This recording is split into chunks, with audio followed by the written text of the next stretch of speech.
Greetings, everybody. Keith here. Hoping everybody's having a good day, enjoying life, living life, loving life. We're coming at you tonight to do a video review. Actually, I've got a couple videos. The first one we're going to look at is just over almost 2.5 hours long. The other one is right about a half hour. So we've got about 3 hours of video. But it's a great video. It comes from Lane Myers. There's a link to his channel down below in the details section. And then, of course, I come across this video and I watched it, and this guy does a great job in the depositions. The second video I have not watched yet, but I imagine he does just as good a job there. So,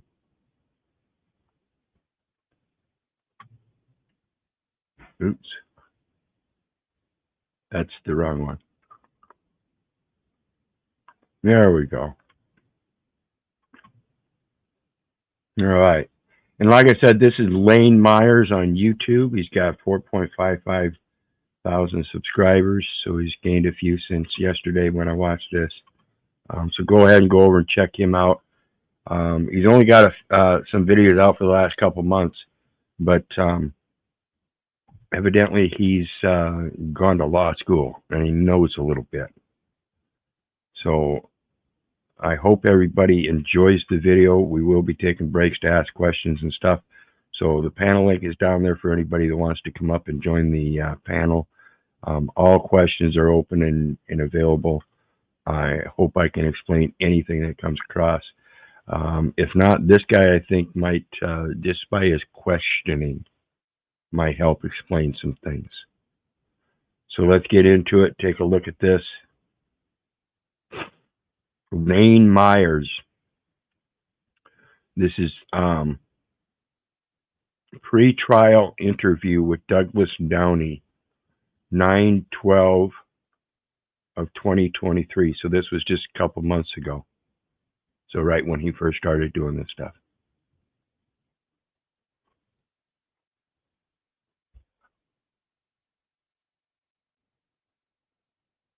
Tuesday, September 12th, 2023.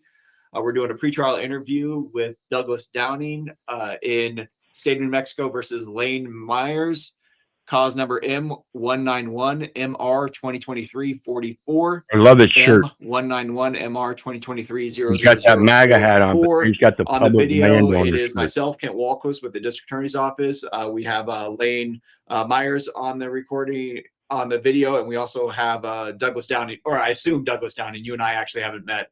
Are you Douglas Downing? Yes. Okay. And that's everything. Go ahead, Mr. Myers, ask your questions. Thank you. How you doing, Mr. Downey? Well, and just to give you a real quick premise, one of the reasons I'm really intrigued by this video and stuff is because I did 7 months in the Appalachian Mountains, and so in that I did come across a couple park rangers. And having plenty of time on my hands, I had some good conversations with them about the park laws and stuff. So I learned quite a bit there. And this guy kind of just expands upon that in so many ways, as far as the insight and depth that he puts into his questions to kind of help explain some of the things that I was already kind of familiar with. And I'm hoping you guys can pick up on them too. Thank you. Can you state your name for the record, please? Douglas Downey. Do you have a badge number with the Forest Service? I'm sorry? Do you have a badge number? I'm not a law enforcement official. See, that's the premise here, is that he was on national forest property, and this guy was running a campsite, and those campsite guys, those are outside concessions. They're private companies that have contracts with the government.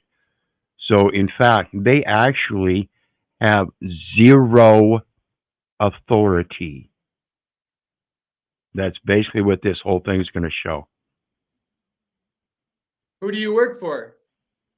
I work for a private company, And what is the name A of it? private company.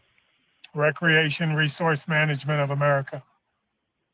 And who is your supervisor at that company? Laura Blanc. Do you know Tom Zadek? I do. Is he your supervisor? He's a manager, yes. Is he your supervisor? He's the manager, yes. Is he your supervisor? How many times I do feel I like- have to say yes? I feel like that's the same question. So maybe, Mr. Downey, can you explain the structure of the company so we can get a clear picture as to who reports to who? Tom Thank you, Zadek. sir. Tom Zadek is a I love how he's eating right on camera. director of the organization of the different localities that the company is located in. So So you he's don't a report- supervisor, yes, You don't report to him though? not directly. Clean that spoon off good, too. Thank you. Have you spoken to any of your supervisors about this incident? Yes. Which ones? Or one? Laura Blanc. Excuse me? Laura Blanc. Did you speak to Tom Zadek about this incident? He received the incident report. But you haven't personally had a conversation with him? No. Okay. Thank you. What did your supervisor tell you when you spoke to them? Nothing. And who does your company that you work for have a contract with? The U.S. Forest Service. U.S. Forest Service. So if they're the ones that issued the contract, they're the ones with the authority, no one else. The delegation of authority from a principal federal government entity to a private corporation is not there. They do not hand over authority. What they do is hand over concessions of maintenance of those particular sites. And again, like you said, this is a private corporation that's got a contract with the U.S. Forest Service. Does the U.S. Forest Service own Hopewell Lake Campground? As far as I know, As far as you know, Hopewell Lake is owned by the Forest Service? what did I just say?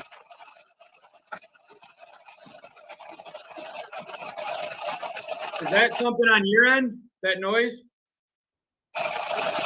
It's We're the hearing rain. a lot of background noise. That's not from me. It's the rain. Oh, And close your damn window. It's the rain, you're saying? It's the rain. Who is your contact at the United States Forest Service? I don't have a contact. You don't deal directly with the Forest Service in any way? I do occasionally. And who do you speak to when you do that? A lady by the name of Jennifer. See how he just tried to obfuscate the question? He knew exactly what this guy was asking, and he tried to say he doesn't. Then he admitted that he does and had to give a name. This is how stupid people are. This is why it's important to learn how to ask questions and make them very simple. And yes, he does ask them a couple times here and there, twice or three times, changing the forms, but asking the exact same question. Jennifer, I have no clue.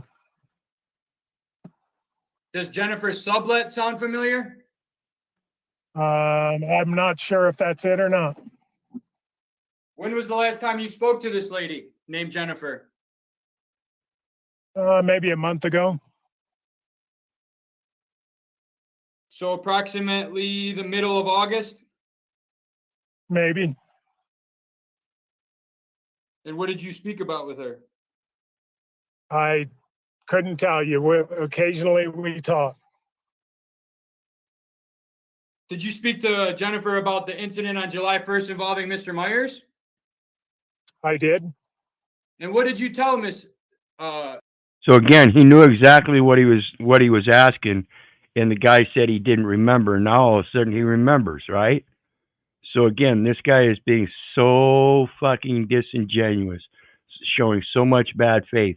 This is pathetic, people. These are full-grown adults that can't admit that they're liars and will sit there and lie right in front of you repeatedly. Listen to this for the next 2.5 hours almost. Okay? We'll just call her Jennifer.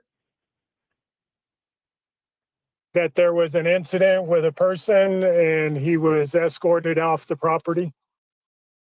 Can you give a little bit more detail?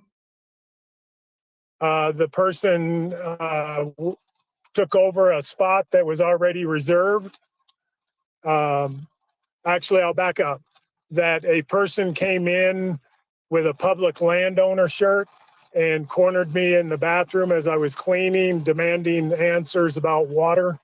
Why water wasn't working, and I explained to him that he needed to contact the Forest Service and discuss it with them as far as the repairs.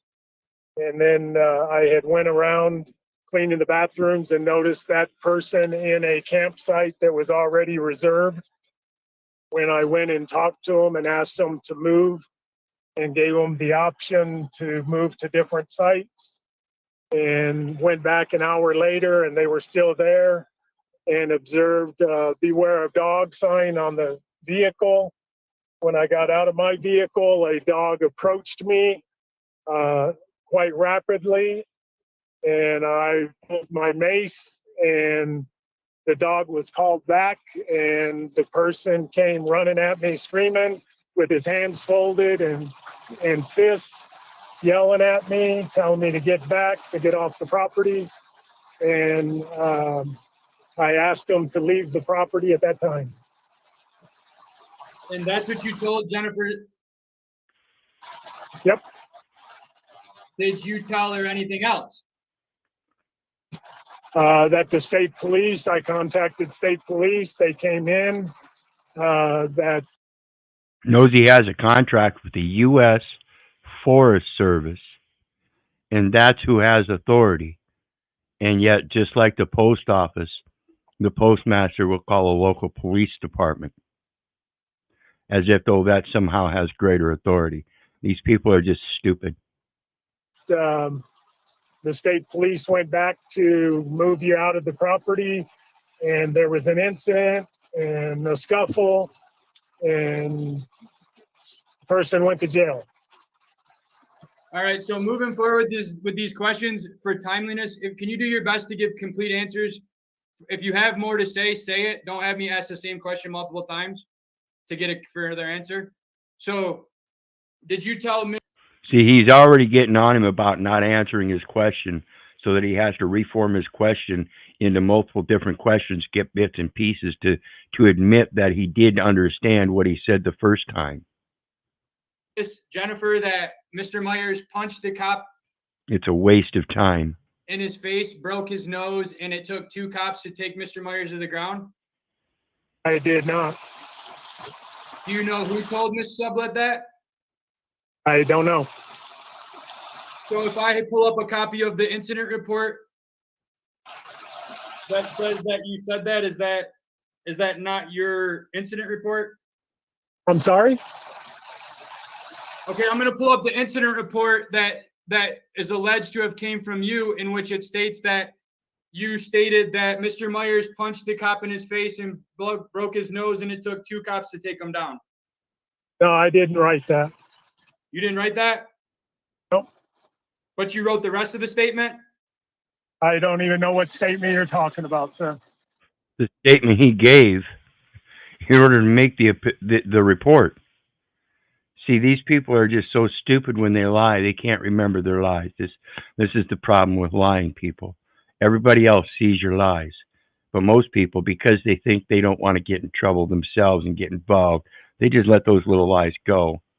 You know, it's easier just to move from from this campsite and not deal with this fucking camp manager and go deal with somebody else that's a little more reasonable. The problem is everywhere you go, it's the same thing. These people are insane. That little bit of control tells them they have all the authority in the world and they will do everything they can to use it in their insanity and lie about it every step of the way. The one you gave to Jennifer, the one that you just referred to when I asked you, what did you tell Jennifer? I did not give her any written statement. Just a verbal statement? I talked to her and I did not say anything about broken noses and bloody noses. So anything that Jennifer Sublet wrote down was based on a verbal conversation with you? That was her interpretation of what you told her? It was verbal and nothing more. So to the best of your knowledge, did Mr. Myers punch Officer Moreno in the face, and did it take 2 cops to take him down? I don't know. There was 2 police officers that were there, and I was communicated to me that there was a bloody nose and a torn uniform. And that was communicated by who? Officer Lee, I believe his name was. Did he take a statement from you? No, Okay, so that was just a conversation? it was just a conversation. Okay. Now, did you contact anybody at the Forest Service? And it's important here, people. What he's doing in this deposition is he's got this little slick guy that thinks he can lie his way out of there, making statements and pulling up things that he knows about on his side from the reports that he's read to be able to do this deposition. And this guy over here is clowning and thinking that he's going to get away with something. And so it's important to remember that things that are done in, quote, conversations and that are not parts of reports are just as important because they distinguish the differences and open up the lies. It exposes them lies. Service prior to Mr. Myers being arrested? No, Did you contact anybody at the Forest Service prior to Mr. Myers being detained? no, Did you contact anyone at the Forest Service prior to you calling 911? no,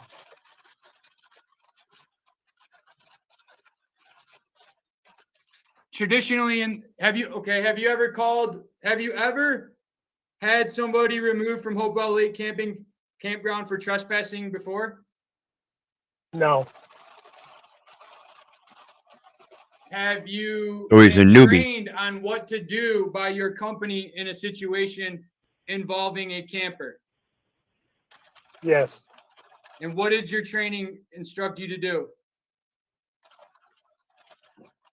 To de-escalate, and if it was threatening, to call 911 and have the police come out. And is that if somebody breaks the law or just in general?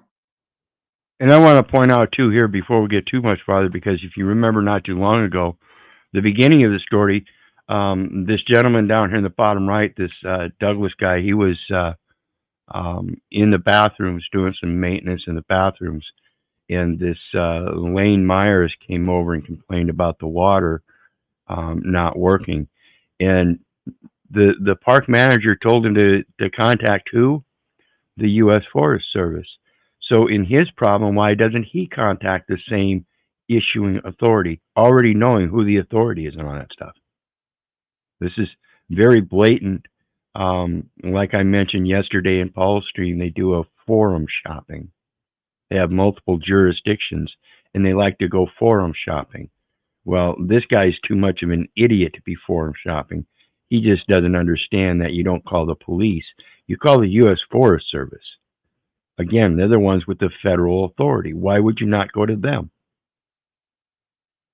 If I'm threatened or feel threatened, or there's a reason to contact the law enforcement, to contact 911 and let them deal with it.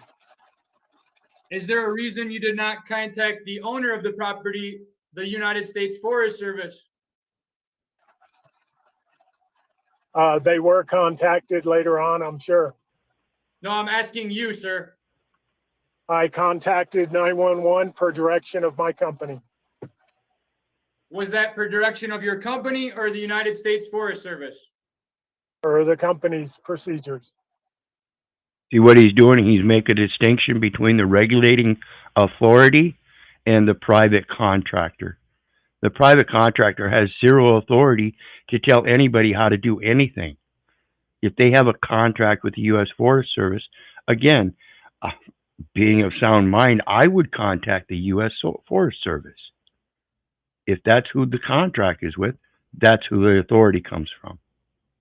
Does your company have a special use permit with the United States Forest Service? As far as I know, you would have to ask them. A special use permit, special meaning private. So it's a private use permit, denoting that it's a private company, again, that's just merely providing the maintenance concessions for the park itself.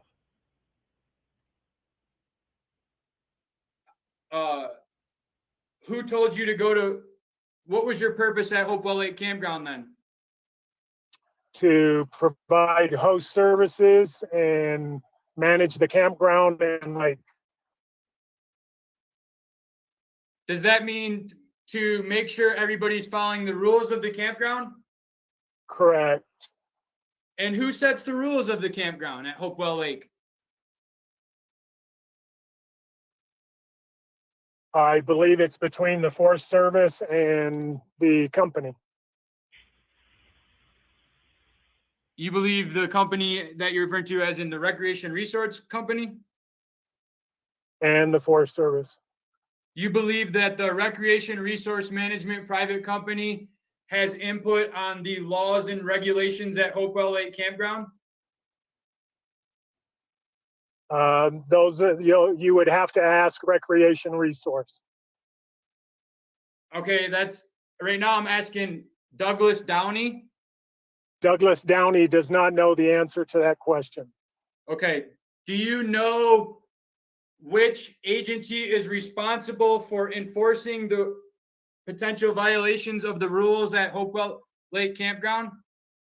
And what he's getting at here, folks, is it the private company that's running the maintenance and concessions at the park, or is it the U.S. Forest Service? They can't both regulate it. It's got to be regulated from a governing authority, not a private company.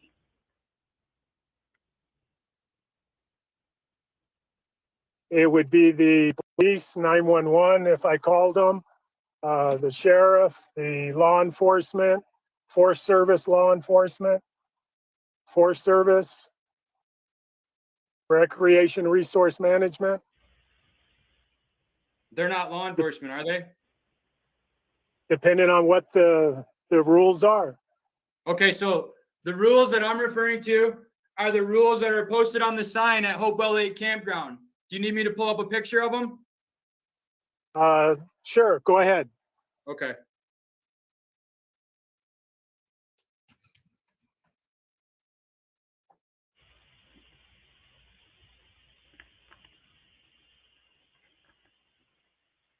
And again, folks, he's just making very clear questions that are pertinent to the point of that distinction of the U.S. Forest Service regulatory authority and versus look their familiar private to you? corporate policy.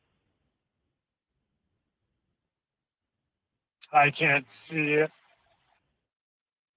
What he just showed is a set of park rules that is mandatory through the U.S. Forest Service to be posted at every park. It has to be there at the entrance. It wasn't staying in focus. That's why we couldn't see it.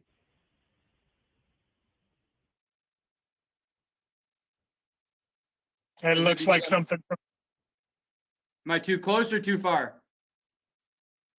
I can't see it. It says, "Welcome to your national forest. As a visitor to the national forest, you must follow the rules to protect the forest and the natural environment and to ensure your health and safety. So please follow these rules, okay? So I'll work on getting that onto the big screen here, but this is the rules at Hopewell Lake Campground posted on the sign. Okay, then if it's the Forest Service that posted it, then they would post that. So the Forest Service, so would you agree that the Forest Service sets the rules at Hopewell Lake Campground? For that portion of it, yes. Which portion? The portion you're referring to. I'm referring to the rules at Hopewell Lake Campground. Correct. And there's So- other rules that go along with it too, as the manager. There's other rules that go along with what the picture I showed you, or something else are you referring to? Other pictures on the board for quiet time. That's all in Pets that on a picture. leash. That's all in that Pets picture. have to be on. Pets do Checkout not- time is 1 o'clock. According to the So, sign, you pets know, do not. okay, if it's there, it's there. Well, that's what I'm asking you, if you're aware of it, of it being there. I'm aware of the regulations that I just stated. Just those, or all the rules that apply to Hopewell Lake Campground? All the ones that I know of, yes. Is it your responsibility to enforce the rules at Hopewell Lake Campground?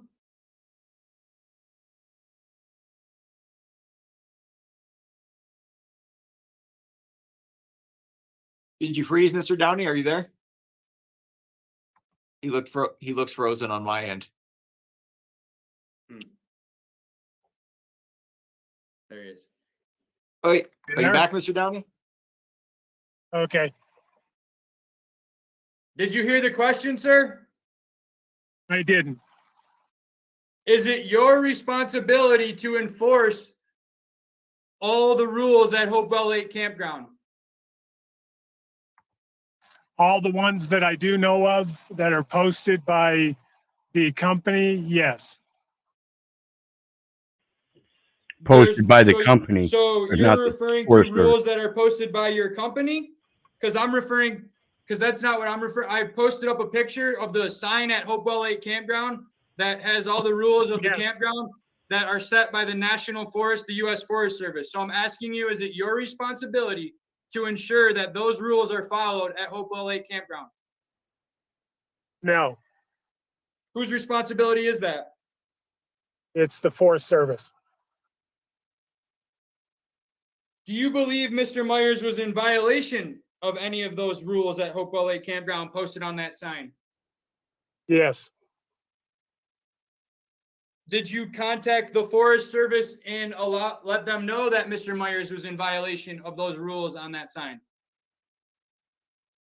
no, not immediately. When did you contact them? We've already gone through that the next day.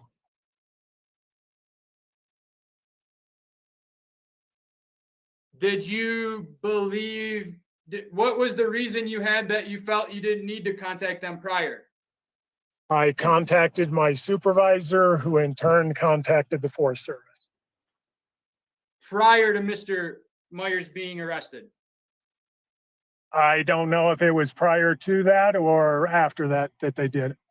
Well, please only make statements that you can testify to actual knowledge of.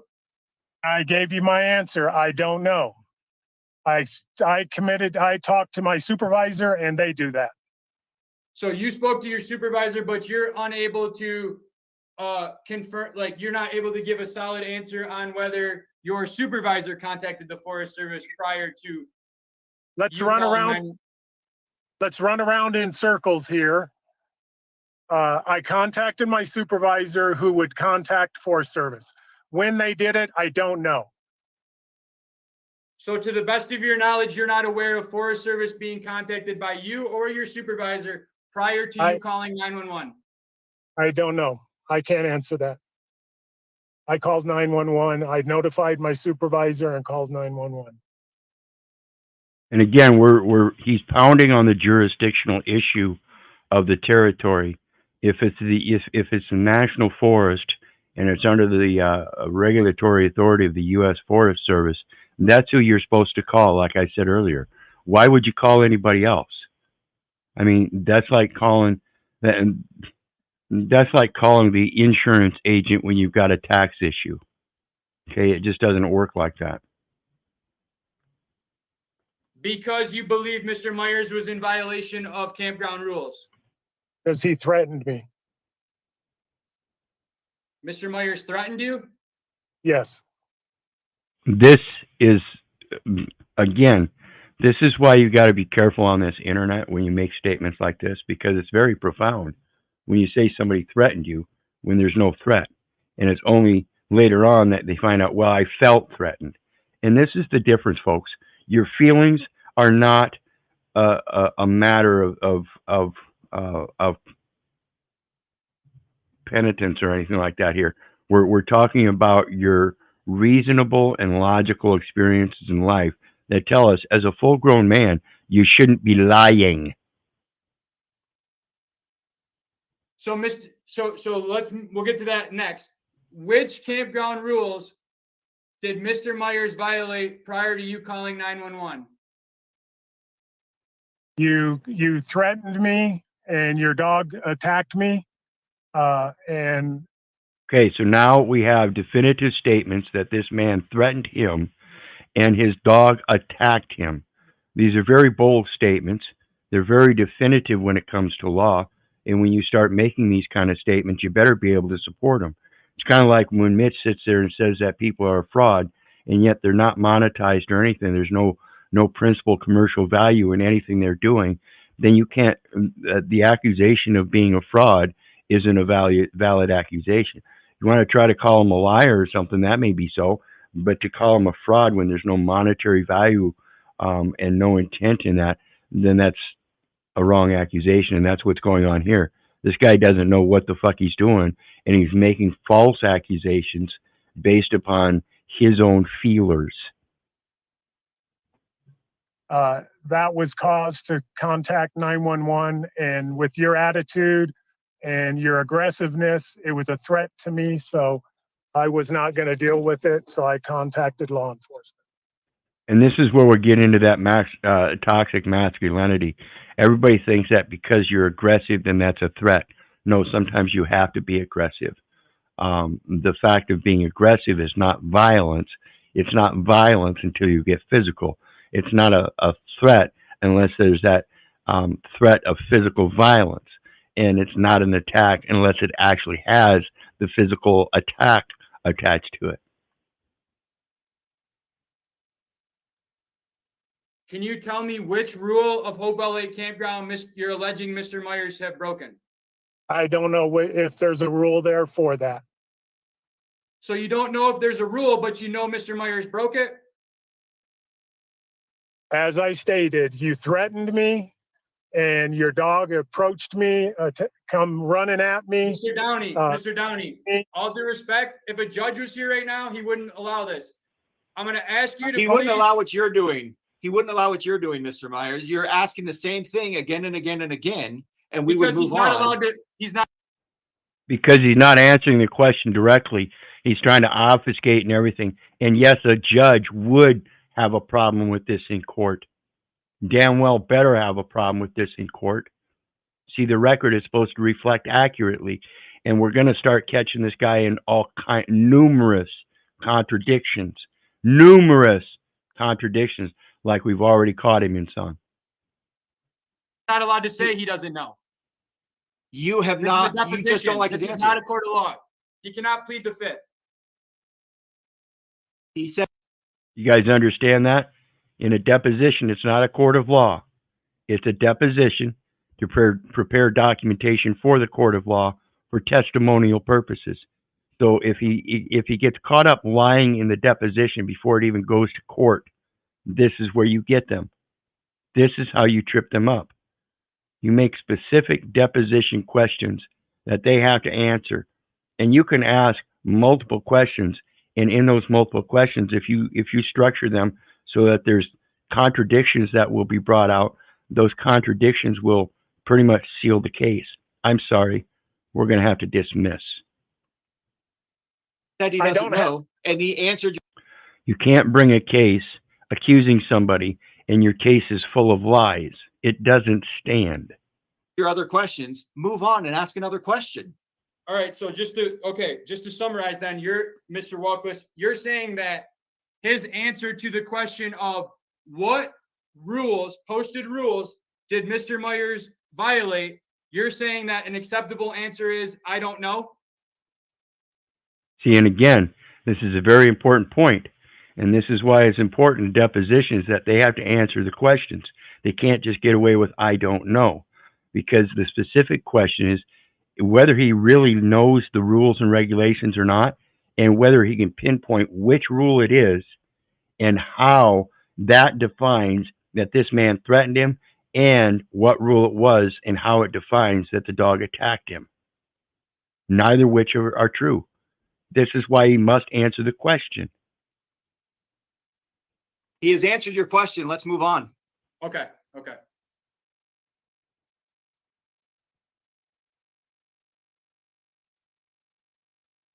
And that would be an appealable offense if it ever went to trial. Have you spoken to anyone at the Forest Service since Mr. Myers was arrested, other than Miss Jennifer? No. Has your supervisor notified you of what to do moving forward in a similar situation?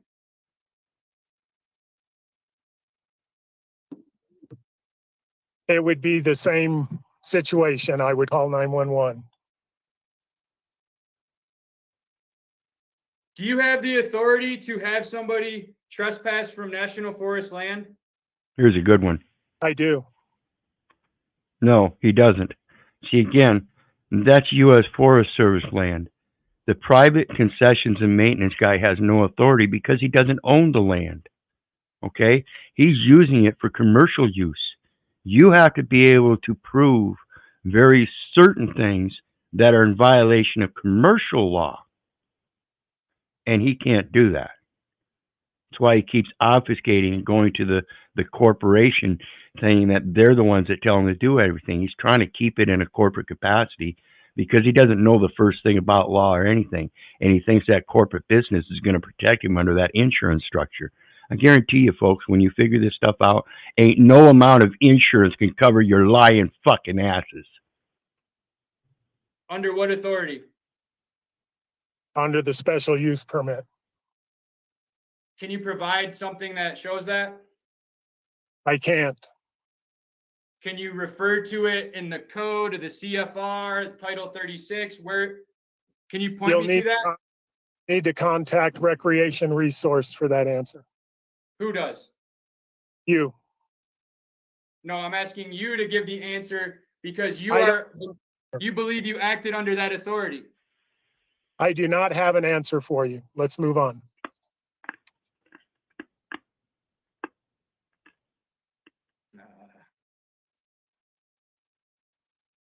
How far did you run when Mr. Myers? Well, I agree, Harry. This is all real silly, and none of it's really necessary. But since the man did it and the way he did it, and the fact that he's got some education under his belt as far as these laws and everything, I thought it's a good example to show people that when you get caught up in these situations, again, the better you know the law, the easier it is to make these people look silly. And that's what it's truly about. They're trying to make you look silly like a little bitch-ass slave with this identification system, and you fall for it. And now we've got people that are coming out with this kind of stuff and showing how easy it is to just obliterate them with truth. And I've said many times, the truth needs no defense. The dog was chasing you. I didn't run because he came running at me. Who did? The dog. The dog came running at you? Yes. It was not Did on a you- leash. Are they required to be on a leash? Yes, it's posted on the same board that you took the picture of the rules. Funny you should mention that. Let's bring that back up then, and we'll go to the section about pets. This is great. Because a second ago, you didn't know the rules, but now you know them. So we're See what I mean? Second ago, he didn't know the rules. Now he knows them. Okay? So this guy is just, it's like I've said many times, let him speak. Let him lay that rope. Let him lay that rope that's going to hang him, because that's exactly what they'll do. We're going to pull him up just for clarity. There's a red picture, there's a red notice on the board that says pets must be on a leash. Pets and animals. Pets are not allowed in swimming areas. Saddle, pack, or draft animals are allowed only in authorized areas. Pets must always be restrained. Where does it say pets must be on a leash? Restrained is on a leash. That's your testimony? I think that's very clear. See, this guy doesn't know the definitions of words. Watch how he destroys him by that one word, restrain. And restraint would be on a leash.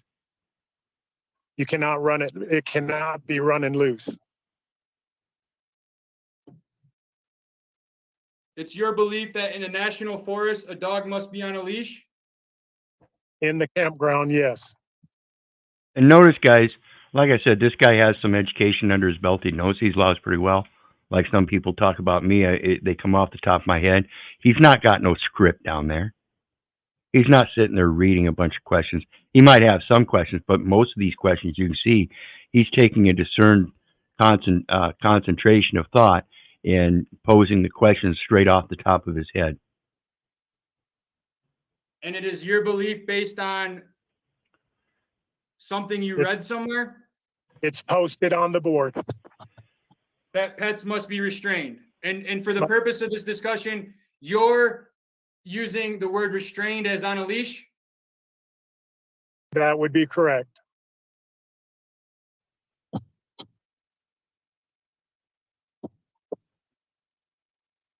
So Mr. Myers' dog came at you and you did not run? I did not. I pulled my mace and was going to spray him if he got close enough to bite me. And where were you standing when this took place? In campground 21. And what was your reason for being in campsite 21? To advise the person that was there that they needed to move, who I had already communicated to them probably an hour earlier that they needed to move, and gave them options, and they still had not moved. So you prior to the interaction involving you pulling out your mace, you had already informed Mr. Myers that he needed to move. Correct. And your intention with coming back a second time was to do what? To ask them to move again. And notice it's ask him to move again. See, again, these people know they really don't have any authority. So they do everything posing as if they're asking. But yet, in the end result is they're doing everything they can to enforce an authority that they don't have. Had you called 911 at that point? No. That's why they always go to somebody else to get the authority. When was the first time you felt threatened by Mr. Myers? When he came running at me with his arms up above his head and his hands turned into fist, yelling at me, cussing at me, being very vulgar at me. That's when I felt threatened. So at no point prior to that, not when he talked to you about the water being broken, not the first time when you informed him to move, during any of those conversations, you did not feel threatened? Nope. Very good point there. And then also notice the third person aspect in which he's speaking about himself. Okay. This is important as well in presentation. Was Mr. Myers' dogs on a leash? No. Were Mr. Myers' dogs hooked to the bumper of his truck? No. If I show you a video right now, would you still say the same thing? Yes. Okay. Okay, so No. Mr. You felt threatened the second time. So this would be the third interaction with Mr. Myers now. That was the It's second. It's the third. Are you changing your testimony because you testified initially about? What is at the the beginning? third? You tell What is us. You tell us. You tell me. I'm going. See, he just got done stating it. He wasn't, he didn't feel threatened until after a certain point. And he named the first 2 points, and now he's stuck because now he's backtracking and he doesn't know what the fuck he's saying. He's just whipping out lies. Greetings, Jose. How you doing tonight? Hi, how are you doing, sir? I just want to tell you something. I hope this is not bad, but I have just learned history. I'm doing a lot of history learning because I want to not be so ignorant of the past. Because I've been into silly things, like the Kardashians, SpongeBob, stuff like that. Fairly Odd Parents, and I didn't really feel, any substance in my life. So now I'm learning a lot about history and about how the world was. When it comes to the Middle Ages, to the Civil War, World War One, World War Two, stuff like that. If that makes sense. Do you get me or no? Awesome. We're glad you're here to learn. Yeah, Hang yeah, out yeah. and take notes. Yes. But there is one person who I'm very enamored by. You know who Adolf Hitler is? I'm come to like him a lot. I believe he got a bad rap. I don't believe he was anti-Semitic. I don't believe he was like the media portrays him. I believe he was a good person who just wanted the good things for everybody in this country, no matter the race, religion, or yeah. I think he loved everybody. I think it was a myth that he hated people. Yeah, it might be, but just so we are clear here, um, of course, this mustache isn't a Hitler mustache, and it's certainly not a Charlie Chaplin mustache. It's actually known as a toothbrush mustache. I did do a series on Hitler's willing executioners, and I do use it with a character that I've created called Charlie Chaplin, and it is a trigger for such kinds of trolls. So thanks for your opinion, and let's continue on with it, folks. Going by your testimony that you gave at the beginning of this video. That was the second interaction with your dogs and you. That was the second interaction. That's when I contacted 911. What about the first interaction? So what was the first interaction? When I asked you to move, you had already moved into a site that was. Notice I talked about the pretense of people speaking in first, second, and third person form. So now we have the deposed responding to and saying you instead of what he was saying before. Yes, I approached him the first time, so and so. Now he's saying I approached you. So he's already flustered and knocked off of his own personal stance and knowing how to speak. This is what they do to you in every court situation. They're going to disposition you. They're going to disposition you, and that's what a deposition hearing is. Notice this guy's doing the deposition very well. It's a disposition. Asked you to move the first time. 10 minutes ago, did you testify that our first interaction involved me asking you about the water in the bathroom? See how this guy can't keep his timeline straight, nor his personalities? This guy is delusional, and they put him in charge of a national forestry park, for crying out loud. No, that's not it. You didn't just testify to that. I said the first time that I talked to you was at the bathroom. The next time was when you were in the campsite and I asked you to move and gave you options. And then I came back around again, which would be the second time, and Wouldn't that asked be you. the third, sir? Okay. Yeah, see, he's getting confused because he doesn't know first instance, second instance, third instance. because he's correlating them somehow different, as if though he didn't contact him the first time in the washroom. His first contact was at site 21.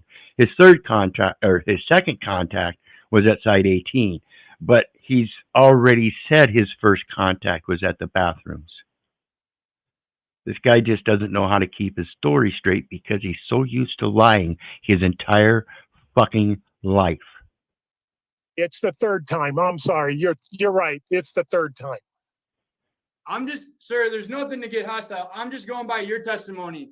Initially, He you was said it was the explaining his second. answer. He was explaining his testimony, and then you interrupted him. It's the third Ask a time. question and let him answer. Ask a Okay. question and let him answer. Okay. Go ahead. It's the third time. I'll let you go. Go. Third time. So that was the third time. Yep. So the third time you spoke to Mr. Myers, you felt threatened. Yep. In which manner did you feel threatened? I felt like you were going to punch me or attack me, and I was preparing for that. Did Mr. Myers punch you? No, because I stood my ground. Did Mr. Myers attack you? No, Did Mr. Myers make physical contact with you in any way? no, Did Mr. Myers throw anything at you? no, Did Mr. Myers pull out any weapons? no. Did Mr. Myers come towards you aggressively? Very aggressively, How close did Mr. Myers get to you? within an arm's reach. My arms are almost 4 foot long. So do we want to go by my arms? You can go with your arms. Fine. So Mr. Myers came up with the approximate. Mr. Myers aggressively, as you testified, quickly and rapidly came towards you, but then stopped approximately 4 feet short of you. Is that correct? Correct. Is somebody being 4 feet away from you a threat? Yes, when they're in that manner, yes. Which manner? Aggressively, hands clenched, fists clenched, cussing, being vulgar. That's threatening. By your definition? Yeah, by my definition.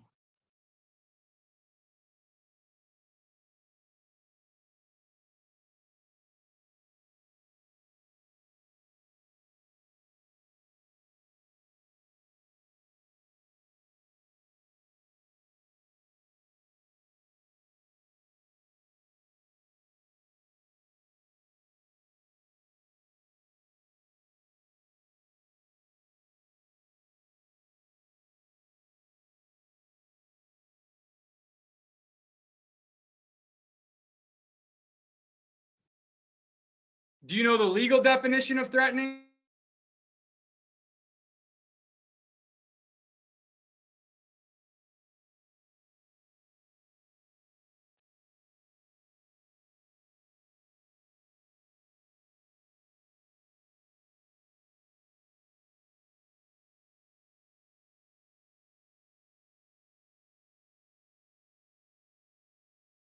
Yeah, by my definition.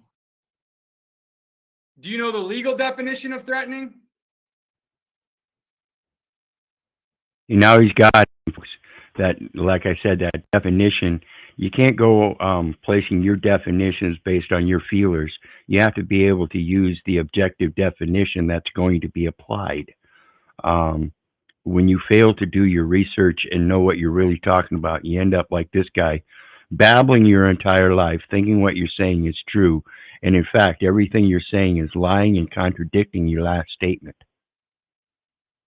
People really need to fucking wake up when it comes to this shit. I'm sure you'll tell me. Come on, Mr. Walquist.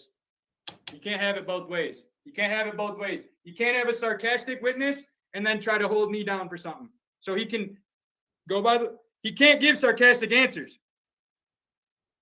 If it's an answer, ask your question and he will answer it. And I did. And he said, I'm sure you'll tell me.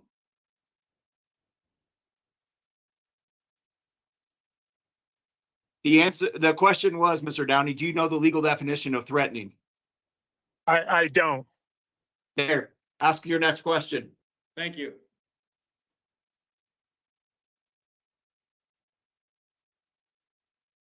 What specific threat did Mr. Myers make towards you that made you feel threatened? Because you gave about 7 things. And now he's got him because now he's determined that he doesn't know the definition of threat, and yet here he's got to tell what the threats are without knowing the definition.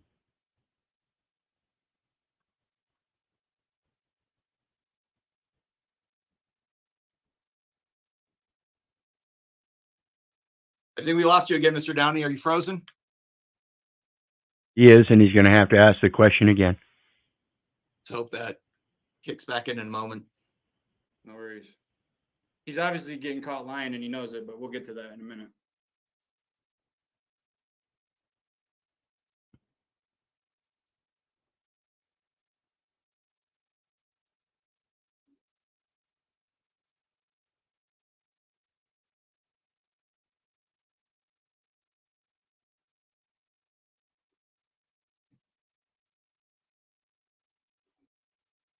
There we go. There you go. All right, you're back. Did you hear the last question? I didn't. He does, doesn't he? Did anyone Looks a lot else like Fauci. witness Mr. Myers threaten you? Not to my knowledge. Not to my knowledge. That's a good one. Did anyone else besides Mr. Myers threaten you?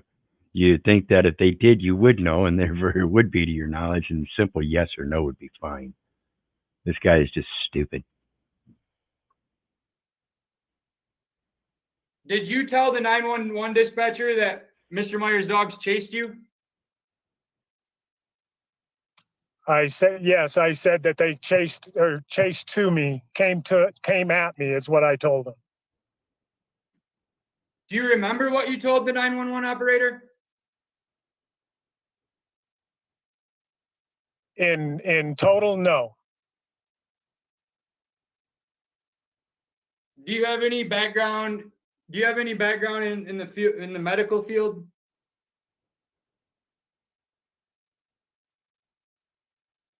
In what way?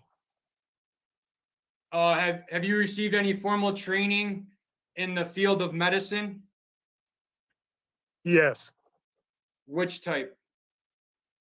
I was an EMT. Have you received any training or formal education or certification around mental health or mental or behavior? No, can't say I have.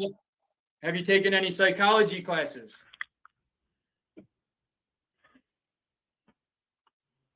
Can't say I have.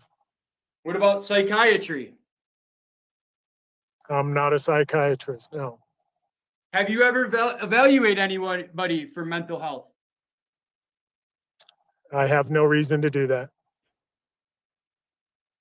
So would it be your testimony that you have no experience evaluating a individual for mental health?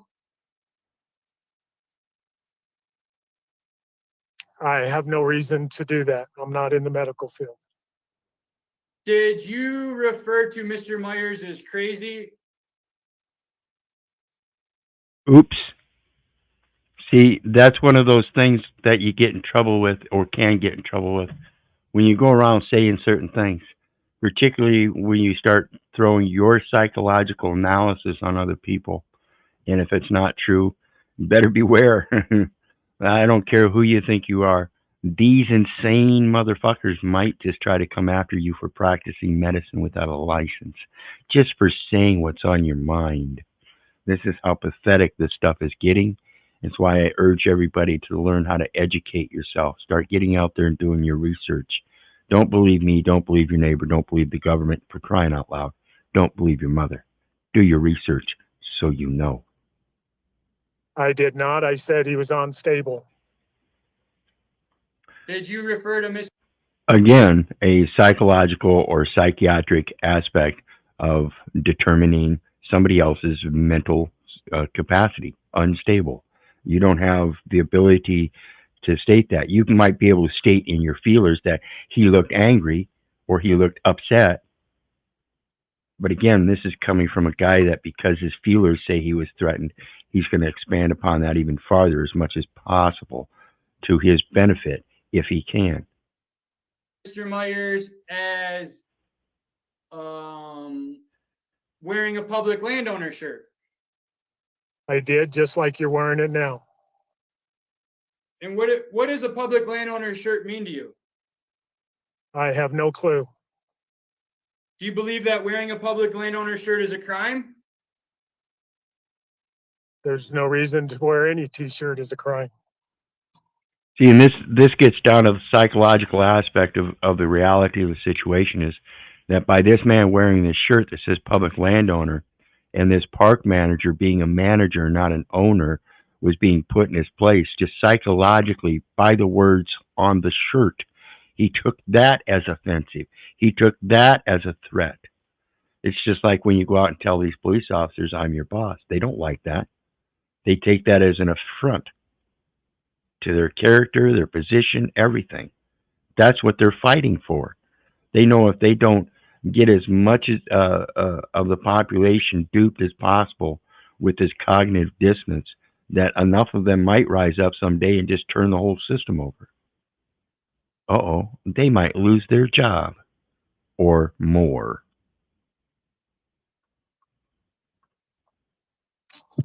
Did you call 911 and the first thing you said was he's wearing a public landowner shirt?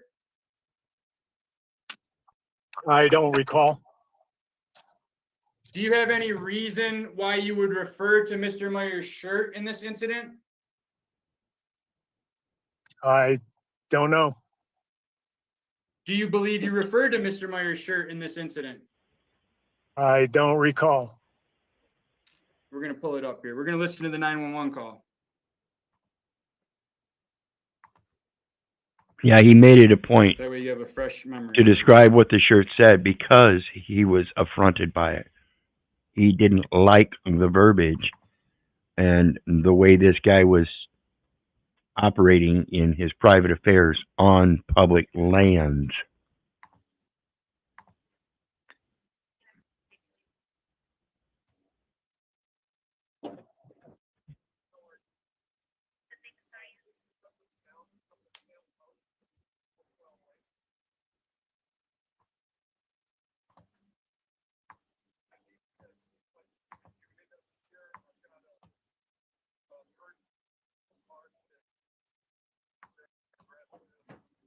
Trying to turn the volume.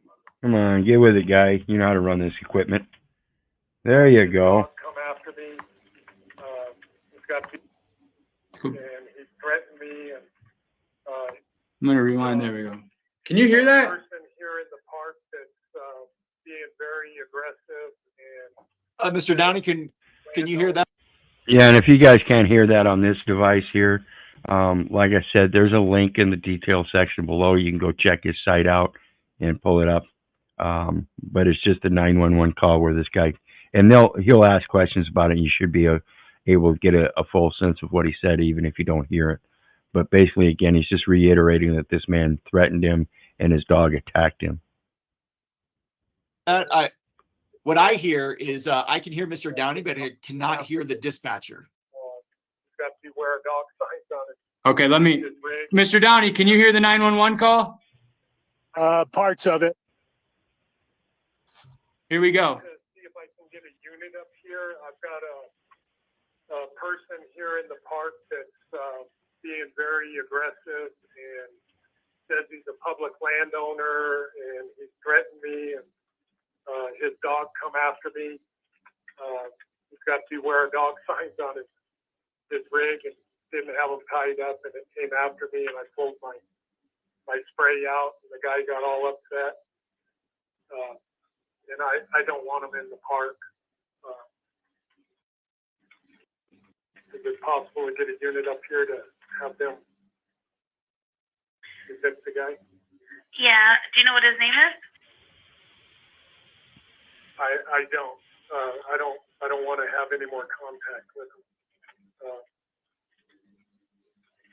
He's pretty off the wall.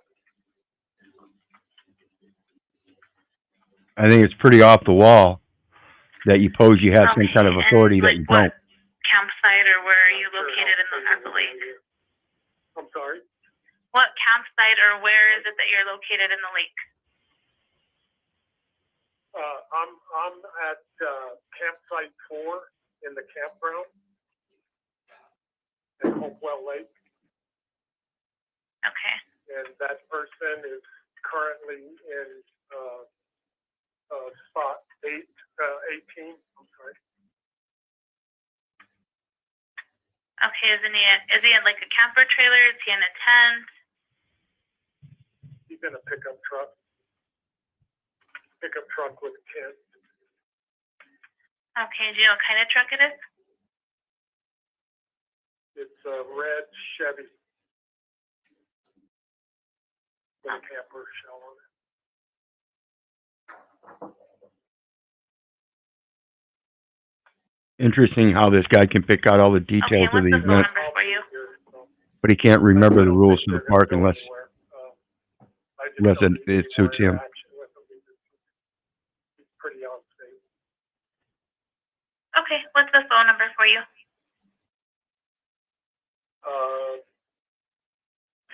806. We don't need to go that. Okay, so now, were you able to hear that, Mr. Downey? Yeah, it seems pretty clear, just like I've said before. That you were able to hear it? I heard it. Okay.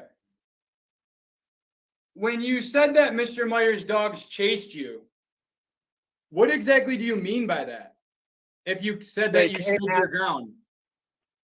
This is where he gets him again. Because again, language is specific, folks. And when you tell one person, the dispatcher, that the dogs chased you, it leads them to believe that you had to run from the dogs. Yet that was not his testimony. They came at me. They walked towards you? They ran towards me. And what led you to believe that you were under attack and being chased? When a dog comes at you aggressive like that, I felt threatened and I pulled my mace. Okay, So instead of running, he pulled his mace. So there was no chase. Okay? This is the problem with people that lie. They think that little tiny lie is going to get through there. It's not. Learn how to question these folks by learning what the words and terms they're using and how fucking stupid they sound.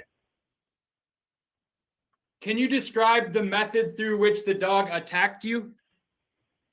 It did not bite me. It ran towards me and I felt like he was going to bite me. I've been bitten by dogs before. And so now we have the dog attacked him, and now he's clarifying that the dog did not bite him. Okay, he's trying to clarify that he did not bite him, but somehow it's still an attack. Okay, this is the problem when you try to use your own definitions, people. before in the same manner. Have you been bitten by this dog before? No, Has this dog came towards you before? I don't know that dog. So you've been bit. Did you observe a beware dog sign prior to you walking into the campsite? I did. And you chose to walk into the campsite anyways? I did. Beware. And that's a perfect example. Harry Nutt says he sounds awful calm for someone who was just attacked, and that's what he's pointing out. The guy was comfortable all the other times that he confronted this guy and the dogs were around, but not once did he fear anything until the third event. And now all of a sudden he was in fear of both the man and the dog because the man threatened him and the dogs attacked him. And this is a blatant lie. Beware dog signs should not be posted in the campground. And why is that? I should be able to have access to the campground to clean and everything as time goes on. So do you believe that a beware a dog sign means that the dog is dangerous? It could be. And remember the question that he asked about restrained earlier. That's going to come up again. Could be or is? It is. Are you If you- aware of the legal requirement to have a beware a dog sign for liability if you have a dog? I'm not. So let's say that the dog, there wasn't a beware a dog sign and you walked in there and the dog bit you, right? Okay. You had no, you wouldn't have known there was a dog. Okay. So do you typically walk past beware a dog signs with dogs you have never met before? I look at them and look around. I did not even see a dog in the campground at the time. But you saw the sign that said beware a dog.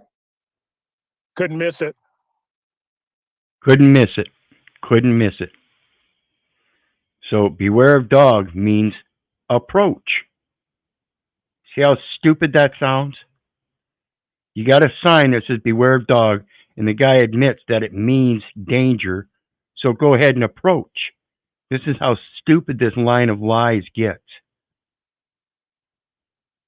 So you got out of your vehicle, saw a beware a dog sign, could not confirm or deny if you even saw a dog, and chose to enter the campsite and walk past the beware a dog sign anyways? I didn't walk past the sign. The truck was backed into the back of the campsite. You didn't. Did you enter the campsite? I did, from the front. In plain view of the beware a dog sign? The beware a dog sign was in the back where the truck was parked. When you say in the back, do you mean are you referring to the location of the sign or the truck? The truck and the sign Where was the sign located in the truck? on the windshield of the truck, Which windshield? the front windshield. And the truck was backed in, you just said? Yep. So that would put the beware a dog sign directly in your view as you walked into the campsite. It was 30 feet back from the front of the campsite. So yes, It was 30 feet back?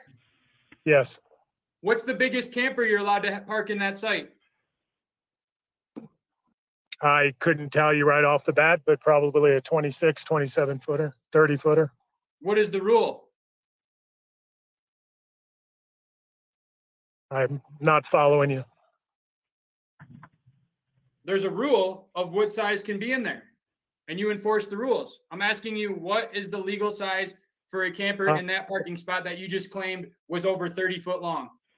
A 30-foot camper can go in there. My truck is 23 foot long. Okay. Is there a question? What's the question? Was my truck more than 7 feet in the site? Oh, yes, it was long ways in the back. Probably The 20 back- feet back. Was the truck parked on the designated driveway? No, Where was it parked? it was parked off to the side. Of It was what? parked. It was what? It was parked at an angle In the site, in the site, on the gravel? between the gravel and the picnic table. Between the gravel and the picnic table.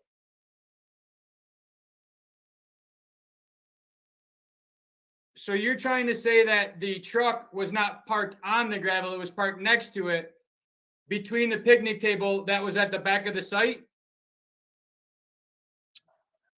On the side of the site, yes. So it's your testimony the truck was approximately 30 feet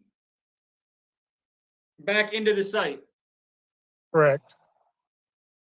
And approximately how far did you walk into the site?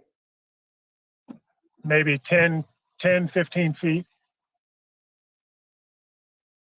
So let me clarify something and go back 1 second. Did When you say the truck was 30 feet in there, are you referring to the back of the truck or the front of the truck? The truck was about 30 feet in. I mean, I can't say it's the front, the back, or what. It was in. A 23-foot rig, and you can't tell the difference between 30-foot and 50-foot. This is where he's showing that this guy doesn't have any concept of space, time, anything. He doesn't have the memory unless it favors him. All kinds of shit. This is the kind of people we're dealing with in today's society that somehow managed to be as old as this motherfucker is and still be living. This is pathetic, people. In about 30 feet. The truck, the front, I'm asking you a serious question here, and you referred to distance, so you opened the door for this. You're saying that the truck was backed in and it was 30 feet from the entrance to the site. So I'm asking you, was the front of the truck 30 feet from the entrance or the back of the truck? The front of the truck was 30 feet in. So that would, so if the truck were 23 feet long, approximately 53 feet in was the rear? Sure. So you walked approximately 15 feet into the site? Yes. And how far were you from the truck at this time? Maybe 20 feet. I don't know. This is just the camp So director you so walked far. in 15 and the truck was still 20, but the truck was only 30? Because that would be more than 30. The officer is coming up next. It's the second video I'm going to do after this one. And that deposition I've heard is even crazier than this one. So please hang out. Enjoy it. We're going to be here probably till at least midnight. Okay, so the truck was 15 feet in from me after I walked in 15 feet. Okay. So it was about 30 feet. So you're approximately standing about 15 feet away from this truck that said beware a dog. And then what happened? The dog ran at me and I pulled my mace. Which dog? It was a black dog. Or That's I right, should say a Scott. dark color dog. Let's go. Now he's going to bring the dog in. Come here. Come here. And this dog is much like my dogs. The dogs I've had in the past, I've always had them down to hand commands. So again, pay attention to the term restrained. There is no thing in the law that says the dog has to be physically restrained and that physical restraining is by leash. Okay? It says restrained. Come here. Was it this dog? It may have been. Nelly, come. Nelly, come. Nelly.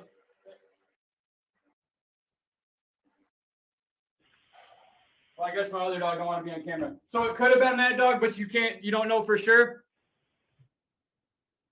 I don't know for sure. I just know a dog had come running at me. Did the dog attack you?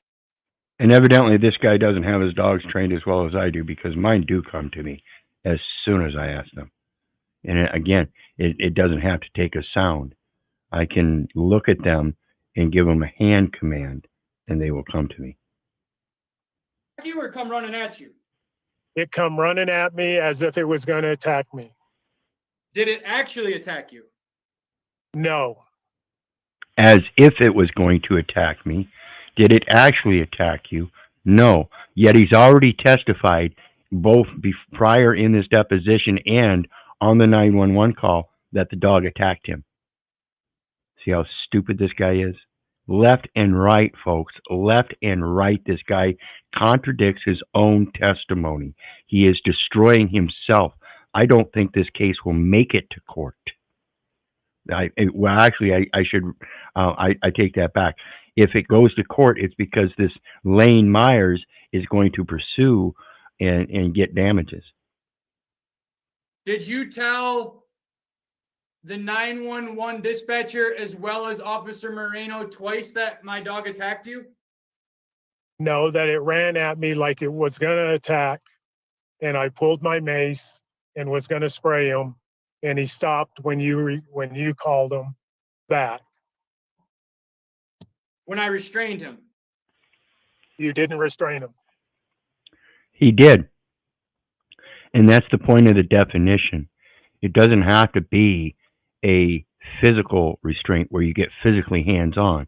It can be a verbal restraint. Just like you can verbally restrain your voice, you can put a command out that is verbal that would physically restrain a dog in that transformation of language that would communicate to them, no, don't attack.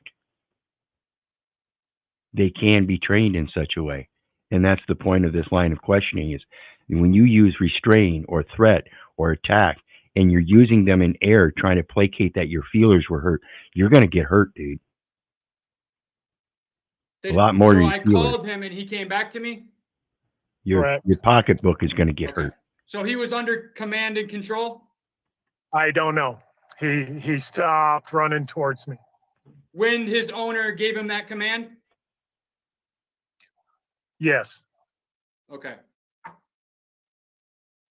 Now, I just asked you if you told either the 911 dispatch, Officer Moreno, or during this video we've recorded so far, did you say that my dog attacked you? Yeah, here we go in circles again. He approached me as if Here we go in circles again. He's telling you he's looping, folks. He's the one looping because he's going to try to cover his ass here and try to change his very own definition of attack because he knows he's caught. This is what these people do. They will try to dig their heels deeper. Watch the insanity, folks. if he was going to attack me and charging at me as if he was attacking. That is the reference that was used. Do you feel that there's a difference between a dog attacking someone and a dog not attacking someone? No, when they run after you, No, when they run after you, basically what he's saying here, no, when they run after you, that's an attack. And when they run after you, that's a chase. Whether you run or not, that doesn't mean anything. If they're running after you, they are chasing you, and that is an attack. That is just fucking insane, people. Just fucking insane.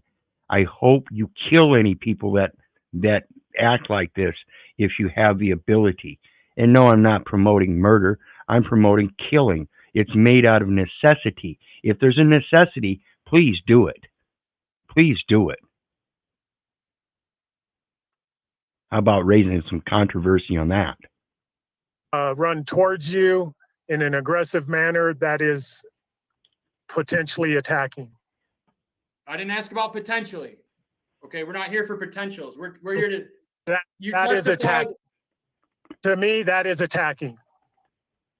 So just to clarify, the 3 times you told, the 1 time you told the 911 and the 2 times you told Officer Moreno, as well as the 1 time you stated on here that my dog attacked you, you don't mean by the legal definition or the Webster's dictionary definition, you mean by Doug Downey's definition.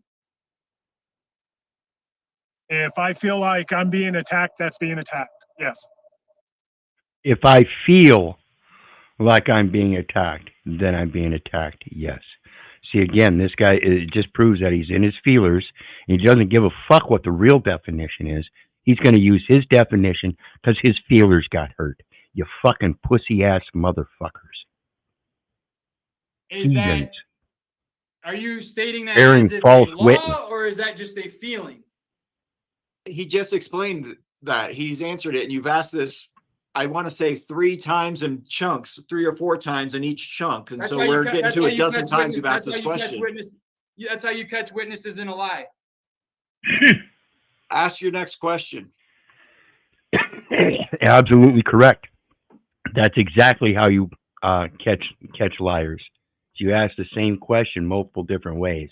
If you've ever had a Minnesota metaphysical personality test, then you would realize that it's a test of like 457 questions, and many of the questions are asked multiple times in different ways. So it's a matter of asking the same question to find out if somebody's a pathological liar, doesn't know what the fuck they're talking about. I'm getting to it. I'm not required. Trust me. We can keep it civil.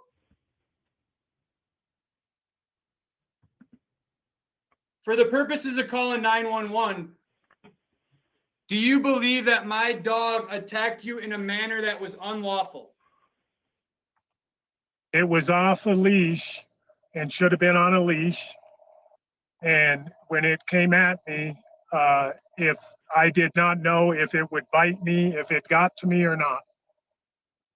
And so again, this guy is making determinations of law according to his own definitions because of his feelers. He still doesn't give a rat's ass what any legal definition means. And he's telling us that. Yet this guy up in the top right-hand corner somehow seems to be supporting him in this deposition for obfuscating and not answering questions. This is pathetic. This guy in the top right-hand corner is just as cognitively dissonant, indoctrinated as the rest of them. The problem is this guy has a much better paying job. So he's going to fight tooth and nail to keep that job. And the only way he can keep that job is by helping people like in the bottom left-hand corner beat people like the guy on the right or on the left that's standing on his own. Granted, he's got a legal degree as an attorney, but it's not based on that. It's based on the knowledge of knowing how to ask questions to trip up these pathological liars. 92% of the people out there, I assure you, and of course that's just my opinion, but again, don't believe me, do your research so you know, but I believe 92% of the population at minimum are pathological liars. Are you aware of the exceptions to CFR 236?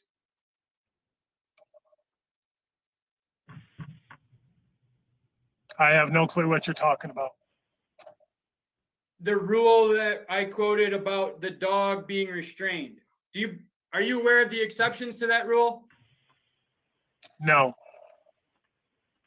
Every rule, and notice we're discussing rules and not laws, right? Again, something I've pointed out many times. These are just rules and guides and principles that these people are supposed to follow. And they're using them as if they're the laws and that you have to follow them too. That, first off, is an error. So we're getting into, again, where the guy on the bottom right here, with his feelers, is trying to use things that he doesn't know of to his advantage by interpreting them in his own fashion, as if though that's the way that everybody is supposed to interpret them for his feelers.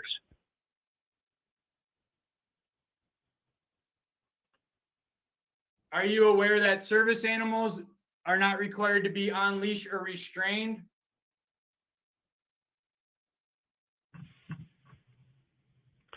And that's something No. that damsel medic mentioned earlier. Did you verify if Mr. Myers? And he's absolutely right. According to the law for ADA, Americans with Disabilities Act, if you have a service dog, it is not required to be on a leash. That is not a restraining method that is required for those situations. And again, the restraining requirement doesn't necessarily always include a leash. It goes to, again, competency between the dog and its master. And we've seen many times where people are out about with their own dogs, and those dogs are very well trained to hand commands and things like that, voice commands, and they behave very well. Now, that's not going to be across the board, so there are still going to be regulations that might affect you if you can't keep your dog under control. That's restraint. His dog was a service animal? No,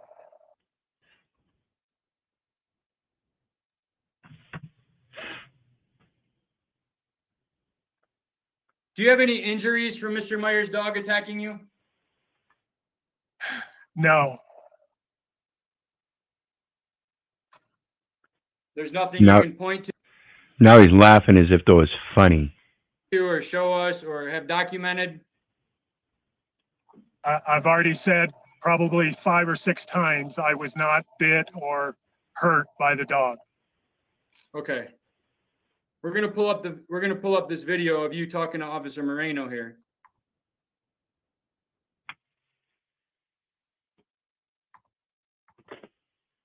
We're gonna figure out what you mean by the dog attacked me.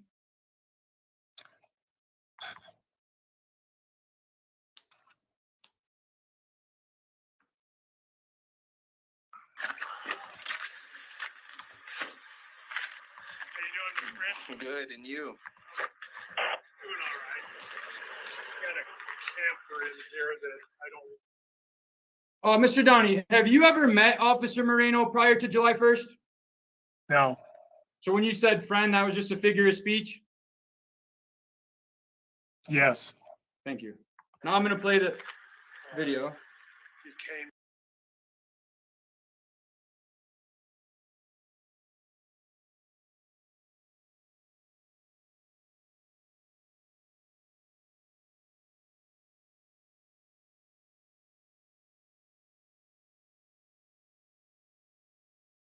In and went into a site that was already occupied, and I had to ask them to move out of it.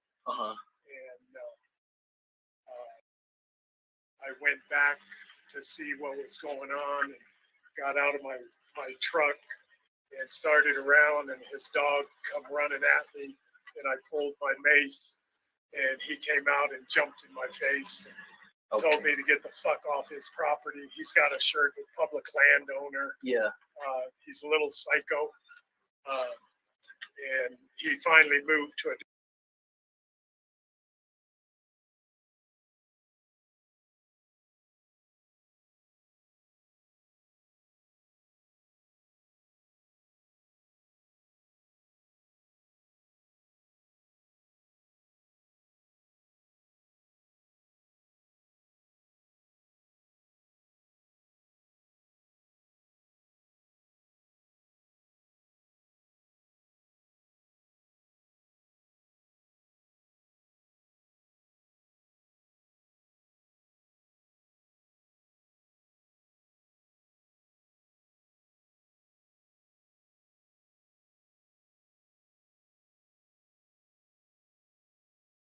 different site, but I asked him to just leave because his aggression, I can't deal with that. Do you have your ID?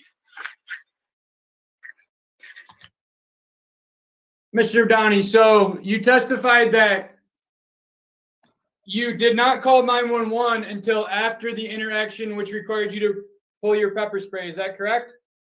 Correct.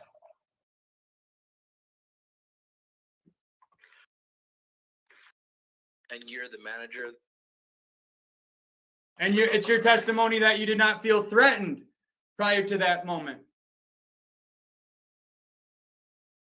Correct.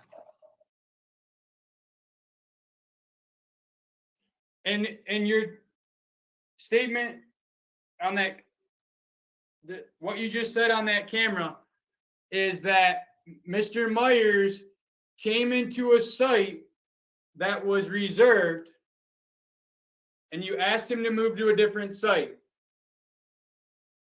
When you asked Mr. Myers to move to a different site the first time, approximately how long between the time you asked Mr. Myers that until he actually moved to the other site? Probably an hour or more. What did Mr. Myers tell you on his second interaction when you came and asked And now we know that he complied with his request to move to a different site. So what is the issue now? Now that he's going to approach him a third time at the new site. Now all of a sudden he's going to be in fear of him after he just acknowledged that he moved to a different site and complied with him. Told him he needed to move to a different site. I'm sorry? When you came to the campsite, the second interaction, the first one at the campsite, what did you tell Mr. Myers? That the site was already occupied and you needed to move. And there were several other sites that you could move to. And what did Mr. Myers say in response? Your girlfriend was gone walking and you would take care of it after she got back. When you arrived at the campsite the second time, was my wife there? Mr. Myers' wife there? I don't recall. There was somebody else in the wood. Notice he's very aware of his language, and he corrected his mistake in first person, second person, third person, and changed it to my wife to Mr. Myers' wife. In the trees. I don't know who it was at that point. So you did not have a conversation with Miss Hendricks at that moment? No, You didn't refer to her as starting crying? no.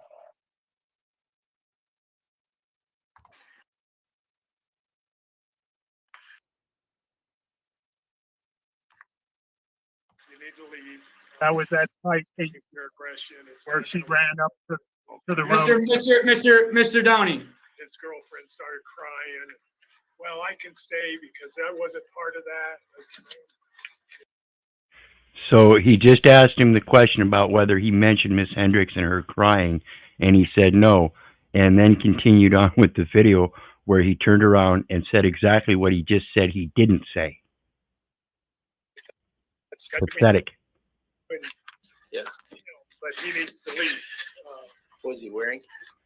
He's wearing a T-shirt that says. So on your second interaction, the first trip to the campsite, when you told Mr. Myers it was occupied, you do not recall having a conversation with Miss Hendricks. No, Did you and Miss Hendricks ever have a conversation about the tag on the post? no. I showed it to you. Do you believe that Mrs. Hendricks would testify to that? I don't know. Do you believe that the people in the campsite next door would testify that? I don't know. Have you talked to the people in the campsite next door? No, So it's your testimony that when you came to the site and pulled the pepper spray, you did not see Miss Hendricks. no. I didn't say that. I said there was somebody in the tree lines. I don't know who it was. Was it the same person that was crying and you said, well, that's on you, you have to leave, you can talk to him? I don't know if that was the same person or not. So now he's trying to say he didn't speak to her, but yet he's admitting to speaking to her. But now all of a sudden he doesn't know if it's the same person or not. See how stupid these people sound? She was the only fucking one around. You know, if you look at that, if you pull that picture back up, that video, it proves.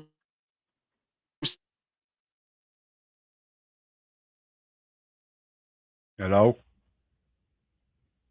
And notice how far back off of that roadway the front end of that truck is. We're talking 10, maybe 12 feet total to the sign. Well, this is his trailer. This is that's what I'm saying. Yeah. He's got it pulled forward, and that sign is probably right above or right behind where that lady's shoulder is. And he's not back as described, he's a little bit off of the gravel, but he's not in between. Like it totally blows his Yeah, but this- recollection of the situation. That picture right there. Well, yeah, but this picture right here is of this guy, Douglas Downey's camper trailer. It's not of Lane Myers' trailer.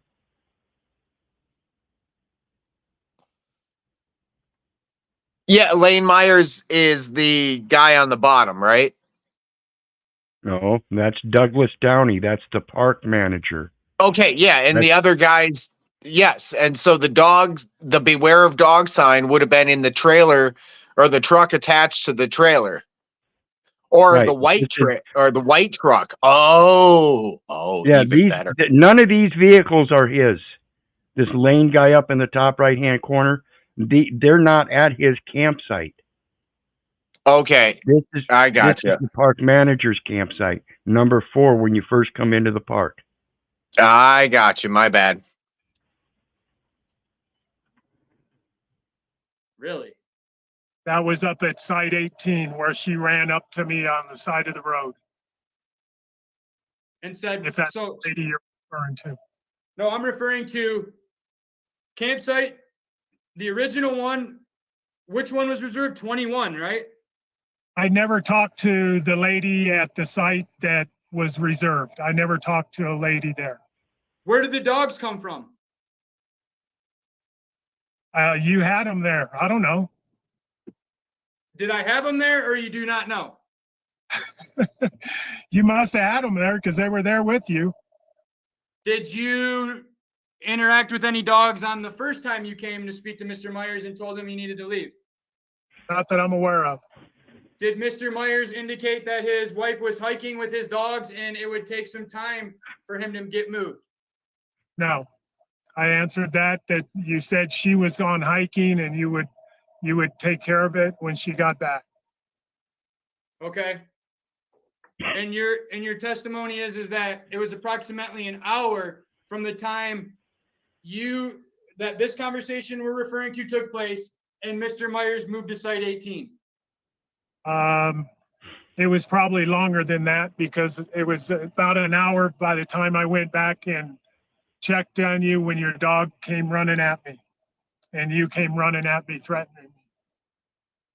Approximately how long after this interaction that you just alleged occurred did Mr. Myers move to the other site?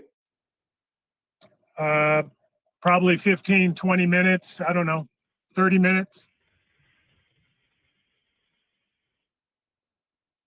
So approximately 15 to 30 minutes after you told him the second time. Correct. The second time, did you tell him to move or tell him to leave?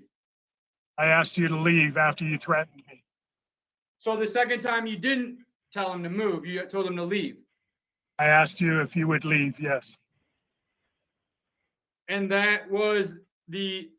and during this time, you did not observe Miss Hendricks at all. I don't recall. You don't recall standing there and talking to her about the ticket on the thing and her pulling out the ticket that was on the post when we pulled in? I don't. Do you keep a record of everybody that stays at Hopewell Lake? And see, this goes to the reservation. She reserved the site. So he had some kind of knowledge of Miss Hendricks. It's plain and obvious. You don't just have people come into your campsite and not deal with them. He dealt with her, and that's why he said that was a reserved site, and he couldn't go to that site. So now he turns around, and he's at another site that was reserved by his wife. This is getting ridiculous. There is. So there's a record of the person who reserved the site that Right. Mr. Myers had to move for? Yep. Is it possible that Mr. Myers, when Mr. Myers arrived at Hopewell Lake Campground, that the individual had not placed his tag on the post yet? I don't know. I don't think so. You don't know or you don't think so? I would have placed it there. You would have placed what there? The tag. So you're saying there's no possible way that while Mr. Myers and Miss Hendricks were unloading their truck and setting up their tent at Site 21, a gentleman in a blue Chevy truck arrived and came there and talked to us and put his tag on the post and said he just reserved this while we were setting up. That would have been the customer that reserved the site. So it's possible the customer put the tag on the post. He did. Did you just testify that you put it on the post? Normally, I do put them on the post. I'm not asking about normally. Again, see, he took the question and he knew exactly what was being asked and knew where it was going, but yet tried to obfuscate in case it didn't, because he's trying to negate his responsibility again. And you just can't do that, folks. At least you can't allow other people to do that against you. And that's what's happening. This guy has some killer questions with his deposition. Yes, I say that. Yeah, that's why I say he's an attorney with a college education and everything that's doing this. And I'm just thankful I came across these videos, because it gives me the chance to go over this stuff to show people, like Harry Nutt said earlier, this stuff is really silly and not necessary. But when we get caught up into situations where we don't know what else to do, again, the simple thing is truth needs no defense. So yeah, all you have to do is tear down their lies. I bet you he knows jurisprudence too. As I recall, I filled out the paperwork and gave him his tag, and he went and put it on there. So you did not put the tag on there yourself? I did not. So you cannot testify exactly when that tag was placed in relation to Mr. Myers and Miss Hendricks arriving at the site? I can't. Would you allow the possibility that Miss Hendricks and Mr. Myers spoke to the gentleman in the blue Chevy truck who came to put the tag on there? I don't know. Have you spoke to this gentleman since? No. So you won't disagree with the possibility that Mr. Myers and Miss Hendricks arrived at Hopewell Lake Campsite 21 and the post was empty? I don't know. Did you tell Mr. Myers when you arrived? Did you walk over to the post and pull the tag off and say, "Didn't you see the tag?" I showed you the tag, yes. But you did not place the tag. Is that correct? Correct. So to the best of your knowledge, Mr. Myers and the gentleman who reserved the site could have already spoken and determined that Mr. Myers was in no rush to move. I don't know.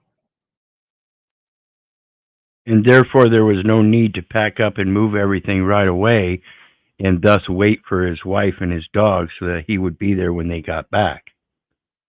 And the confluence of events happened all at the same time, where now the park ranger shows up at the site after the discussion with the other guy that reserved it, and Mr. Myers was waiting for his wife, and now that they had just arrived back, they were prepared to go ahead and pack their stuff up and go to another site after they'd already moved once before. I think this guy was doing a pretty good job trying to keep things from escalating. And here we have a camp guy that's a camp manager that's doing everything in his powers to escalate them. It's pathetic. Is it possible that the gentleman was fishing at the lake? I don't know. Did the gentleman tell you he was fishing at the lake? He said he was going to go down and fish and then get his trailer. Going to go down and fish and then get his trailer. So he was there at the park, reserved a spot, decided he's going to do some fishing for a while, then go out, get his trailer, and come back. Again, giving Lane Myers and his wife time to get their stuff sorted out when she got back from a hike and get to another site. So there really was no issue at the campsite, except again for the park manager's feelers. So is it possible that prior to you arriving to tell Mr. Myers he had to move, that him and this gentleman had a conversation and already could have possibly worked out the fact that he was in a reserve site and he was moving? I don't know. Did you ask? I didn't. Did you just come up and say you have to move? I came up and explained that it was reserved, that it was And already what did Mr. occupied. Myers say? And what did Mr. Myers say in response? He didn't. He didn't say anything. He asked where else he could go, and I gave him other options to move to. See, again, he just answered a question saying he didn't, and then turned around and said he asked. So this guy is so out of it. And I urge you people to listen to people as they speak in our everyday lives and hear the same rhetoric over and over again, time and again. And that will tell you to leave those people alone. You don't want anything to do with them. Again, this guy is in his 60s or 70s here, looks like Fauci, and certainly not a man to be trusted. Lived his whole fucking life like this. This is a disgrace. Is that what you told Officer Moreno? I didn't. What did you tell Officer Moreno? That you were in an occupied site, and I asked you to move. And that I started saying, get the fuck out of here, First Amendment, all this, right? Yep. But you just said that I didn't say anything except, where can I move to? Oops. Oops. See, he only wants to give the details that are absolutely necessary. Are you asking a question or making a statement? I'm trying to just clarify. What are you trying to clarify? Ask the question. I'm trying to clarify if it's possible. You know what? Let me just play it. So, because the question revolved around, did you tell Officer Moreno that I said, okay, where do I need to move to, and moved and nothing else? Or did you tell Officer Moreno that I started cussing at you? The situation started from when your dog ran at me and you came running at me with your hands clenched, cussing We're at talking me. about the interaction prior to that, sir. Interaction prior to that. You asked the question what I told Officer Moreno, and I'm telling you. About the first interaction at the campsite. Not just what did you tell Officer Moreno, specifically, what did you tell Moreno when he asked you, what did Mr. Myers say when you told him he had to move?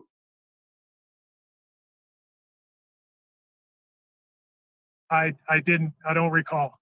Here, we're going to play it for you. That's between you and, but he needs to leave.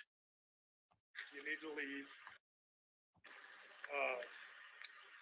Told me I'm gonna learn about the First Amendment and all these amendments and I just don't need that in here. Okay. Did he pay for the night? No, he hasn't paid nothing. And I asked him, I said, you need to leave, because with your aggression, it's not gonna work out here. Okay. And his girlfriend started crying. And, well, I can stay because I wasn't part of that. That's between you and, but he needs to leave. What was he wearing? He's wearing a T-shirt that says public landowner and shorts. Okay. He's in site 18. So let me just reiterate what you told me. So he was staying at another area that was already reserved to someone. Right. You asked him to leave. He got mad about that. What did he tell you? He said, it's not reserved. And I said, yes, it is. And I showed him the tag. The guy came in this morning, was parked there. I checked him in, and it shows he's there from today till the 6th. And he wasn't happy about that. And then he moved. Well, he hadn't moved. And I went back around probably 45 minutes later, and nothing had changed. And I parked. And when I got out of my vehicle, you can see this is the vehicle right here. This is where he went into the site, and he's got a beware of dog sign right on the front of the windshield. So when that dog started at me, How big is the dog? it's pretty good size. It's Oh. a black lab pit mix. I don't know. Okay. And then he come out and jumped in my face and What did he tell you? told me to get the fuck off his property.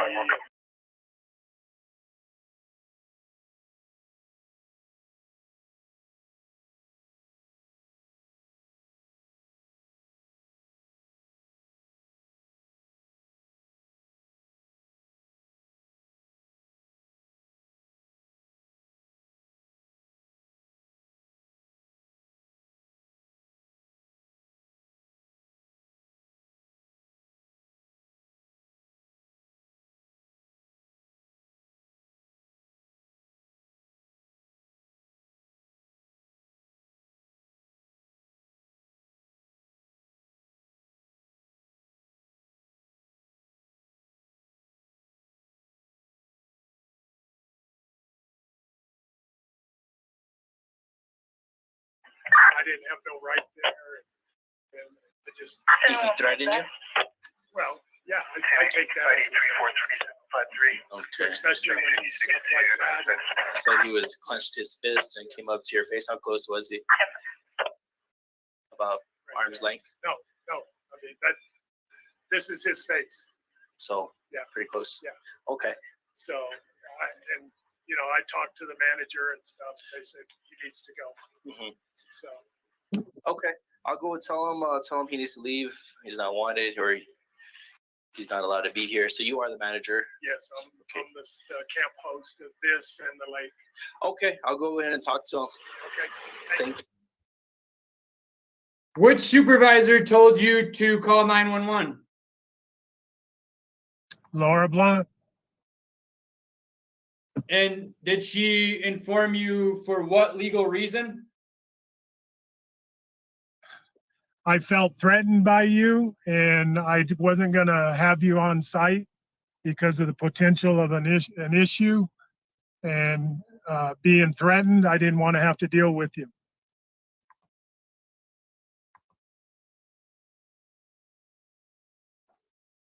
Being threatened.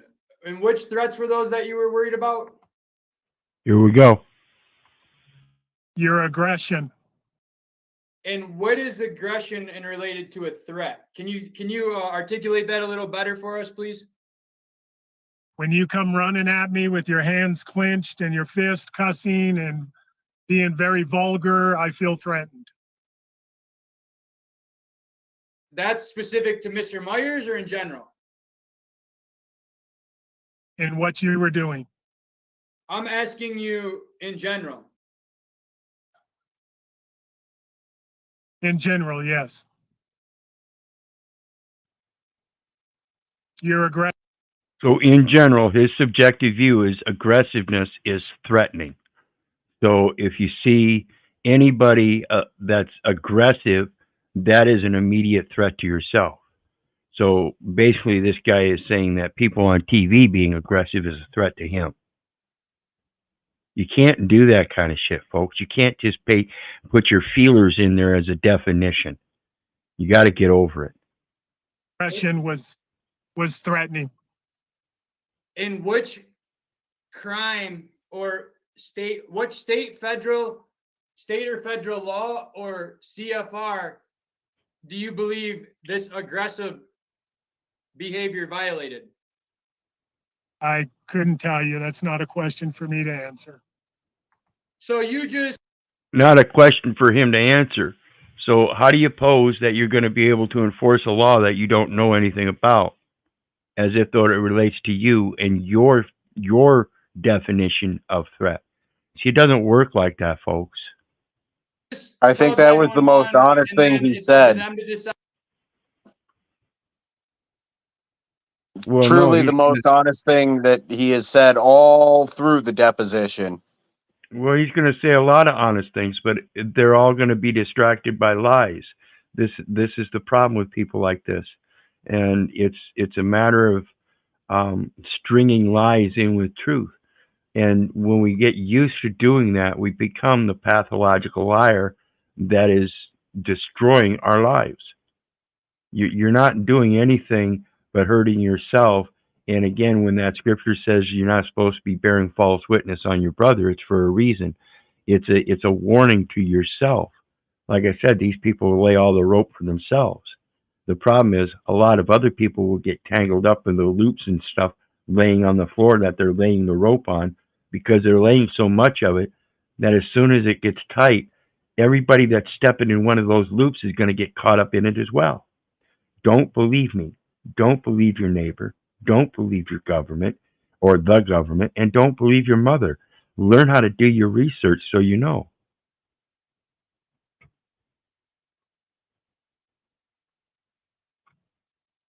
Decide if any laws were broken?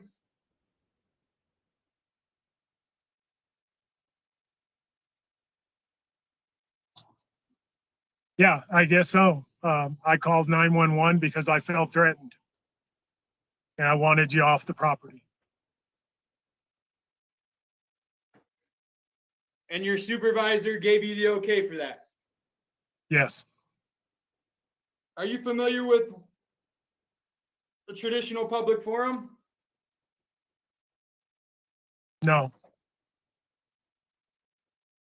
Do you know what a First Amendment liberty interest is? Are you familiar with the with the traditional public forum? My God, dude, you just said no. You're part of that very public forum, the traditional public forum. You're a public national parks manager, for crying out loud. This is the problem, people. They don't know what they're fucking doing. no, Do you know the federal code or statute for trespassing on federal land? no, Do you know the code for being aggressive on federal land? no, Can you point to any specific rule that you're aware of that you are responsible for enforcing at Hopewell Lake Campground that you believe Mr. Myers violated? Here we're getting into an interesting aspect of his authority, like I mentioned at the beginning of the stream. This guy has zero authority to do anything unless something actually criminal happened. And that means it has to be a violation of law while being able to enforce the policy of the state park. That means it has to do with the contract. Or it has to be some kind of physical crime like assault, murder, rape, whatever. Otherwise, this guy has zero authority for anything, and it's all based on his own fucking feelers. That's the pitiful part of it. no. But you just called and said you want him gone.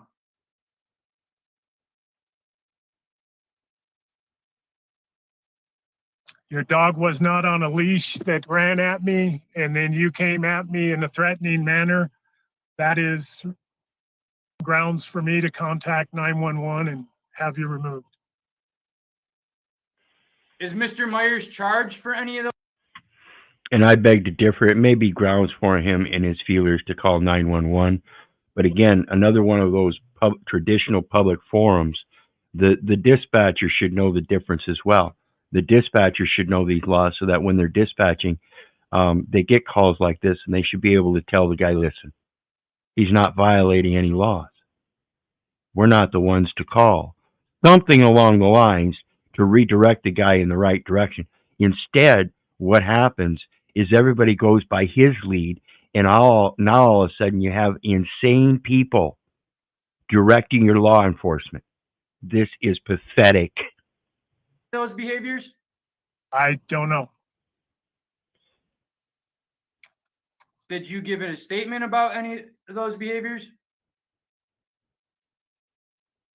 A statement for what? What you just said. You just said that Mr. Myers threatened you and all this. So are you pressing charges? No, Do you know if there was an investigation? Bingo. Bingo. Yeah, see, Jen gets it. That is the point to drive home. The absence of a crime. Yet these people are still pushing on this, that there's a crime. This is why Harry Nutt was saying earlier, this is frivolous. This is silly. You shouldn't need to do this. And no, you shouldn't. Shouldn't have to go through this much bullshit to realize, hey, wait a minute. There was no crime to begin with, so it doesn't matter how much truth or how much lies you want to put in a record. It didn't happen. It didn't happen. But instead, like I said, we got one insane guy directing everybody else to believe that it did because none of them understand the definitions they're using.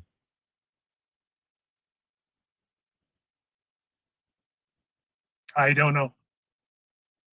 Do you know the penalty for a dog being off the leash? No, Is there a penalty for a dog being off the leash? I don't know. You just know that Mr. Myers' dog not being on a leash was a violation? To the rules that were set in the campground, yes. And those rules obey federal laws. All visitors and users of the National Forest are subject to federal regulation.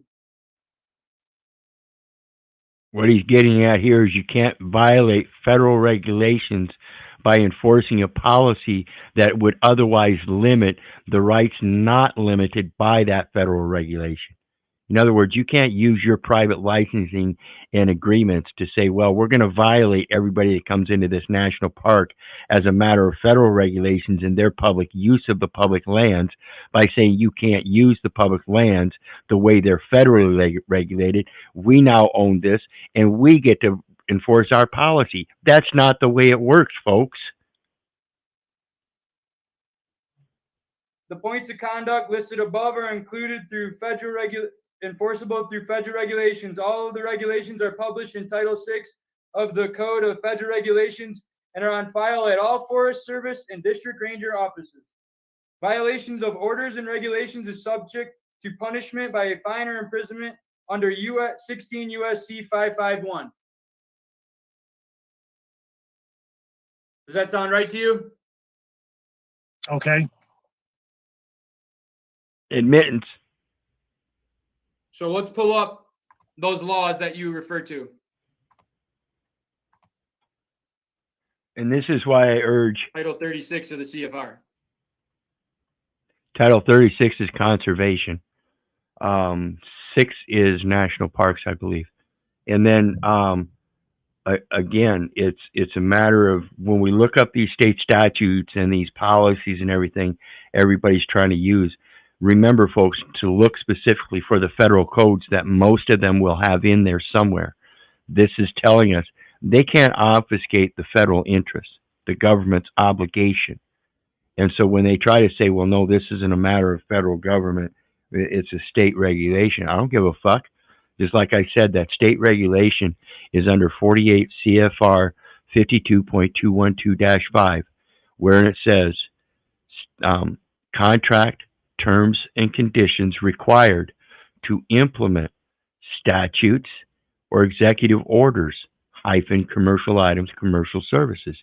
So if they're going to use a state statute that's telling you that it's an acquisition regulation to acquire something, and it has to be done in contract form. That contract form is the statute. Those are the terms and conditions of a contract. And if you're not directly involved in that contract, then those terms and conditions don't apply to you. Period.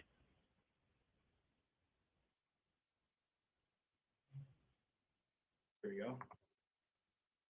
Pull this up for us. We'll go right over it. Let's see, do this.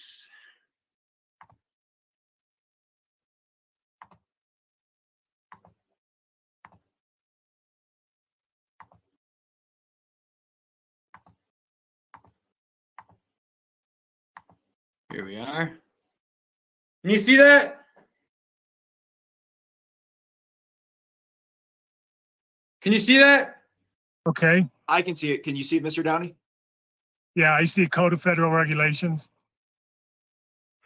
Are these the ones that apply at Hopewell Lake Campground? Yes, sir. I guess. I don't know. I guess. Are you responsible for enforcing these rules at Hopewell Lake Campground? No, Okay. So you're Exactly what I was stating earlier. Like I said, this guy has no authority because these are the regulations that park falls under, and he just stated that he has no authority to enforce those regulations. So what he's trying to do is enforce policy of the management services, and that is the violation of the law. Remember, 18 U.S.C. 1589, the use or threatened use of the law or legal system, whether civil or criminal or otherwise, means the abuse or threatened abuse of the law or legal system, criminal, civil, or otherwise. It's literally telling you they're not supposed to be using that shit against you. Period. Learn how to read. not responsible for enforcing whether Mr. Myers' dog is off a leash or not?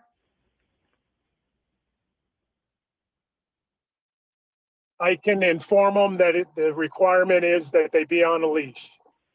And then what else can you do? I can contact 911 if it determines to be that extreme and have them come deal with it. Just Is a as I dog did. off a leash a violation of state law? I don't know.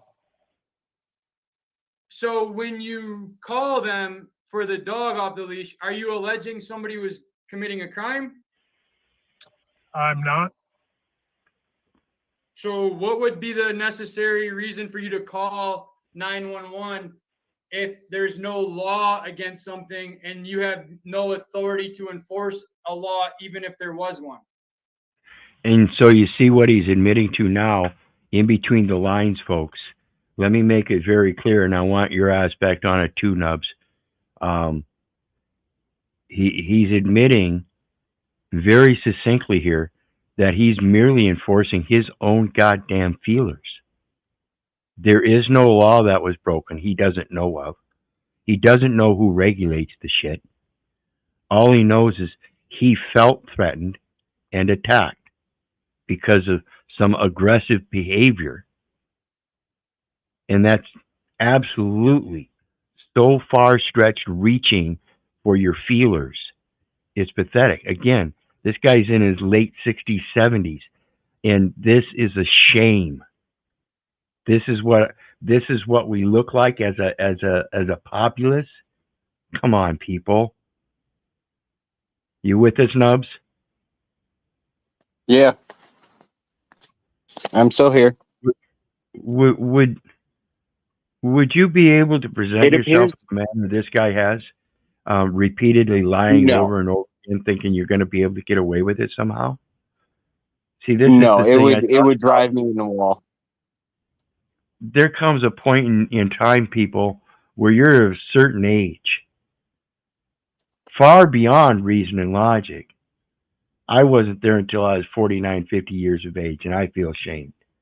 This guy is 10 times shameful because he's one put in position and allowed to let this kind of shit ride.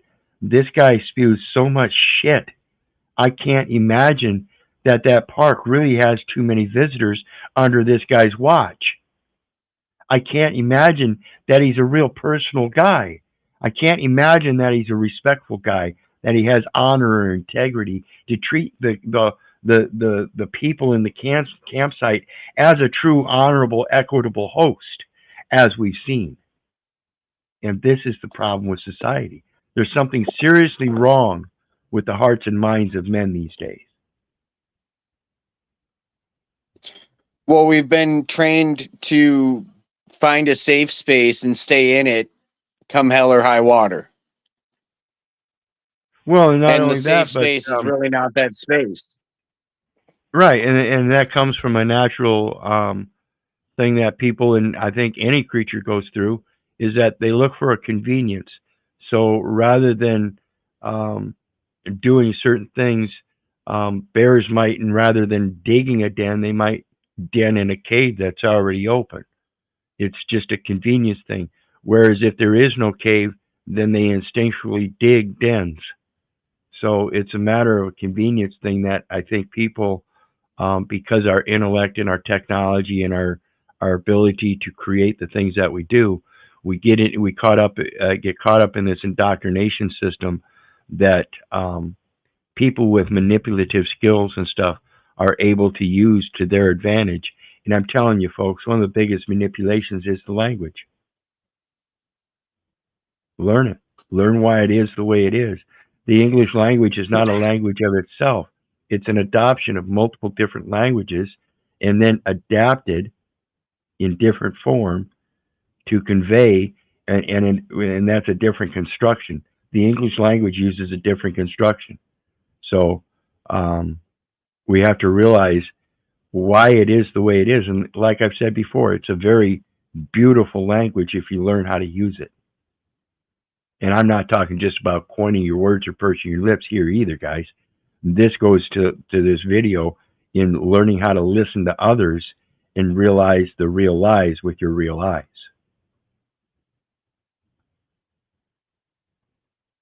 Hey, my connection is getting shitty. I don't There want to are interrupt the rules broadcast or anything. that I say said you, law. I'm going to jump A down. rule is not a law. Yep. okay, well, Appreciate it, brother. I'm not a law enforcement, so I can't enforce Take it. her easy. But you stated that you have the authority to enforce trespassing against Mr. Myers. I did. You did what? Again, he's not the owner. He's just a manager. He's not an owner of the management company that runs the concessions and everything. And that's the requisite for trespass, is the owner has to have them trespassed. Now, they can take a report from the manager and then do the trespass process themselves. But again, that would mean that instead of calling the local police, they would have to call the forest rangers, the National Forest Service. They would be the ones that would have the authority to do the trespass. And then through the dissemination of the information through the information agencies, the Interstate Identification Index, all those different programs would automatically get duplicates sent out because it goes out into a public forum, and they automatically get red flags in their system and say, hey, here's some new information that might be pertinent to your records. So it just reaches out, grabs a record. Now it's got a duplicate record in many different places all over the place. This is how they're able to use their interstate compacts and those trespasses from national parks across the nation. I did not say I had the authority to do that, but I asked them to remove you from the property. Under what authority? If you don't have the, if you're not law enforcement. See what he just said? How stupid is that? I don't have the authority, but I asked them to remove you. That's literally what he just said. Let's back this up. 118.59. I'm not a law enforcement, so I can't enforce it. That extreme and have them come deal with it. Just Is a as I dog did. off a leash a violation of state law? I don't know. So when you call them for the dog off the leash, are you alleging somebody was committing a crime? I'm not. So he admits nobody's committing a crime, that he's not claiming anybody's committing a crime, and he has no authority. So he calls somebody that enforces crime to come remove him. This is insane. Pay attention. That's literally what's going on here. So what would be the necessary reason for you to call 911 if there's no law against something and you have no authority to enforce a law, even if there was one? There are rules that I say said law. A rule is not a law. Okay, well, I'm not a law enforcement, so I can't enforce it. But you stated that you have the authority to enforce trespassing against Mr. Myers. I did. You did what? He told the cops he wanted him off the campgrounds, despite the fact that there's no crime and nothing to enforce. So they enforced something that wasn't there to enforce. This is insanity, folks. The term use or threatened use of the law or legal system, civil, criminal, or otherwise, and this is not a verbatim quote, means the abuse or threatened abuse of the law or legal system, criminal, civil, or otherwise. That's 18 U.S.C. 1589 C. Read it. I did not say I had the authority to do that, but I asked them to remove you from the property. Under what authority? If you don't have if you're not law enforcement. As the campground host and manager of the site. And those authorities are vested to you under what? Managing the site. Managing the site only. Under another contract, again, the management company is the one that has the contract. Therefore, this guy is a mere employee of a private corporation, has zero authority. Under what authority? What authority are you authorized to have someone removed for trespassing from Hopewell Lake Campground? It could be many different things, but in this case, it was you being threatening and being very aggressive in your means and manners. So does that? And yet none of those are violations or crimes. See where we're going again? This guy is looping, and I think he mentions again something about circling back later on in the video. And it's literally the same thing we see on these panels with all these people that loop. It's the same damn thing, folks. Learn how to pay attention to it in your real life, and you'll see it. Is that trespassing or is that disorderly conduct? I don't know. I don't make that determination. You don't make the determination, but you called the police alleging somebody was violating the law, right? I didn't say you were violating the law. So why would Mr. Myers need to leave Hopewell Lake Campground if he wasn't violating the law?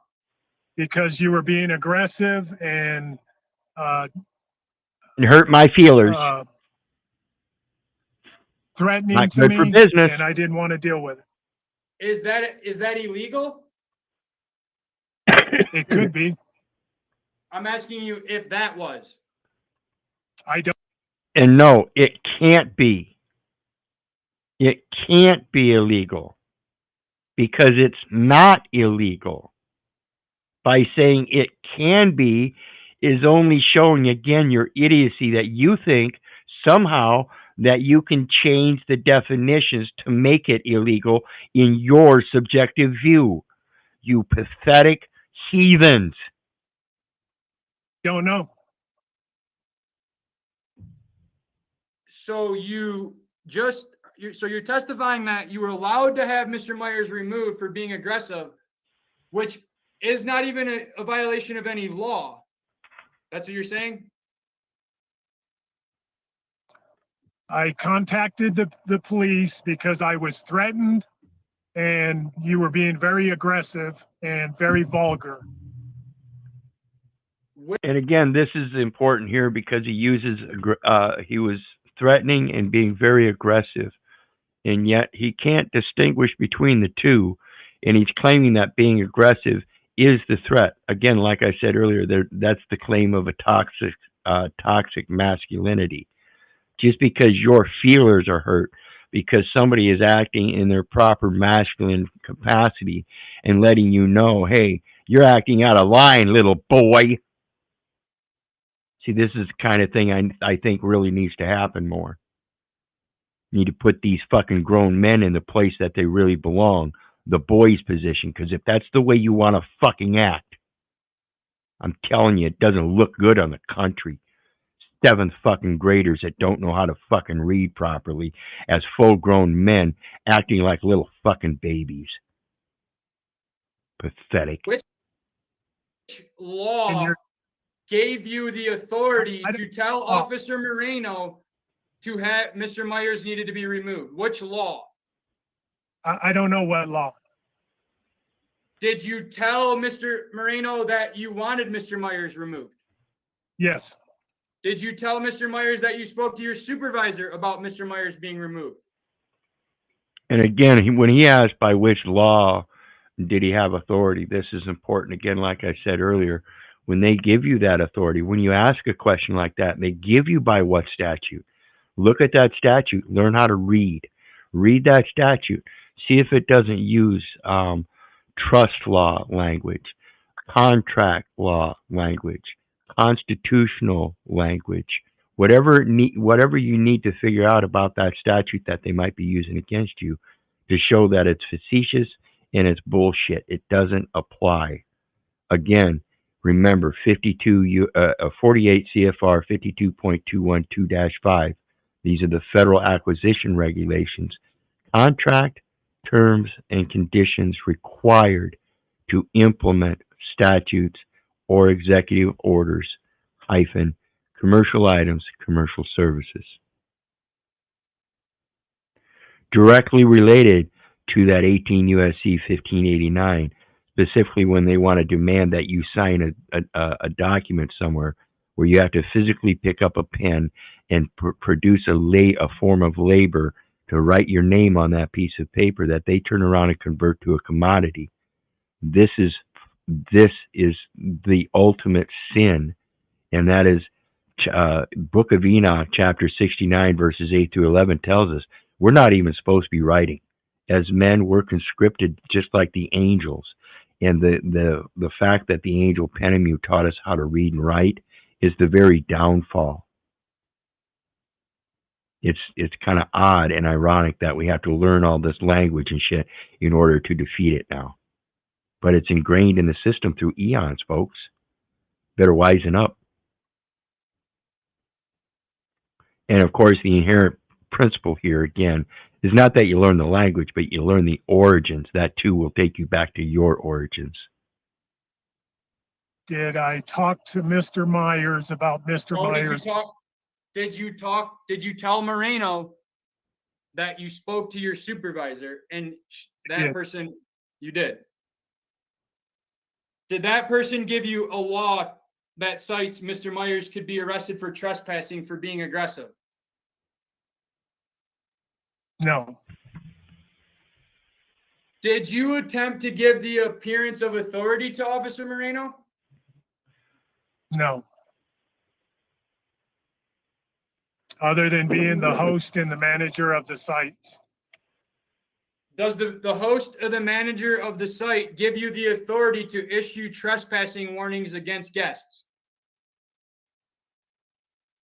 I did not issue trespass warnings. No, he just had him arrested based on the concept he just didn't want him around. So again, a sense of mind, he says he could ask him if his job is to accommodate visitors and make sure they enjoy their stay at the campgrounds. That's what he's getting at here. It is his job to, does his job give him authority to do such things, such as report visitors because they hurt his feelings and didn't violate any laws or policies? This is the part that gets them. They don't know what the fuck they're doing, and all you got to do is point that out. Listen, there was no crime. There was no victim.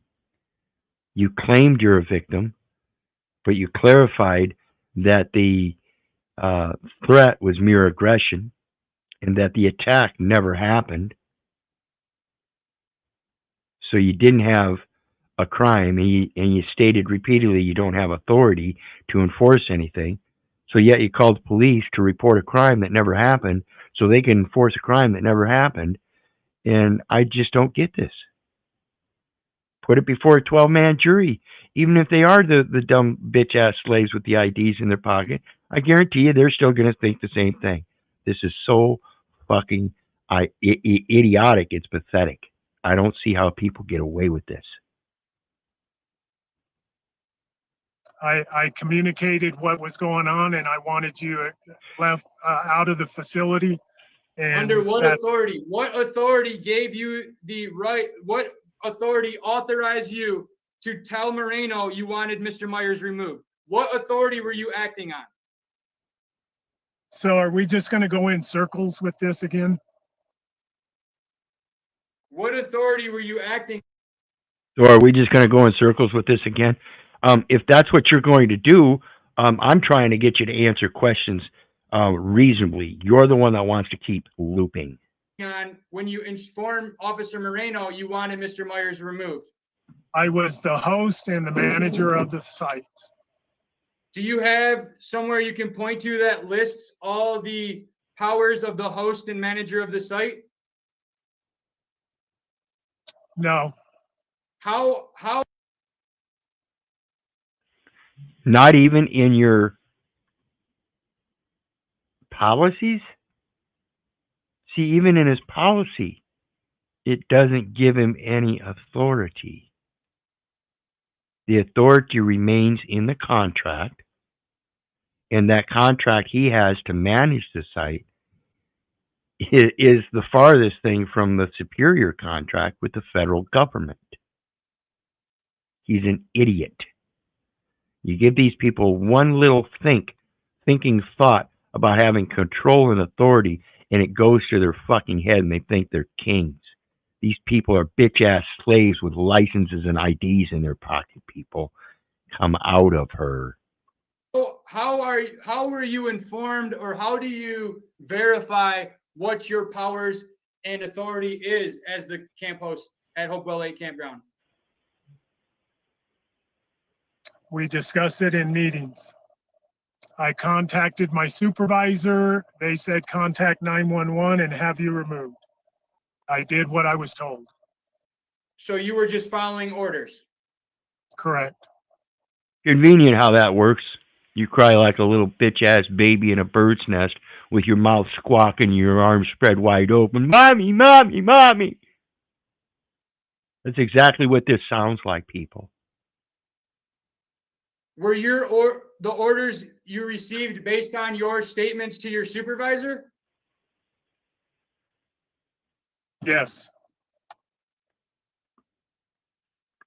Did anybody else contact your supervisor? Not that I'm aware of. Did your supervisor speak to Mr. Myers prior to being arrested?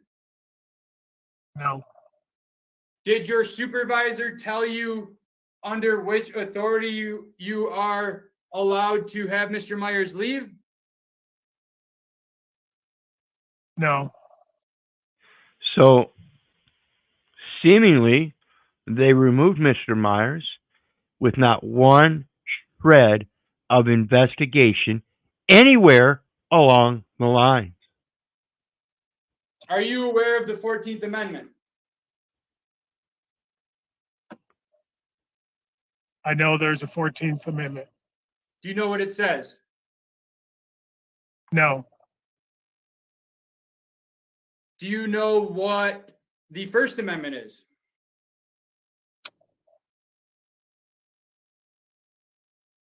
Freedom of speech. And what is the type of speech that is protected by the First Amendment? I don't know. So you just know there's speech, but you don't know which speech? No. So are you familiar with unprotected speech? No. Are you familiar with true threats? And so here's where I'm going to speak about what I said earlier when I said kill them. Okay? It's very distinct difference between murder and kill. And when I say kill, it means out of necessity. The problem is that we don't have a real necessity to kill people just because they're stupid. If there was that kind of necessity, that's what I'm talking about. We need to kill off the stupidity, people. Again, I'm not going to sit here and judge any man. I judge their words. And that's what I'm posing that we kill, is the stupidity. Because a lot of people might be a good man, but you're making shitty persons because you don't know how to be a true living soul. You're stuck in your manhood. You're stuck in your masculinity and your femininity. And in that femininity, running for your feminist rights to be equal. It's not going to happen. You can believe it and portray it through your legislation all you want. Women will never be equal to men. There's a reason for it. The men are supposed to protect the women because they're the ones that bear our fucking children. Get with it, learn it, and just deal with it. It's going to be natural whether you like it or not, no matter how many marriage licenses you want to put yourself through. The natural course of life says otherwise.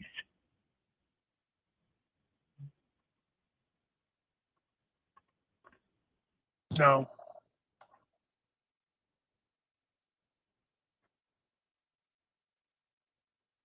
Are you aware that Hopewell Lake Campground is designated a traditional public forum for First Amendment purposes by the United States Forest Service? No. Are you aware that speakers in traditional public forums receive the highest protections on their speech?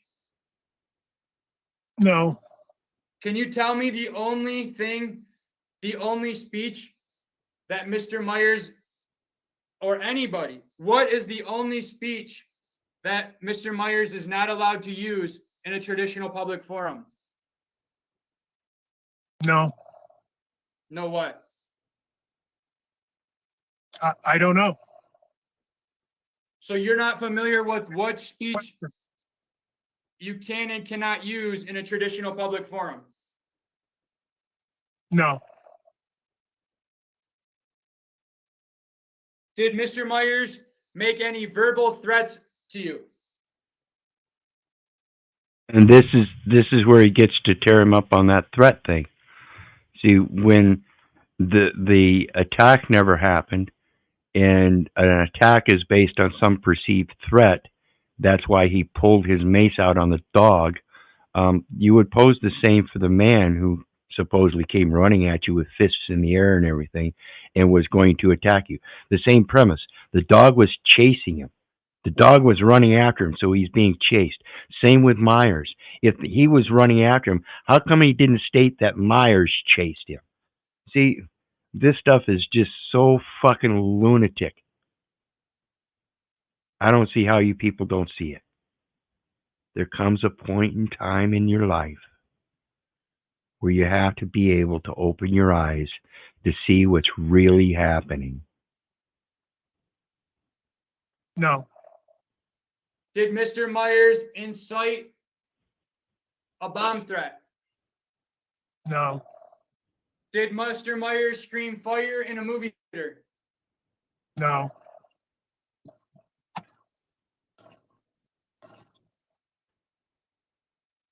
So your testimony is Mr. Myers used protected speech?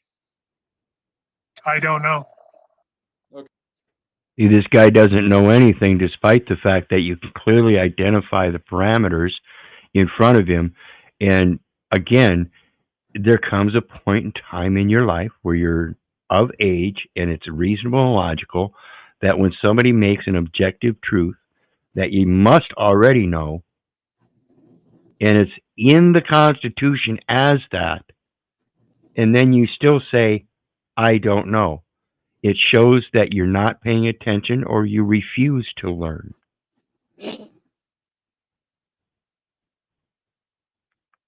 Greetings, Rat Blood. I'm hoping we can Oh, yes, hold a good Wizard. decorum tonight. Absolutely. Regardless of any past history or or any type of differences we had. I respect your knowledge. I do not take that as a joke. And, no, I don't necessarily get along with the group that you generally hang out with, but I got some very interesting news on my son's case today. And I would like a, a really sharp opinion on this. In the discovery that we originally got, they left the forensics out. We got the forensics today. There was no gunpowder residue, there was no blood, and there were no witnesses to who actually committed this crime, but there was a name brought up. So by discovery and what they did with the forensics, from his clothes to the residue on his hand to the blood, the whole 9 yards, that all come back negative today, which gives me hope. And there was no witness that saw my son actually commit a crime. There were only witnesses who placed him there. So basically, at this time, all they've got is circumstantial evidence. Still, like I said, we're dealing with a world of insanity. Right. The first thing I ever had with the system as an offense as an adult was what they called second-degree robbery, when in fact it was a mere simple bag snatching, purse snatching, grab and run, less than $50, and they called it second-degree assault because the person said they were in fear as the criminal was running away. They had no idea what was happening. And of course, this was my own stupidity, but I ended up with 10 years. I learned a lot from that.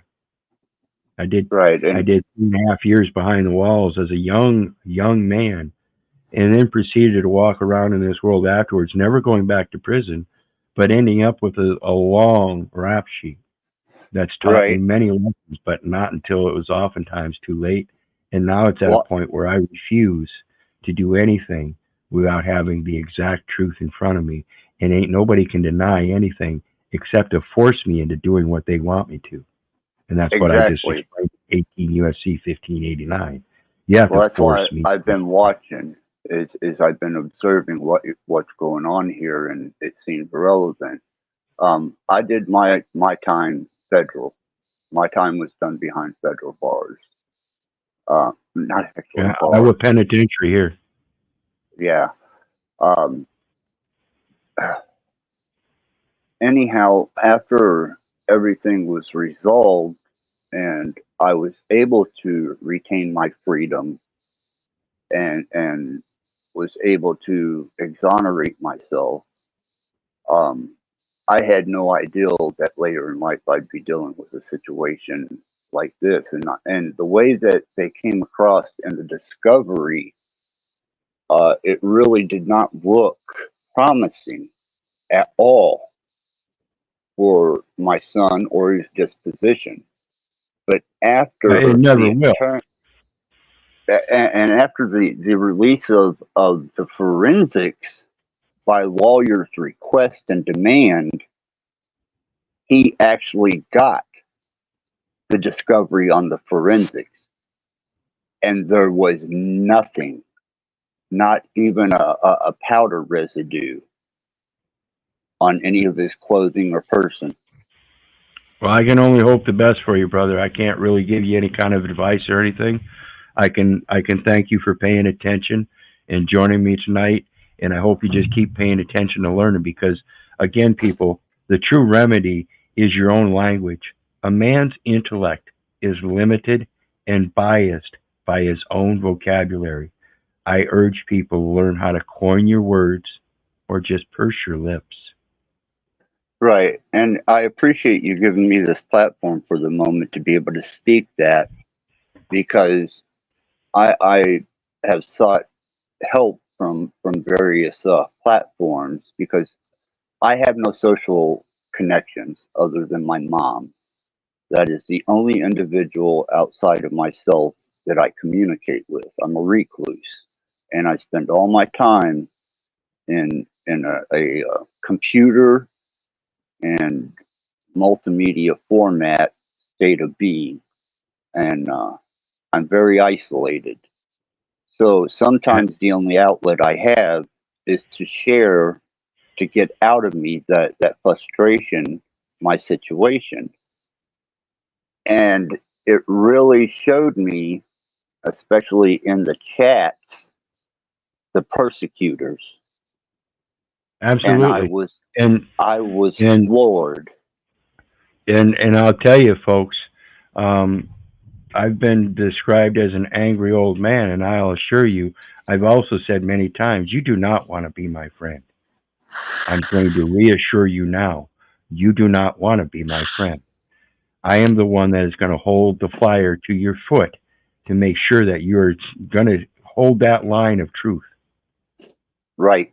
And I appreciate that from you, Wizard. I really do. And, you know, I sometimes I feel bad about the disposition of your chosen platform and who you interact with, but I don't in any way or haven't underestimated your ability to understand and to be able to relate to people the fundamentals of law and how it applies to the person. That's why I come up here. And I think that's an important aspect. Thank you for mentioning that. Don't sit here and give me all kinds of praise and glory for this and that. I get everything from him, and it's people holding themselves back. I'm nothing great. No, you're just a learned knowledge. You chose to endeavor into a learned knowledge that some people don't even consider. You're the sum and total of what you are from your birth to your death. It doesn't make you a saint, but it does make you a person that is approachable. Well, and that's, again, don't believe me, don't believe your neighbor, don't believe the government, for crying out loud, don't believe your mother. Do your research so you know. And that's the difference. It's not because I know so much. It's not automatic. I've got over 20,000 hours of research, I assure you, in the last 7 years. I assure you, ain't no attorney or lawyer out there put that much effort into their education because they had to pay for it. I assure you, my education is worth a lot more, not to you, to me. And that's what I'm saying is, I'm not looking to be your friend. I'm not looking to be your ally. I just come here because the resources here are probably going to be more factual and to the point than any other platform that I'm going to go to because of your time spent learning this, your endeavors into it. You know, it has nothing to do with praise or friendship. It has to do with fact. Thank you. I appreciate that. And again, that's why I invite people up here. I'm not looking for people to just come up and cupcake and thank me for my information. I need other people like minds to bring me new information that I'm not aware of. I need people to question me and my sources, because sometimes my sources change or are altered, or maybe I got them wrong or listed them wrong. I need people to do the review and complaints, concerns, compliments, and contradictions. That's what I need. Platitude doesn't apply anything to when they change laws on you, which they do. And you may spend They're 2 years, folks. Yes, and you may spend 2 years studying a particular branch of law, and within a matter of days, that branch of law has changed completely. And they have I mentioned this. I mentioned this not too long ago in researching the U.S. Code and the CFRs. Just this last year, they transferred a large portion of Title 15 to Title 19. Title 15 is known as Foreign Trade and Commerce, and what they're doing is it's actually being converted to trust code. So they're removing, while they're not changing the name or the title or anything, they're removing certain elements, and those elements are the foreign commerce and trade elements, and they're going under Title 19, which is U.S. Customs, which I reasonably agree would be much more appropriate for those codes. Whereas Title 15 starts out with 15 U.S. 1, talking about trust law. So that is effectively the trust codes. Right, right, and that's what your research. You stay up on that. I don't. I stay in a completely different world of quantum physics, metaphysics, and such forth. But unfortunately, I found myself in a situation that I did not have much knowledge of because, even though I've been incarcerated, I've had to deal with lawyers and such forth. I had no, this was murder one is that's some big shit. But no, my brother's doing life in California, guys. And doing life in California for a double murder. But this guy's been kicked out of several states. He grew up in orphanages and foster care, much like I did, except myself and my two younger sisters were adopted, while he and my older sister continued on in these homes, never to be adopted. Now, my sister turned out seemingly okay. She ended up in the Catholic Church and everything, and seemed to lead a good life, but she passed away at the age of 50, not having a very healthy life. And a lot of that was probably due to the stress. And then again, like I said, my brother, in and out of orphanages, foster homes, Boys Town, all kinds of stuff, kicked out of several states, many felonies. And that's why he's been kicked out of states, because they just don't want to deal with him anymore. Now he's consequently doing life in California.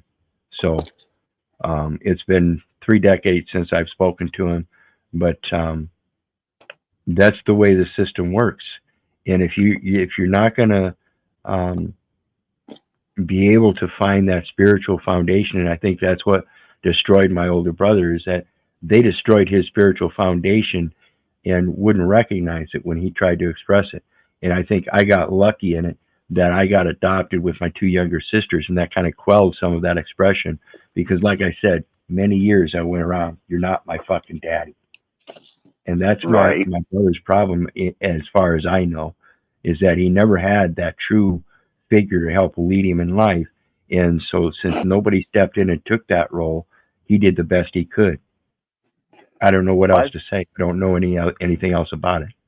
So the only element of relation that I can have to that is I found that I don't get along with humans socially. And anytime I get a friend, they either wind up committing suicide, or they die from a drug overdose, or they're incarcerated, or they're murdered. And this has been a lifelong situation. So I think that's looking out for your own self-interest when you're meeting up with people to socialize. See, the relationship between people has to have a give and take on both sides. It's the same thing as any other contract. It has to have the equal consideration, equal benefit. And if there's detriment, then both parties are going to suffer from it. It's the legal system, as far as contracts go, are just merely mimicking the spiritual effects of our natural lives. And I believe that, because when I was a nomad, I spent 3 years out on the road as a nomad before I wound up coming back to my mom and getting a house in the same city she's in. I didn't make friends. I still don't have friends. I couldn't even tell you, who lives 2 blocks. Maybe listen to Paul some more, brother, because I don't know what your differences are with him, but I've learned to realize that Paul, as a young man, is a lot farther in life than I am on certain aspects. And I'm sure he'll tell you the same thing about me, that I'm farther on certain aspects than he is. And it actually has nothing to do with age. It has to do with respect, admiration, and reverence for that image and likeness. knowing that we're both children of God. No matter whether you believe in God or not, I do. Therefore, I have to treat you the same way. In treating you the same way, I hope to believe in a impress the creator. concept. In treating you the same way, I hope to only present a concept that as an image and likeness, we should already have an inherent natural thought to respect each other, not just for the lovey-dovey cupcake stuff, but for knowing the dangerous element that I pose myself, I can see in you. If I can walk up to somebody and knock them out with a shovel, I'm sure you could too. I'm going to respect that part of you and come forth with peace and let you know, hey, we really don't need to go to those extremes. Let's find a different way. This is what Jack Talcott's trying to figure out with the world wars and secrets and stuff. You can't do it. You can't do it. Well, All I'll you be can do honest. is end the war in yourself and be as open as possible to end your secrets so that other people get to know you for who you truly are. I'll be honest. I watch you. I watch Paul. I watch Talcott from a distance. I'm a lurker, and I do take. I eat the fish and spit out the bones, and especially when watching Talcott and Paul, because there is such a spike and a drop and a spike and a drop in the total tone of what's happening there. Now I do know that Paul is he has his mindset and he is trenched in that. I mean totally trenched in that. Which I Well, can yeah, respect conviction. Well, that's his purpose in life as he sees it, and I can see that. You know, some of us are meant to be angels, some of us are meant to be triggers, and that's what Paul's part is. And I'm not saying I'm an angel. I'm not saying I'm a trigger. I'm saying there are many different aspects to different characters that we can portray. And again, this is where I'm going to reflect on my 18 different channels.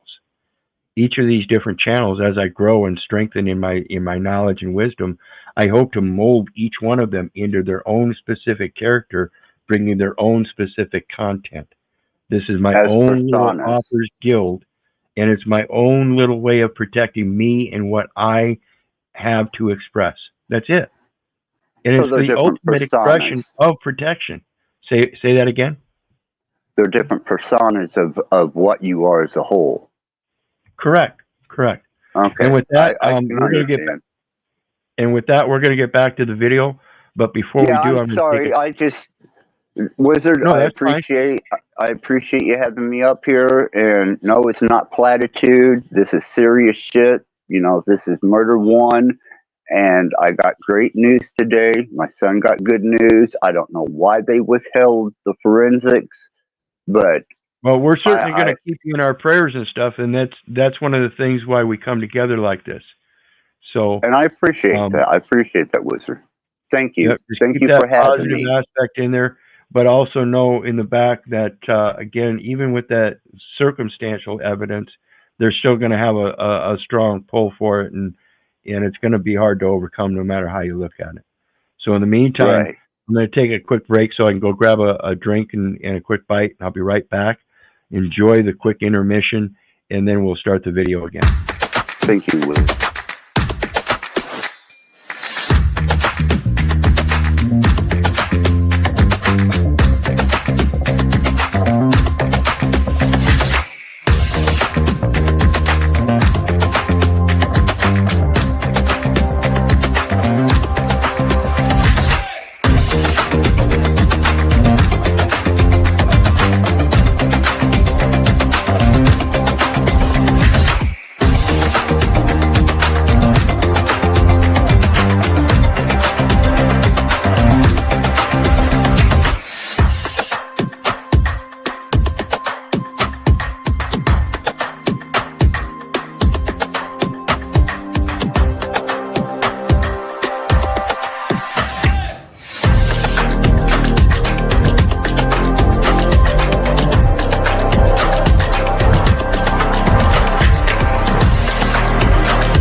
Okay. Those three things are unprotected. Is that a statement or a question? I feel you. I'll move on. And okay, so are you familiar with the due process clause? No, Are you familiar with the equal protection clause? no,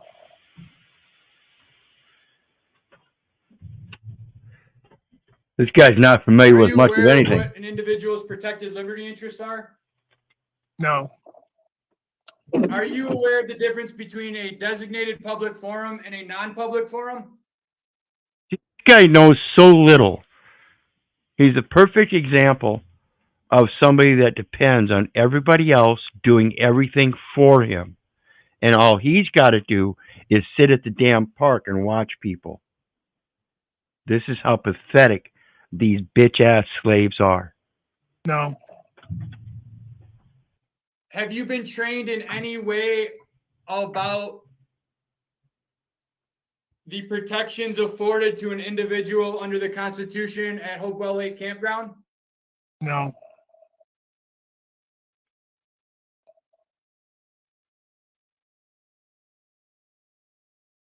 Did any of the other campers make statements prior to Mr. Myers being arrested?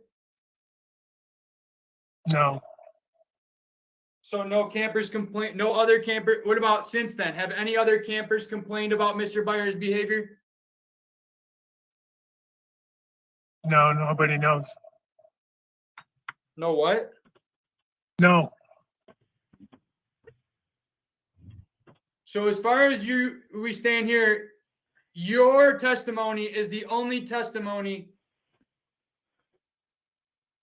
to support your side of the story or your testimony, you know. You have Yes. nobody to corroborate any of this? yes. Yes, what? You do have people or not? No, I answered your question. That it's my statement. So this guy has no crime, no authority. He's never had to trespass anybody before.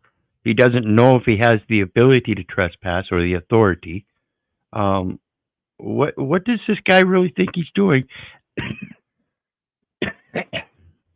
And then all of the people that are supposed to be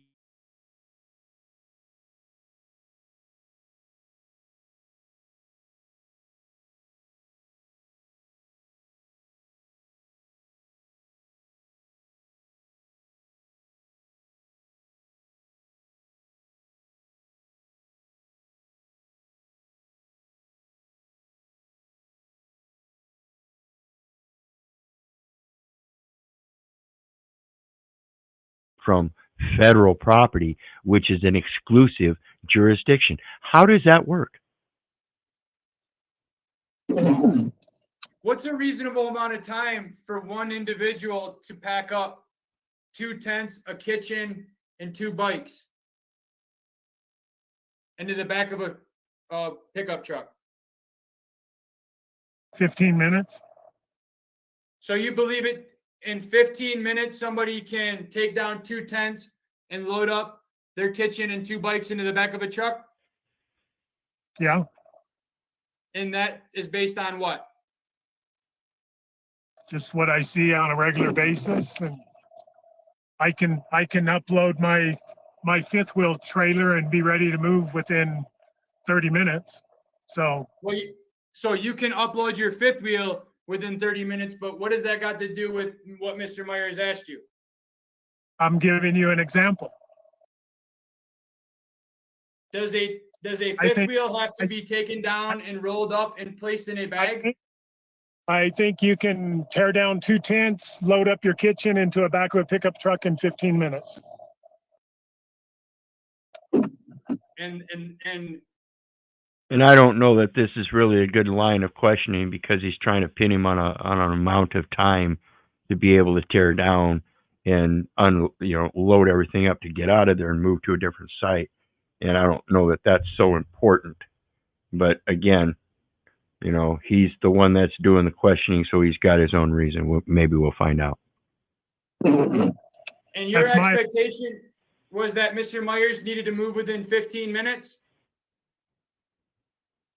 No, I had gave you over an hour or over 45 minutes to do it. And when you came back the second time, that was you coming to enforce what rule? See, I think here he's getting at the fact that you can't make him move. You can request him if it's a violation of the rule, but he hasn't been able to come forth with a violation of the rule. He tried to come forth with the leash thing earlier, but that didn't suffice either. And so we're in the same position of another one that he's trying to enforce that's not actually there. Just to advise that you needed to move. Advised that he needed to move. So he wasn't there to enforce anything, yet he was there to enforce something. He contradicts himself left and right. Had you previously advised Mr. Myers that he needed to move? Yes. What was the perceived benefit of coming in and tell Mr. Myers again? To have you move.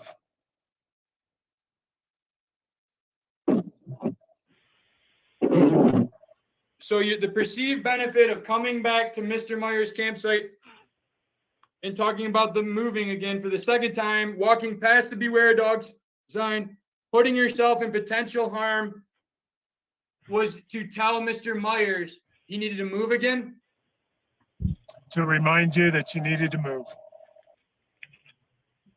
Were you informed that Mr. Myers was in need of reminder? You hadn't moved, so I was going to remind you. In the time after you spoke to Mr. Myers the first time at the campsite and the second time, did you speak to the individual who reserved the campsite? No. So here I think he's trying to push towards the harassment, and in that he had no reason to try to push him off of the site when he already knew that he was there waiting for his wife and his dogs to come back and that they would move as soon as that happened. So you cannot testify if Mr. Myers and that individual agreed that he was in no rush? No. Is it possible that Mr. Myers spoke to that gentleman in the blue Chevy truck?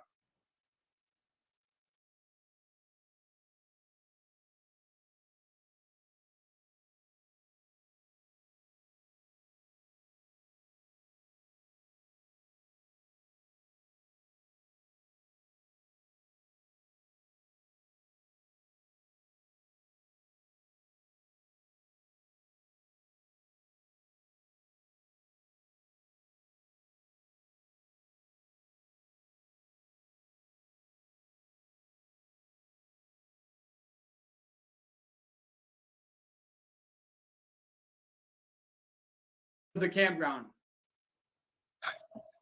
No. Is guilt by association Hey, we're back. a crime? I don't know how much we missed out there, but let me rewind this a little bit. We'll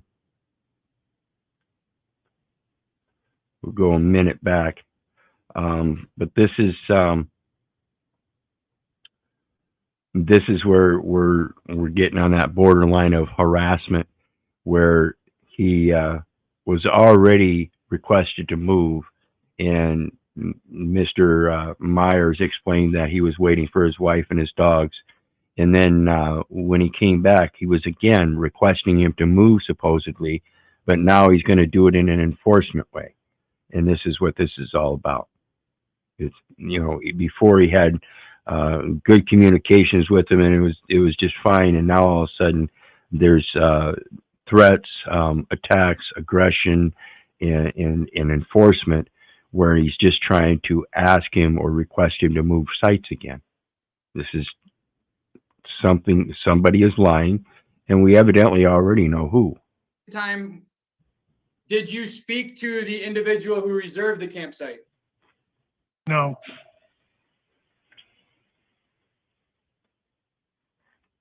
So you cannot testify if Mr. Myers and that individual agreed that he was in no rush? No. Is it possible that Mr. Myers spoke to that gentleman in the blue Chevy truck? It's possible because you've already told me that you did.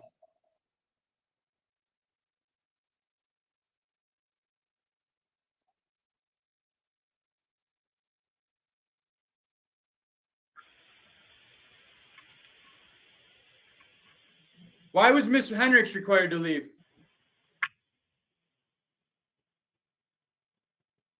She was accompanied with you. Is that a violation of any of the rules of the campground? No, Is guilt by association a crime in New Mexico? I don't know. Is guilt by association a crime under federal law? I don't know. Which camp rule did Miss Hendricks violate? She didn't, So why was she forced to leave? because she was with you in the vehicle. And if she would have stayed, you would have stayed. And I didn't want you there because your aggression and your threatening of me. And I just didn't want you in the campground.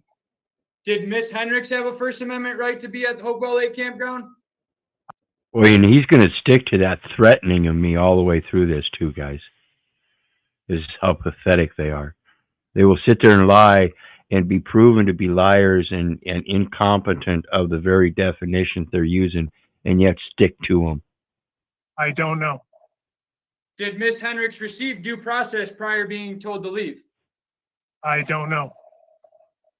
Did you give Miss Hendricks due process prior to making her leave? I didn't make her leave. Who did? The police officer. So nobody in the park made her leave. The police did. See how stupid this gets? Where did the police get authority to remove somebody that they had nothing to do with? This is the same thing as a, quote, passenger in a car. They have no authority to ID the passenger because the passenger is not part of that supposed traffic infraction. Okay? Same thing. It would be guilt by association. Was it under your direction? Most likely, it was tied in with you. Yep. So she was required to leave because she was with me.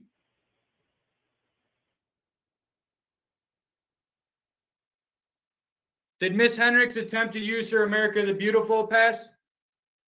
I do not recall ever seeing one. Did you tell Miss Hendricks that that pass is not valid here? I do not recall ever seeing one. What did Mr. Myers come up to your truck and say when you told Miss Hendricks her America the Beautiful pass was not valid there? I don't recall. This guy doesn't recall anything that's not good for him. All right, we'll play the video. You.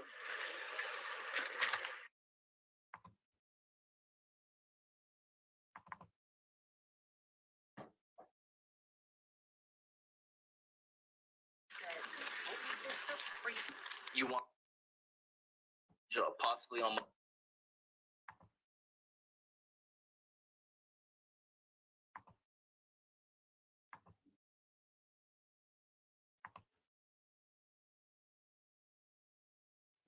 You would think with the technology we have today, Possibly. we would get something better. You're not gonna search it or something, are you? I'm an attorney. Yeah, no, I'm not gonna search. I'm not gonna search his What phone. are you doing with it? So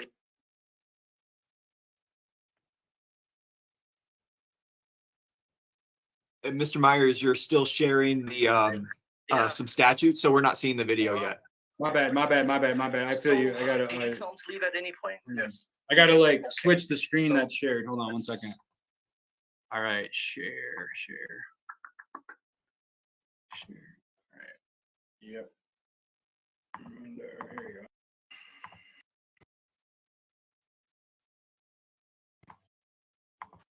just to read.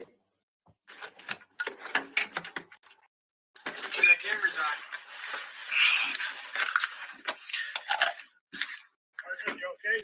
Yeah. Sorry to put you into that. So did you tell him to leave at any? Mr. Downey, why did you apologize to Mr. Moreno there?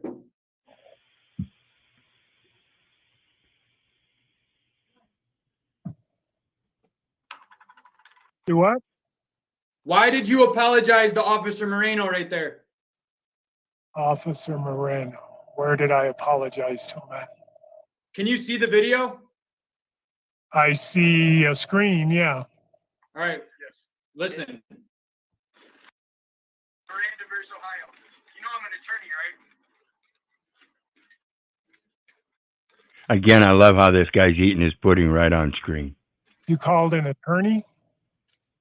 Excuse me? No, that's the video. That's me in the back seat telling Moreno that I am an attorney. And so is my wife for the Oh, federal shit. government. For the federal government, folks.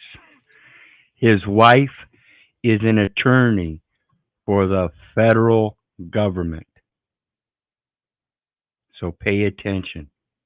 This is what they're doing with you. They're using the words against you. It's a very simple word game. You learn the words, and they can't use them against you. So we know our rights, if you feel me. But here we go. Are you okay? I feel you. Sorry to put you into that. All right, right there. You just stated, sorry to put you into that to Officer Moreno. What was that? What were you apologizing for? For him having to get into it with you and get hurt. Isn't that why you called him, though? One doesn't have the thing to do with the other. It does, because by calling the police, again, we talked earlier about de-escalation. When you call the police, it is an escalation. As he said, he felt threatened, he felt attacked, and he felt that Mr. Lane Meyer was aggressive, and he didn't want him on the campgrounds anymore because he felt that it would come to blows. He didn't use those specific terms, but that's what his fear was. That's what his feelers were all about. This guy is nothing but a full-grown pussy. Again, 60, 70 some years old, still acting like a little crybaby. You called Mr. Moreno, and when he spoke to you, when he arrived at the campsite, you instructed him you wanted me removed. Did you say, I want him removed as long as, you don't get in danger or whatever you're trying to insinuate here? No. You I'm told him you wanted your authority enforced. Is that correct? I'm sorry? You told Officer Moreno that you wanted your authority enforced. Correct. So what are you apologizing for? He wants his authority enforced, yet he's already recognized he has no authority, and that's why he called the police. You see how ridiculous this loop is? These are the true loopers, people. That he got injured. Did he get injured? I assume so. Based on what? Officer Lee saying he got a bloody nose. Is it possible he gave himself a bloody nose? I don't know. So you were just apologizing out of the kindness of your heart? I was being kind, yep. Okay, let's go back to the video. So did you tell him to leave at any point? Yes. You did? Okay. So that's just to reiterate, okay. Kind of just tell me everything again, because I'm a little. Bottle of water? Yeah, do you have one? Yeah. Was your dog restrained in this video? Yeah. So when he took Remember that restrained earlier. Watch this. Which, site This was is it? slick as 21? fuck. and I told him he couldn't be there because it was already rented. He's fine. He's ready. Okay, make sure that dog is, because that's. Is the dog on a leash? He's in the trailer. So is your dog restrained? Yes. is your dog on a leash? He's in the trailer. So again, we have him recognizing himself that his dog is restrained, but is not on a leash. So recognizing that there is other ways to restrain a dog without physically being on a leash. So is he restrained in the trailer or is he on a leash? He's restrained within the trailer. So there are methods of restraint other than a leash? Yes. Thank you. Go look at it.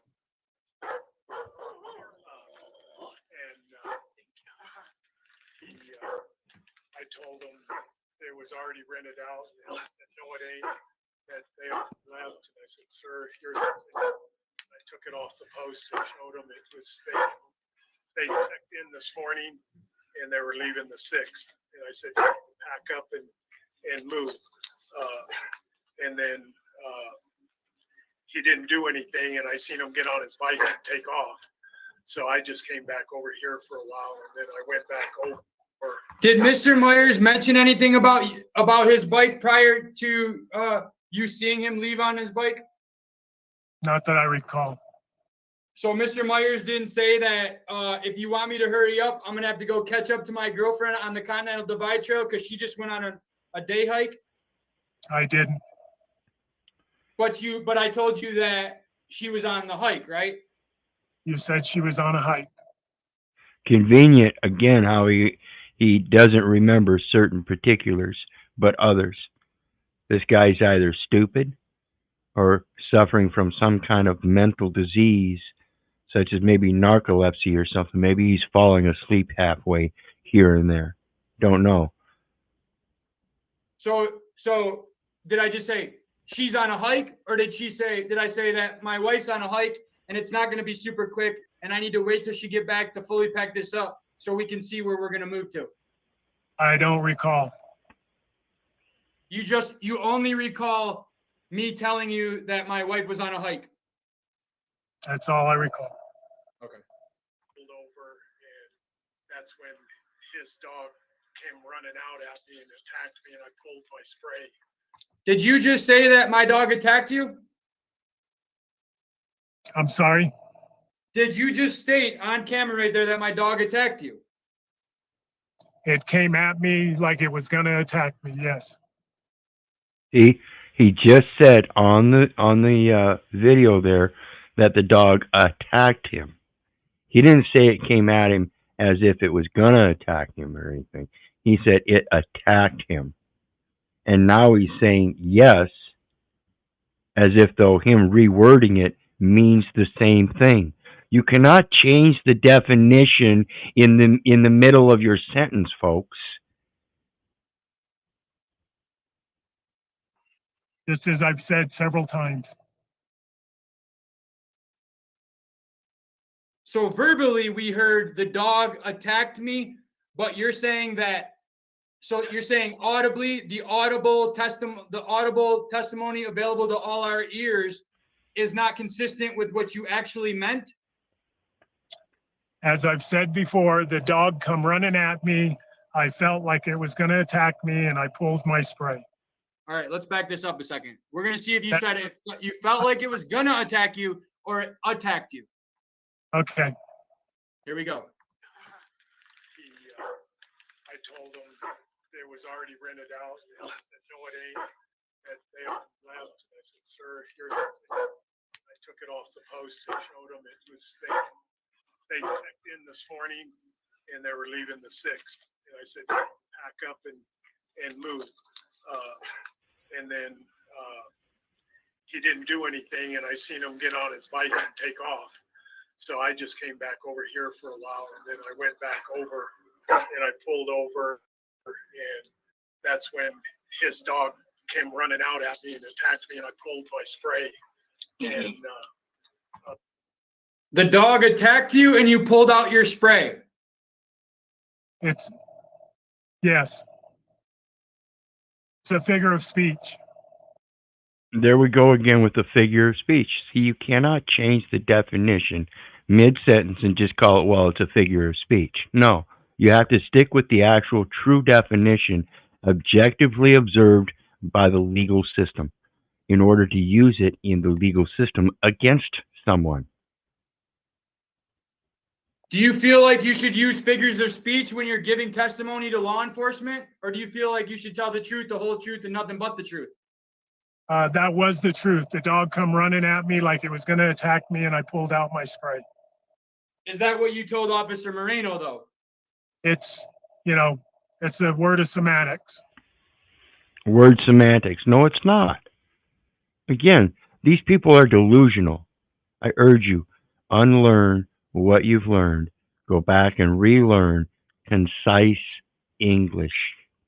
Do you feel giving testimony in a police investigation is semantics?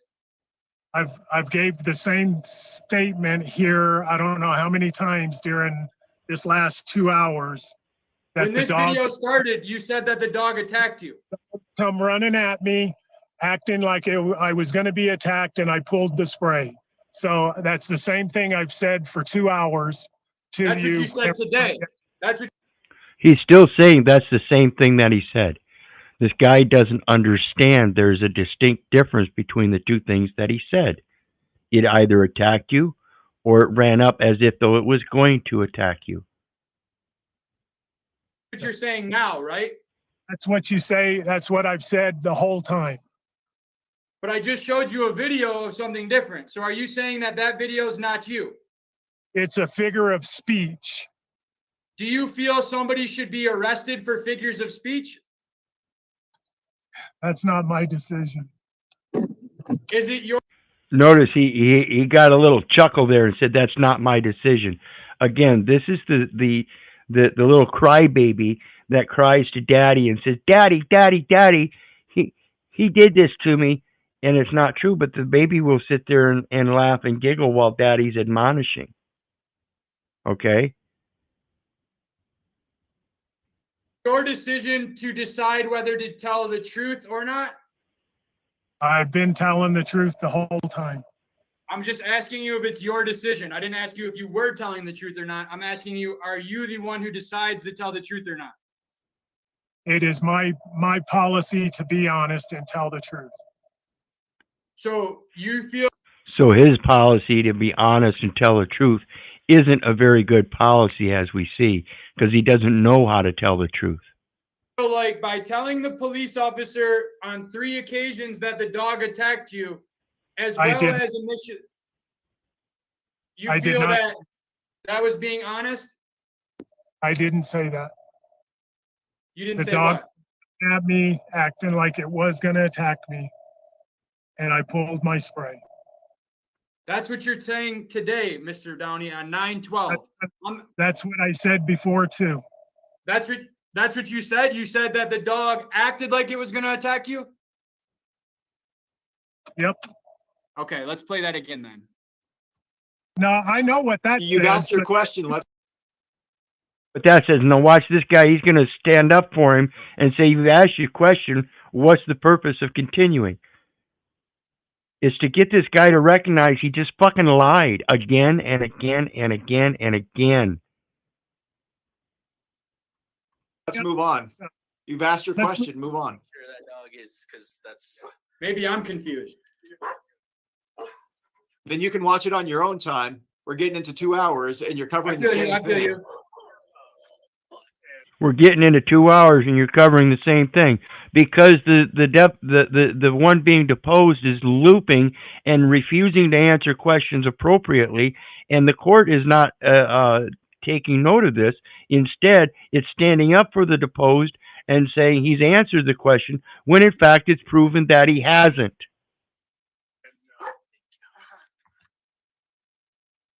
I just am trying to clarify. I want Mr. Downey to be able to explain why he said one thing but meant another involving a law enforcement investigation. And I think you did that very thoroughly. I appreciate that. I know, I respect you. All right, so let's, like you said, I only got a few. We'll get through this, right? Okay. And this is in respect to the letter of the law versus the intent of the law. Same thing as the letter of the word versus the intent of the word. Because I'm not going to sit here and beat him around the bush. I would. Here we go. Did Miss Hendricks attempt to pay you for the campsite? No, Did she come up to the car? she did. She run up from the campsite 18 up to the road to talk to me. And what did she tell you? I don't recall everything exactly. Here, let's play the video. I agree, Harry. Again, that's why I say To help you it's recall not here. necessary to Let's do see. all this questioning. You should be able to do certain questions according to what you already have on record and prove that he's going to lie. Even one lie. I might have to switch the little window screen grab thing. Let's see, share.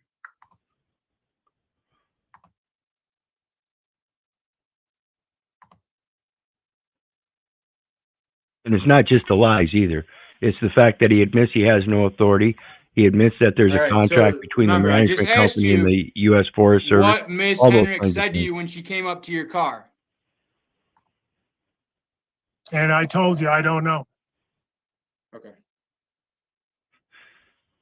This I'm was gonna in show you regards what to you that told Officer reservation. Marino, she said. Here you go. That's between you and. Yeah.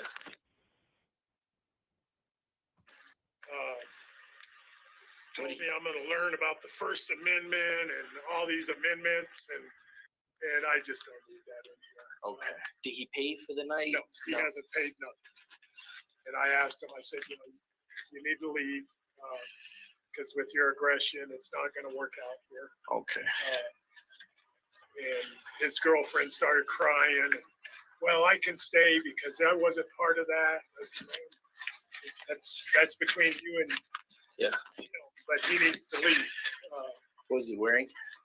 He's wearing a T-shirt that says public landowner Uh-huh. and shorts. Okay. He's in site 18. So let me just reiterate what you told me.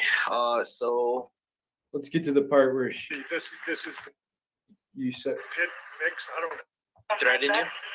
Well, He's not wanted, or I will. So cardboard stuck.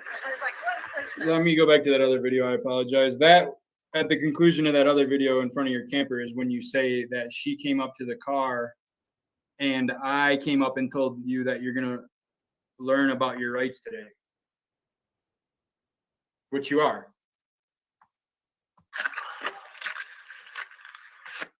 I like this guy's This is cocky the entire attitude. arrest. Let's go to this one. Leaving. But it's only because his wife is a federal attorney and he's an attorney himself that he gets to be cocky like that. Again, it's not because of their experience so much as the terminology that they have knowledge of. And this is what they use to wreck you people. In camp.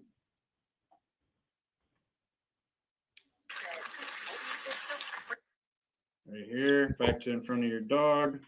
Right here. and they were leaving the 6th. And I said, pack up and move. And then he didn't do anything, and I seen him get on his bike and take off. So I just came back over here for a while, and then I went back over and I pulled over, and that's when his dog came running out at me and attacked me, and I pulled my spray. And they got the dog and took it back, and then he jumped in my face telling me to get the fuck out of there, that that's his property. And I said, you know, I don't have to leave. And I said, you don't need to be vulgar, and you need to back up and get out. And then I went around to check in some other campers, and they were there in 18. And she come over. I was talking to some other campers. She came over when I got in the truck and goes, well, I'm going to stay here. And I said, no, y'all need to pack up and leave, because his aggression towards me is unacceptable, and you all need to pack up and leave. And he goes, well, then he come barging over. He come running over. Well, you're going to learn the amendments this week, and talking all kinds of crap, you know. So you did tell him he needs to Yes, leave. I Okay, said- how long ago was? Right before I called you guys, I guess, let's see, Okay. about quarter. But again, it goes to the authority of telling him he has to leave. You can't tell him he has to leave. This is why he says, I just don't want him around. He has no reason to make him leave. He has no authority in that. He had no violation of law, nothing. Nothing. And yet here we have an officer of the law thinking, well, he wants him out of here, so I guess it's our job to get him out of here. No, your job is to follow the law, and if there is no crime, then you have no enforcement. Again, quit operating on people's fucking feelers, you pussy ass motherfucking bitch ass slaves. Or two maybe. And then I called you guys, and you were here, 40 minutes. But I told him he needed to leave, that his aggression and everything is unacceptable. Okay. All right. No, that's all I need. So at that moment, you told Officer Moreno that she came up to your car and said that she's going to stay here, right? Okay. Did she come up to you and say, here's my money, we're staying right here, we're not going anywhere? No. So why did you call the police then?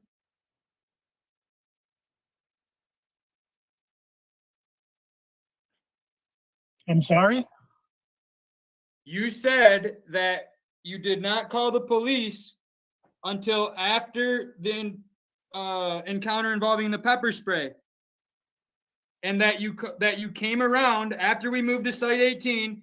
You drove around in your truck, and my wife approached your truck as you were passing Site 18 and came up to you with her America the Beautiful pass and the money and said, we're staying right here. You can take our money or we're not. It doesn't matter. We're not leaving. No, that's, I had already contacted 911. Okay. And when she came up there, I never seen a pass, and she never handed me any money. Was I recording with myself? Was I recording with my cell phone?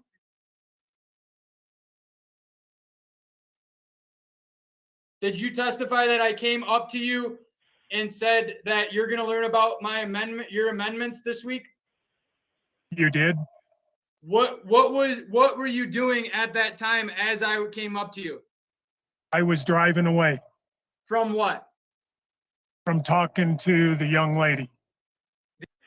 From talking to the young lady that he just got done confirming several times he never spoke to her. The young lady being my wife? If that's your wife, yes.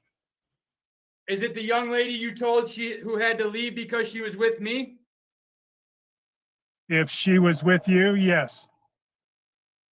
I'm asking you, did the young lady that you referred to there on the body cam, is that the same young lady that was with me? Yes. So the young lady, as you refer to her, came up to your truck and you told her she had to leave. And after you told her she had to leave, Mr. Myers came up to your truck? Yes. And what did he say? He said I was going to learn the amendments and the First Amendment and something else and call law enforcement. And I said I had already did, and I drove off. So Mr. Myers told you, go ahead, call law enforcement. Yes, sir. Did he indicate why he was comfortable with you calling law enforcement? He didn't. He didn't refer. Did you hear him say, it's my First Amendment protected liberty interest to be here? Nope. You just heard him say, it's my amendment? I never heard him say it was my amendment. He said you stated you were going to teach me the amendments. Which amendments? I don't know. The First Amendment, I don't know. You said you were going to teach me the amendments. Are you receptive to learning about the amendments? I am not from you. Are you aware that I am not from you. Somebody that's going to teach him how the amendments work, and he's not receptive to learning from the fucking dullard. And this is total fucking narcissism at its best.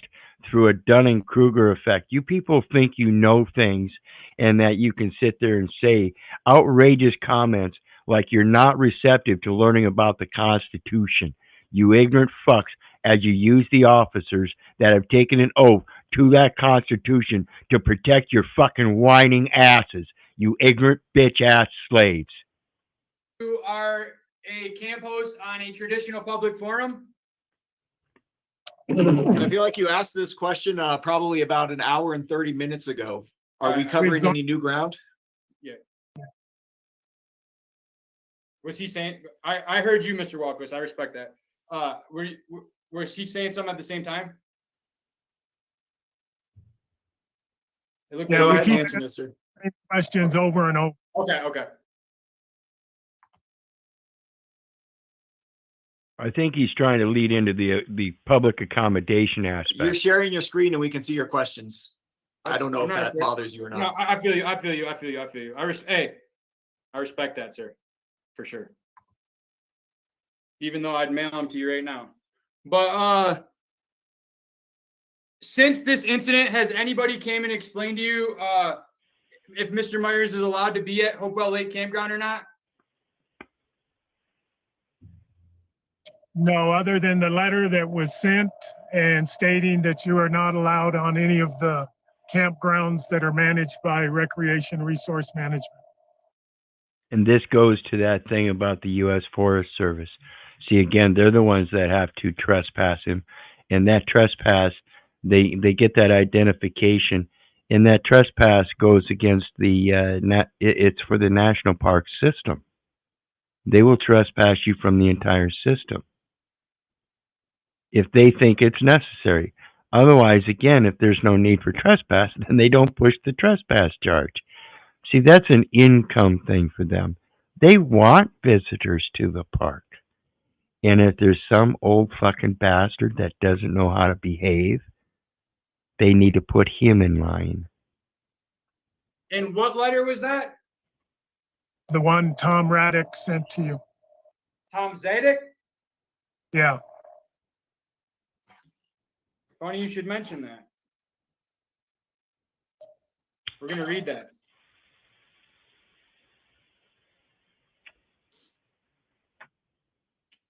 So you believe that? See, again, and that's a letter from somebody that has no authority and it hasn't been through a court. It's just a letter from the management services saying, yeah, we don't want you on the property. We're trespassing you. But it's never had any enforcement because, again, it didn't go through the proper channels in courts to do so. Mr. Myers was sent a letter saying he can't enter which specific property? Campgrounds managed by Recreation Resource Management of America. When is the last time you spoke to Mr. Zadek? It's been a while. Did Mr. Zadek follow up with you and inform you that the Forest Service would vehemently disagree with you? No. So do you believe that Recreation Resource Management of America has the authority under federal law to revoke someone's First Amendment protected liberty interest to enter a traditional public forum?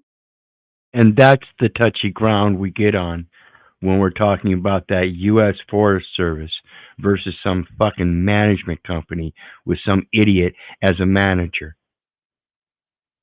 You can't obfuscate the language, the laws, and your feelings to violate everybody else's rights. And again, like I said, the U.S. Forest Service wants visitors in those parks. That's a source of income for them. See, when you pay those park fees, it's not just the management company that gets them. A portion of that goes to the federal government for those management services contracts. That's out of my realm. So you believe that Mr. Zadek can send someone a letter and that means they're not allowed to enter Hopewell Lake Campground? Again, that's out of my realm. So what happens if I show up tomorrow night to camp at Hopewell Lake Campground before my court date? I'll call 911 and ask them to remove you. So again, without a crime, with no trespass enforcement, no true definitions, no recognition in law, and he's going to again call 911 and have them do the same thing. Insane, people. And do you expect that they'll remove me? I'd anticipate that. And you would anticipate that based on what? Based My on the feelers. letter, Which letter? My the letter feelers. you're referring to, Can you provide a copy of it to Mr. Walquist? I believe you have it. No, to Mr. Walquist. I'll have them send it. You'll have him, as in Mr. Zadig, send it to Mr. Walquist?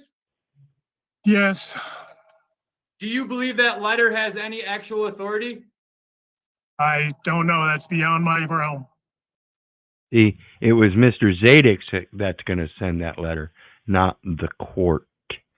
See, the courts operate on that certified letter or certified copies that they send to parties in the suit. And so if it was actual true enforcement, it would have come from the court as a CC. So you would call 911 in lieu of that letter, but you're not sure if that letter has any authority. Yeah, Do you clean the toilets at Hope Campground? I do. Do you get paid to clean the toilets?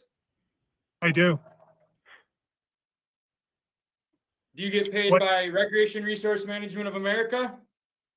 What does that have to do with this?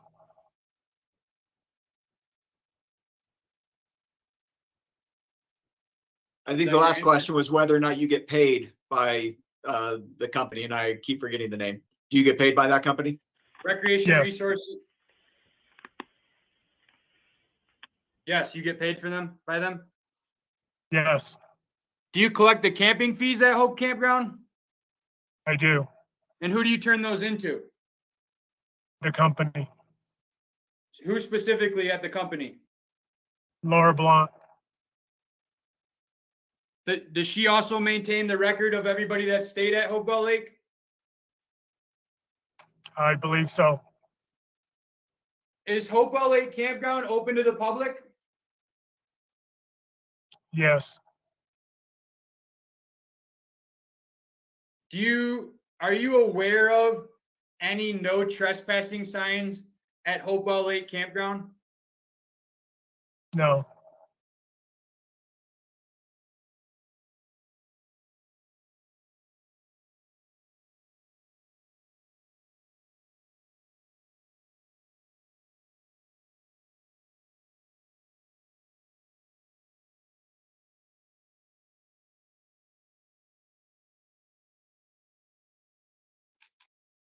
Are you aware of any federal laws or rules or regulations that cover trespassing on national forest land? no. Are you so is it possible that there's not trespassing is not a crime on federal land? I don't know. Oops. Can you confirm that Mr. Myers moved from the initially reserved site to another site? I'm sorry? Exactly what he was pointing out. Harry Nutt, you're on it too. Is the question should be, is there private property signs? Because if not, you can't trespass somebody in public. Oops. Did Mr. Myers move from site 21 to site 18 prior to being arrested? That's why they have to have a crime. Yes, That's that common law aspect. Do you know what Article 2, Section 10 of the New Mexico Constitution is? no, Here we go. Do you believe in the Constitution? I do. Do you think the Constitution? I believe in the Constitution, but I reject any further education in the Constitution. This is how stupid this man is. Remember his statement earlier about learning about the Constitution. Now here he is, after he stated he's not going to learn about the Constitution from this man. Now we see him, he's going to learn about the Constitution from this man. Constitution is important? It is. Do you think people should have civil rights? They do. They do what? They do. Do you think people should have civil rights? Yes. Do you believe if someone has their civil rights violated, the person responsible should be held accountable? Sure.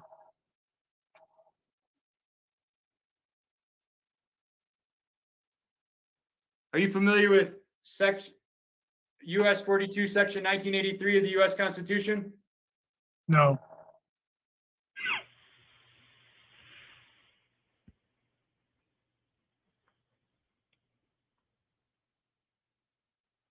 What is the penalty for somebody not paying at Hopewell Lake Campground?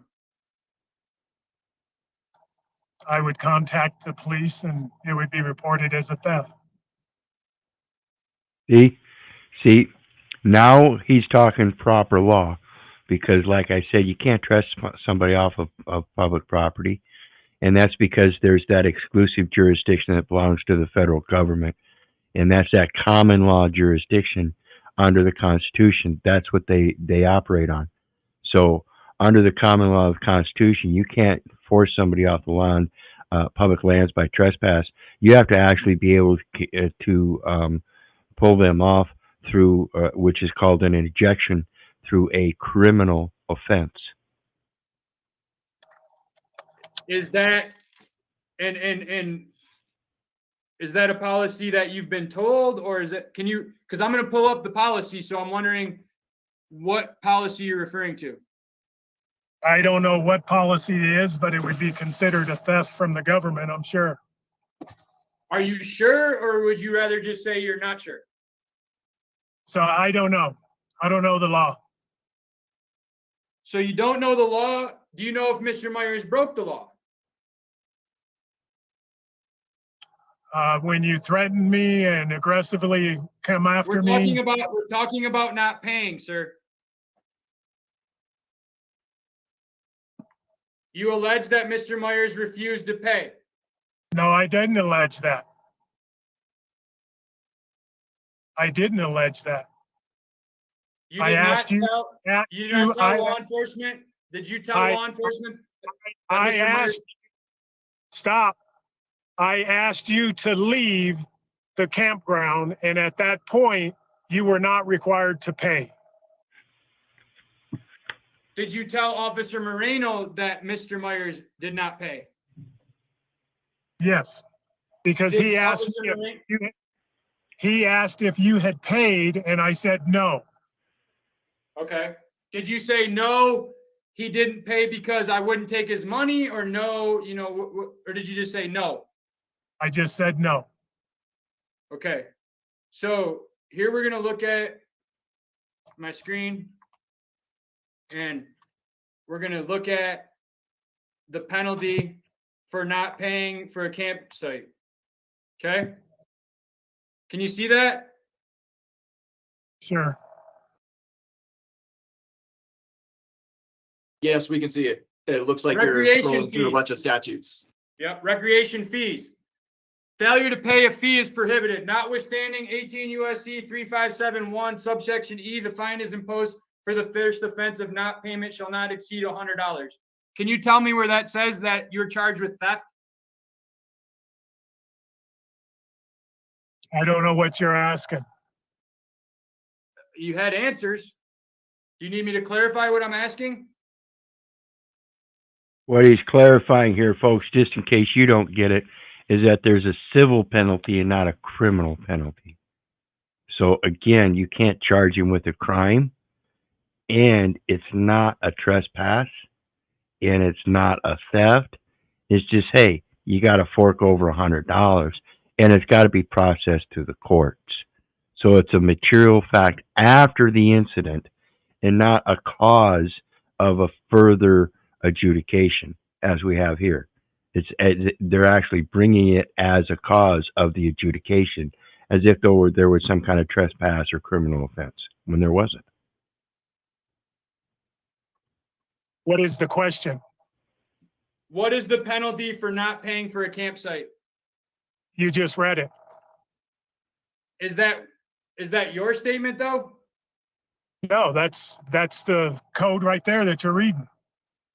Okay, I'm asking you what your belief is.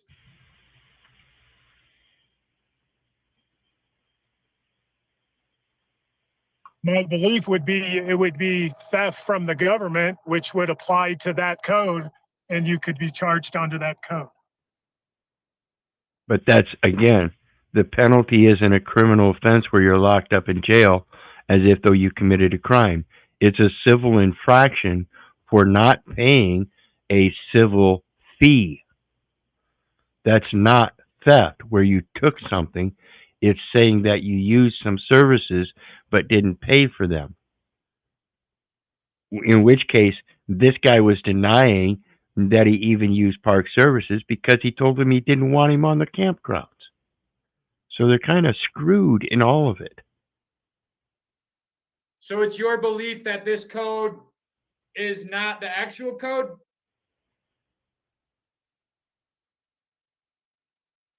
That's the code. If that's the code written, that's the code.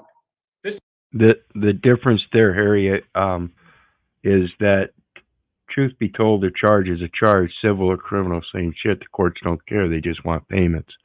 That's absolutely true under the Federal Rules of Civil Procedure. Rule number 2, it says explicitly there is one form of action, the civil action.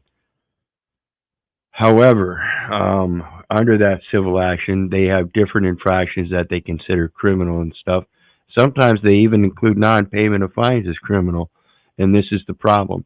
You can't do that. It's only criminal according to a common law. So it's got to be a common law crime. And then you can use a Article 1 corporate court against a corporate entity if they were involved in that crime. But that's the only case. Whereas if you've got the individual man against a man, it's supposed to be strictly common law, and that's it. That's where you go to the scriptures instead of the Constitution. In my opinion, of course, in my opinion. This is right off the .gov website. Okay. So what are you asking? I asked you what you believe the penalty is for not paying, but you've given that. You said it was not, you believed it was theft. So we'll move on. So here we go. Let's get to, okay. Did you see Mr. Myers engage in fighting? No.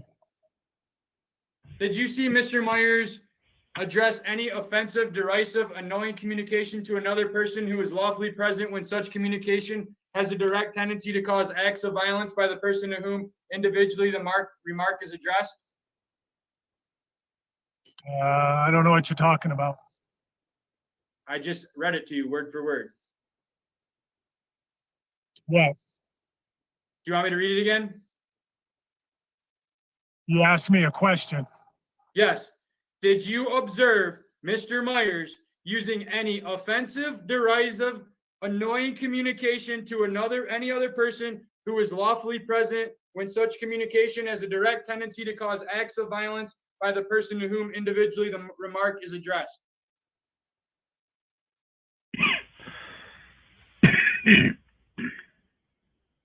Are you referring to threatening me and cussing at me?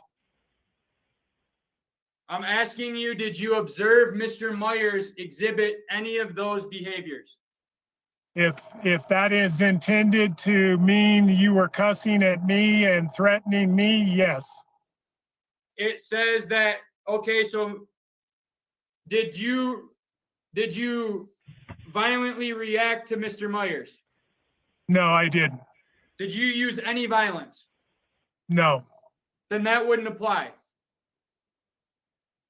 Because Thank my you. offensive, derisive, annoying communication did not have a tendency to cause any acts of violence by you. Is that a statement or a question? He's having trouble. Thank you. All right. That's a statement based on the question he just answered. He asked if he reacted violently, and he said no. So according to the statute, it did not cause acts of violence. Therefore, it doesn't apply. Simple. It's plain writing, folks. Next thing. Did you observe Mr. Myers exhibit or make any statements or other action directed towards inciting or producing imminent lawless action and likely to incite or produce such action?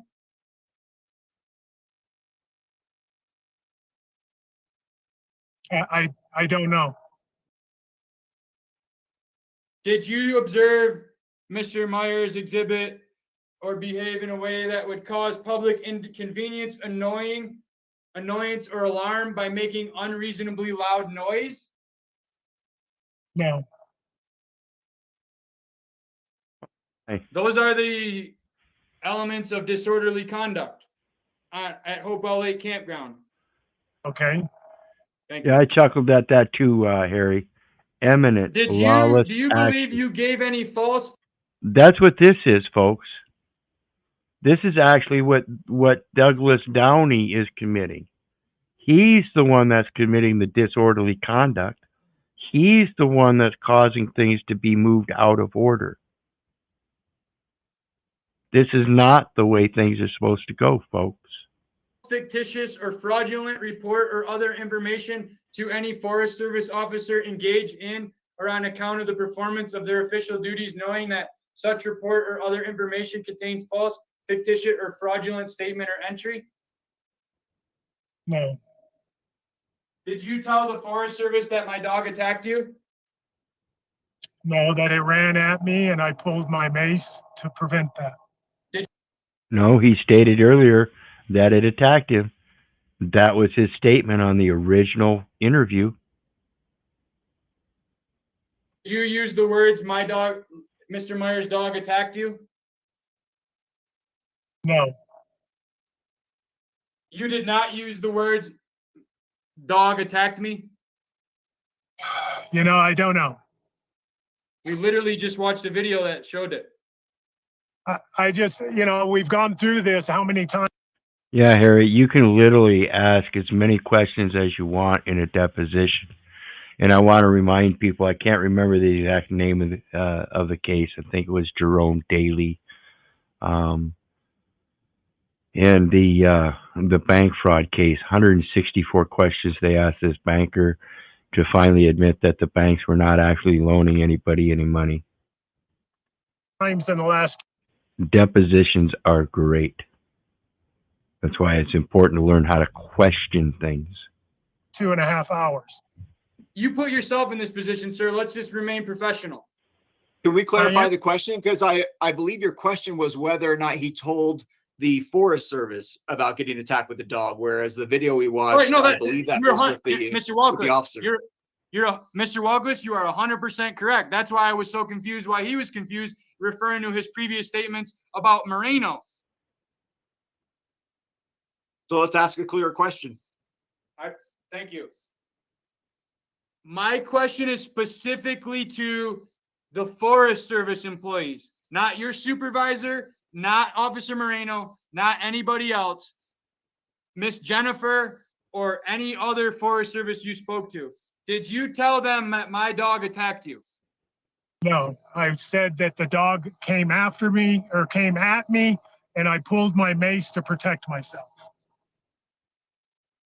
So if the report that was given to me from Miss Jennifer contains the statement that you aver that the dog attacked you, that's incorrect? You know, it's a matter of interpretation. Attack. If it's running after you, if it's running at you, that could be considered an attack. So This is it's not just philosophy. This is not It's- philosophy cast, sir. This is a court of law. It's words. Exactly. It's words, and they have to be specific. Quit letting these people use ambiguous terms without clarifying them. I guarantee you, when you learn how to tear these words apart for the prefixes, suffixes, and the root words, and look through the etymology and find out what's really being said, you'll be amazed at the babbling that actually goes on. It's truly amazing. Words matter. Technicalities matter. Legal definitions go by I never, words. the dog attacked me. It came at me like it was attacking me, and I pulled my mace. I've said That's that what you over, told- over and over and over and over and over. No, it's not over and over, sir. There seems to be some confusion. This is the first time I asked you if you told anybody employed by the Forest Service if my dog attacked you. We've already went over the situations where you addressed Moreno about the dog attacking you, and you informed me that that's what you said, but that's not what you meant. So I'm referring to the forest. Miss Jennifer, or anybody else, did you give the figure of speech? Did you use the words? Is it possible that you said his dog attacked me in this to a Forest Service in the statements you gave to a United States Forest Service officer? We I did cover don't- this at 1:15. I'm scrolling through the transcript, and you asked him about the statement he gave to Jennifer at 1:16 p.m.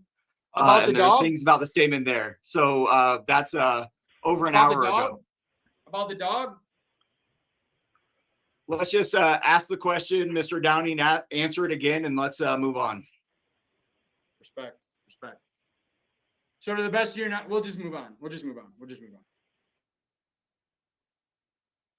Yeah, he's already proven many Are points you here. aware of any code you can point to on these rules posted at the campground where we could, Mr. Walquist and I would be able to view what you believe to be the rule that Mr. Myers broke?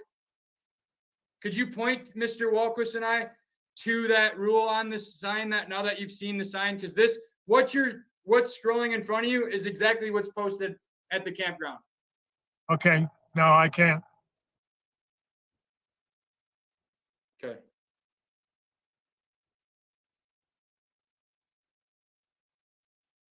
I'm going to turn off that screen for a second.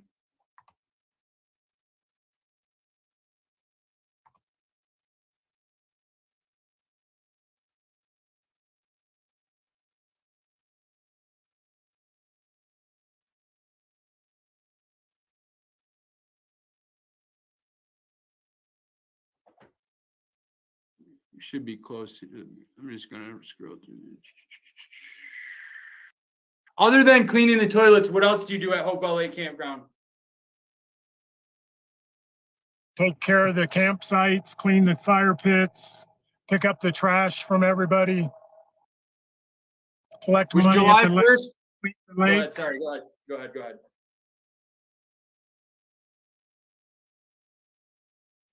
Was July 1st the first time you ever met Mr. Myers? Yep, Excuse me?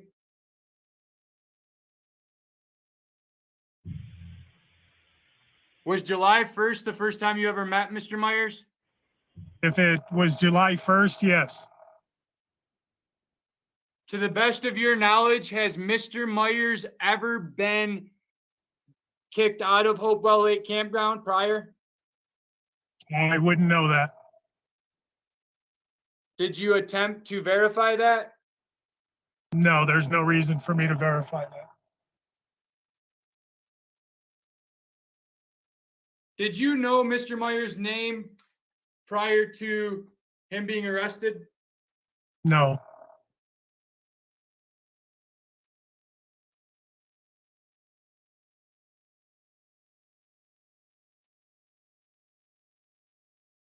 To the best of your knowledge, has Mr. Myers ever been banned for trespassing on National Forest land? I don't know.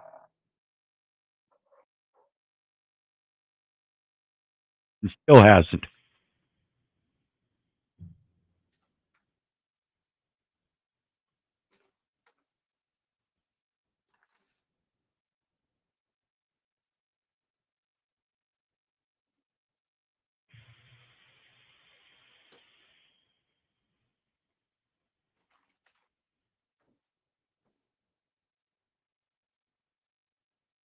Is Miss Hendricks allowed to return to Hopewell Lake Campground?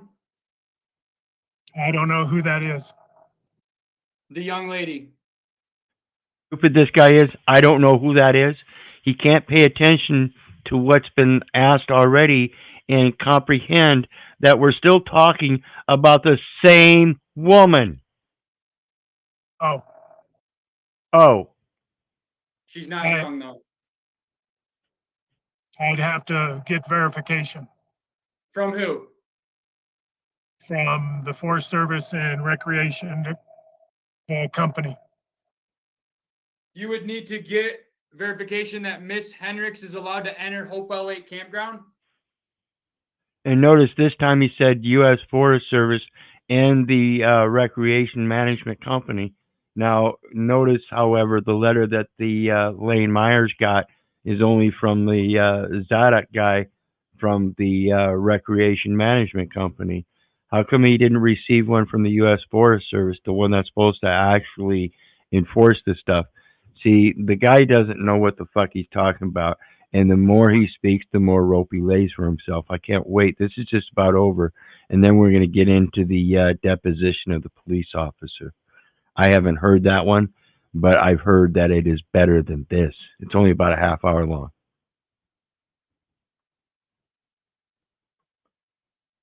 As far as I know, if you're coming in with her, I would have to get verification. Can you do that throughout? Can you? Is that something you can do quickly here right now for both of my and Mr. Walquist's benefit? No, I can't.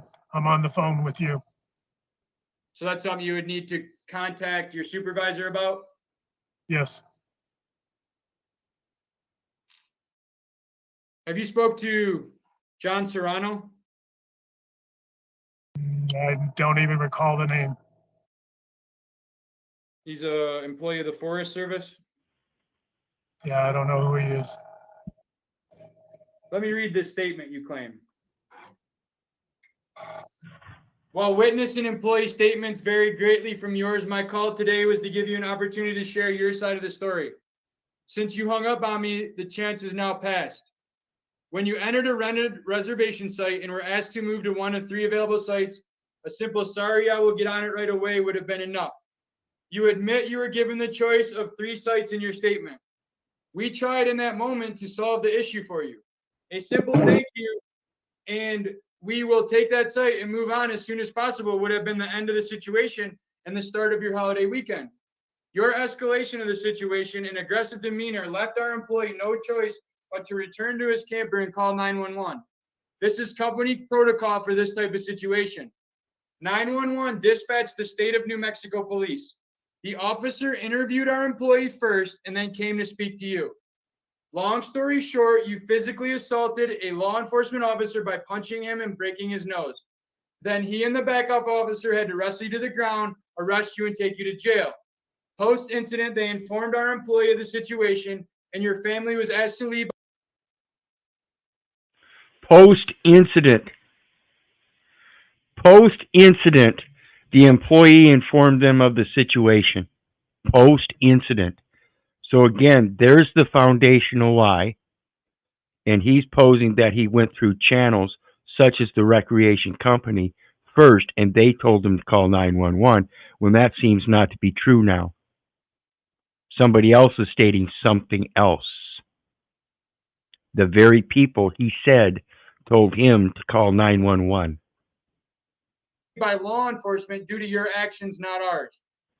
Thus, the reason you spent 3 days in jail, your aggressive nature, unwillingness to move, and comply with a simple request is the sole problem.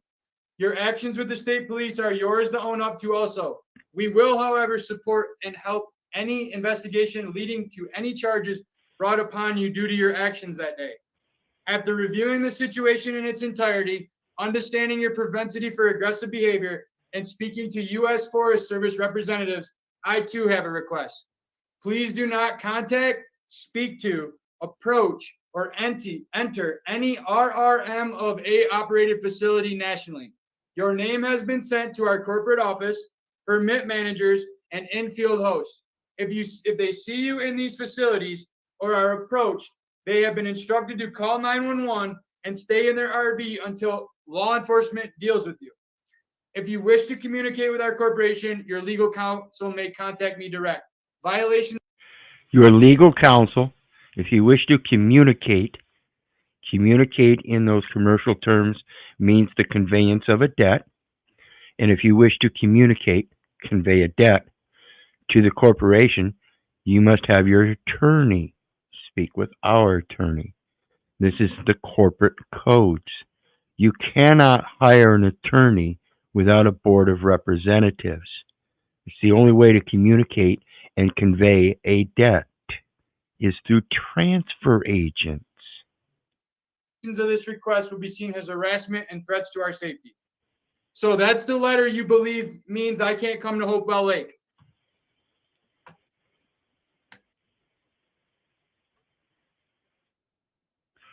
That's an outrageous letter coming from somebody that has no authority and again is under a federal contract with the U.S. Forest Service who has actual authority, and what they're doing is trying to assert that they have the same jurisdiction through that contract. You can't do that. That's a private corporation, you big dummies.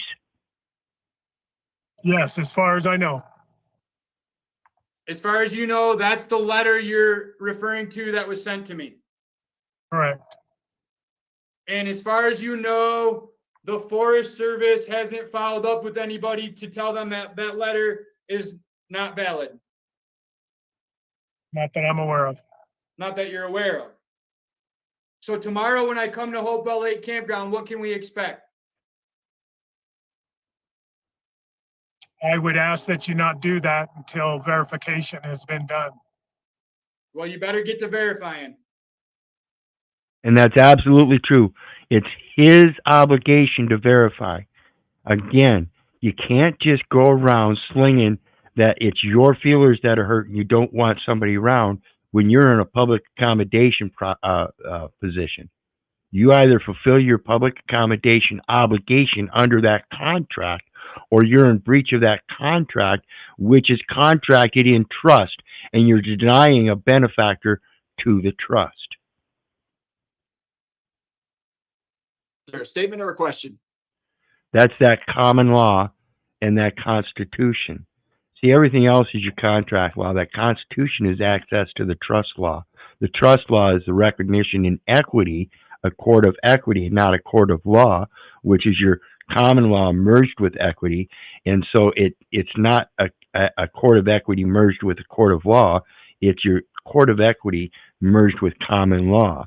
And under your common law, you have civil courts that operate as courts of law and process both civil and criminal actions.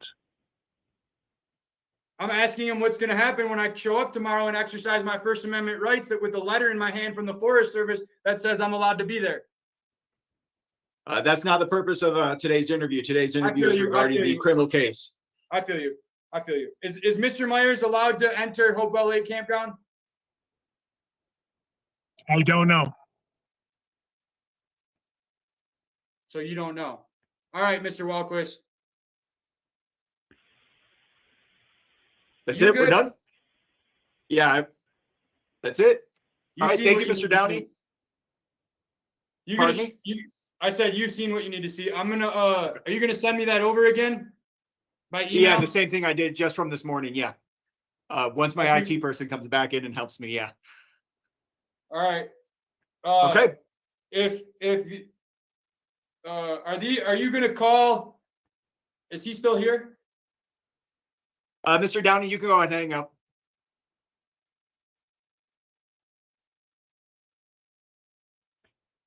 Are you And, calling him at the? Are you calling him at the hearing? Not on Thursday. No. Let What me about stop Marino? this. Yeah, Marino plans on being there.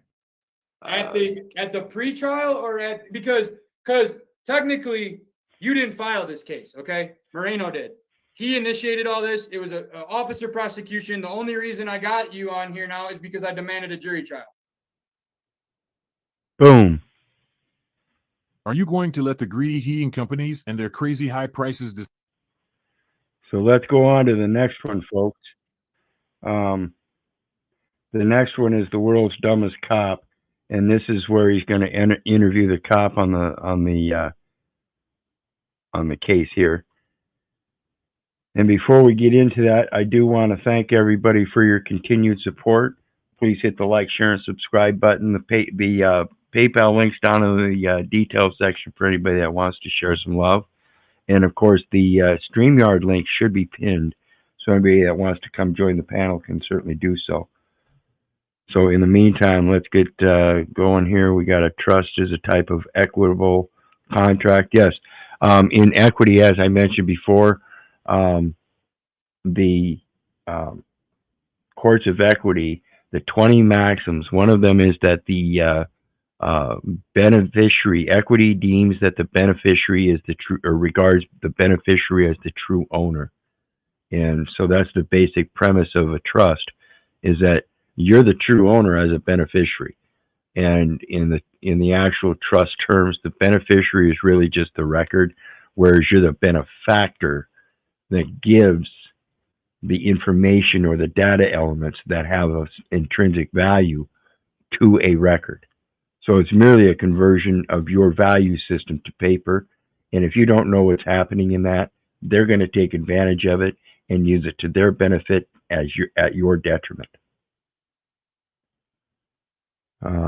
Had a woman court clerk do this kind of shit to me. She told sheriff in the building I was acting belligerent. She was mad because I requested documents 20 minutes before the court closed. Yeah, they get butthurt and everything.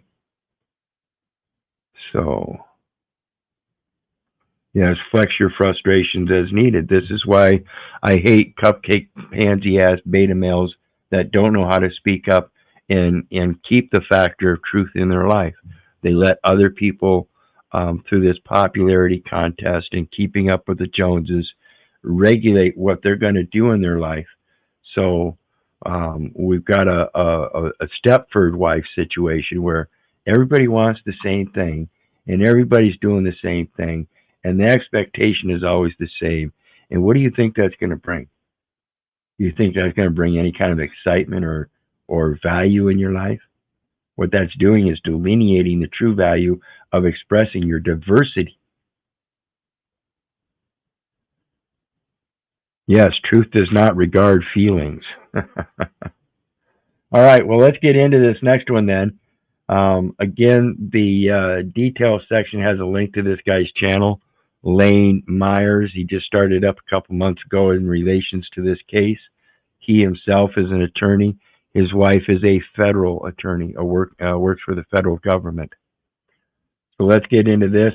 Like I said, I haven't seen this at all yet, so we're taking this verbatim ad lib. Then your friend drove up, walked up to our car, and pulled his gun out at my dog that was in my car. Okay. Then they were talking and put him on the ground and fucking whatever.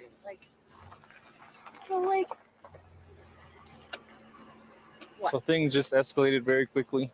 I mean, nothing escalated other than him walking up and pulling the gun out at my dog. Okay. Well, he doesn't just pull out guns. I know Officer Moreno. My dog was barking because he walked up to the car. Okay. He walked up to my car where my dog was, and the dog started barking at him. Okay. I'll talk to him, see what he says. Where's your boyfriend at? What's his name? He's in the back of the cop car. Oh, here. Okay. Is he under the influence of medication or any kind of drugs or alcohol? Neither of us drink. Okay. He's just high emotions right now? Yeah. Mostly okay. I was upset about him pointing the gun at my dog. Yeah. Okay. Did Officer Moreno give you guys his information, your driver's license? No. Okay. So let me get that from you guys. No. Why? You don't want to give it to me? Why do I need to? I just want to know who I'm dealing with, that's all. Do you remember, folks, she's an attorney, and this is one of those things about ID. Why? Why do you need ID? You don't. You need the relevant facts of the matter, and that doesn't pertain to the names. It pertains to he did this to him. vice versa, whatever it is. You don't need the names for the criminal actions. This is the purpose of the common law. They can hunt a man down merely by his looks. They don't need his name. You don't have to. Okay. And I would just rather know. That's fine. Can I just at least get your first name? Sure. Karen.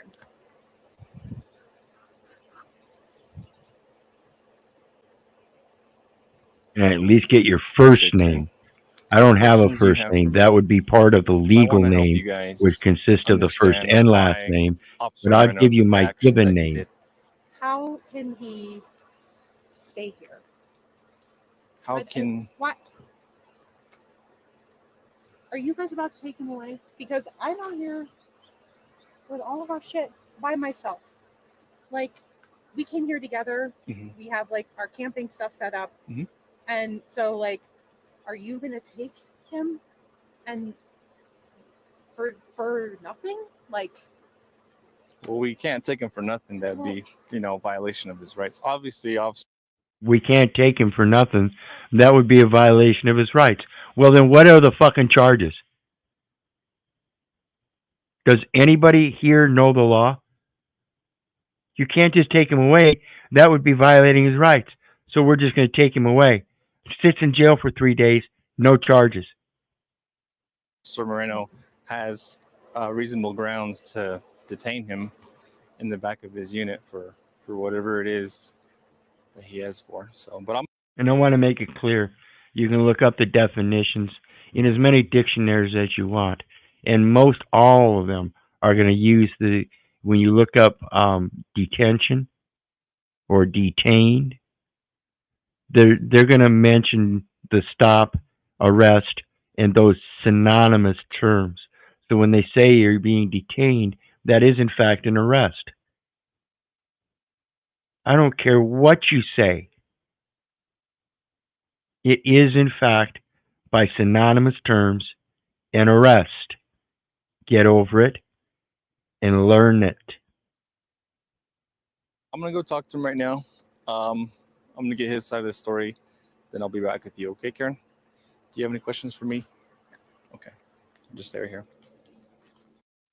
He's Okay. told me to get the fuck off his property. He's got a shirt with public landowner. Yeah. He's So reason I'm coming here is because the manager wants you out of this property. I don't give a fuck what he wants. This is my property. Okay. You see what this says? Yeah. I own this and you don't. Get the fuck out of So here. he wants you off. real aggressive and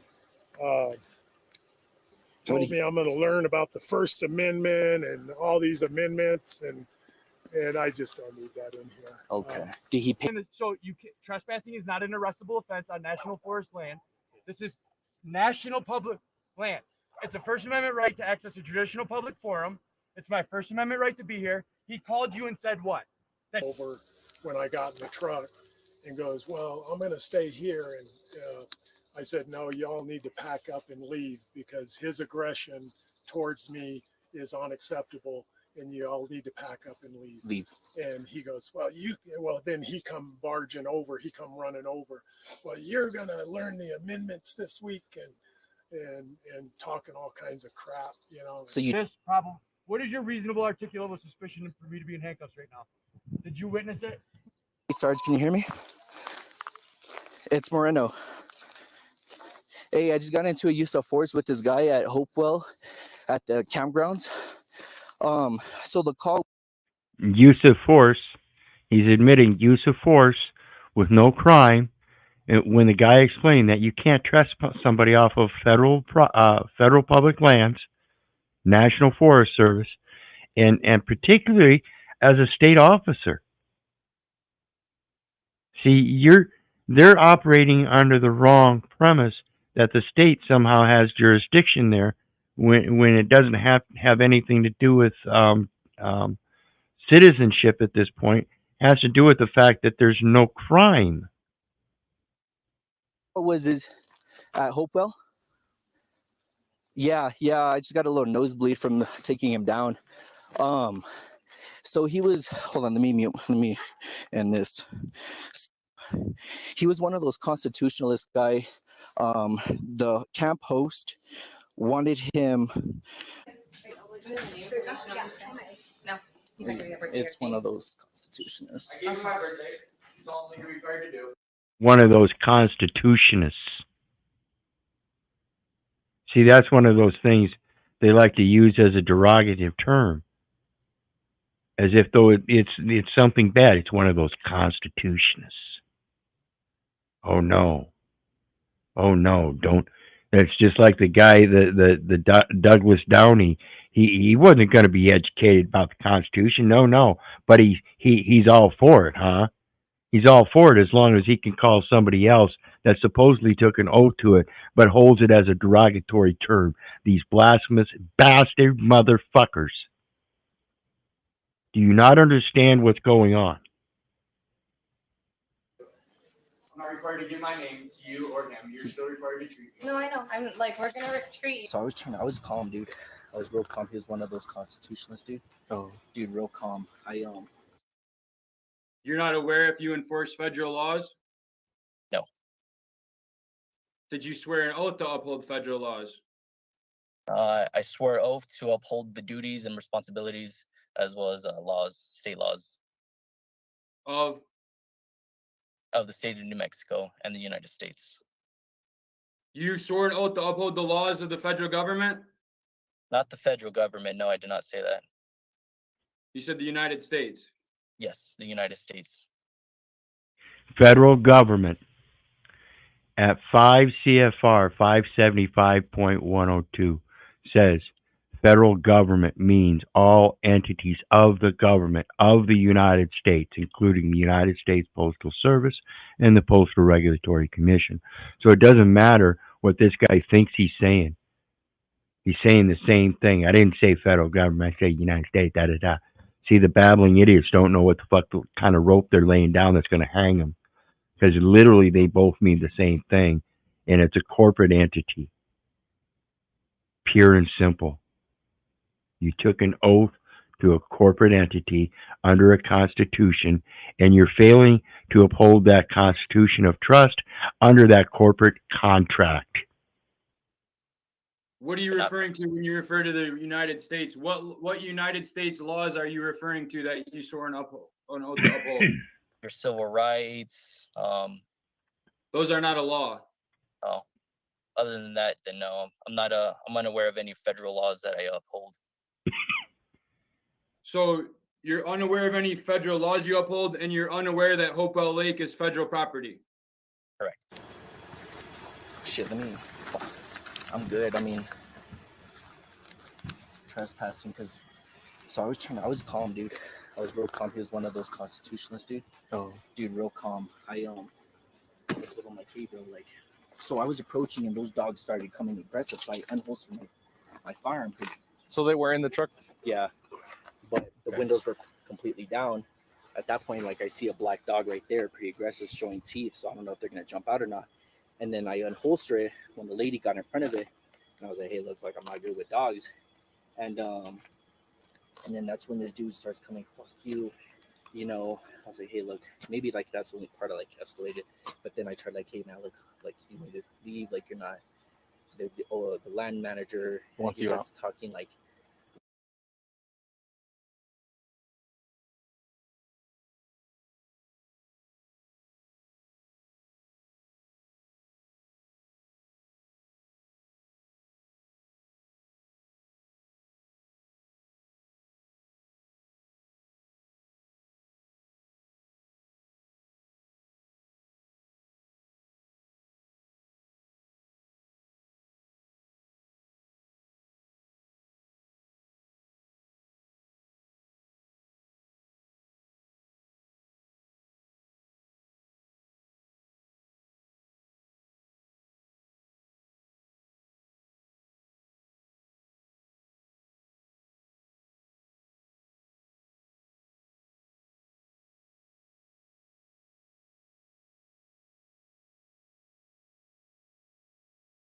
Weird, like fucking like this is federal section stuff like that, like one of those guys. Okay. I'm like, look, the dude wants you gone.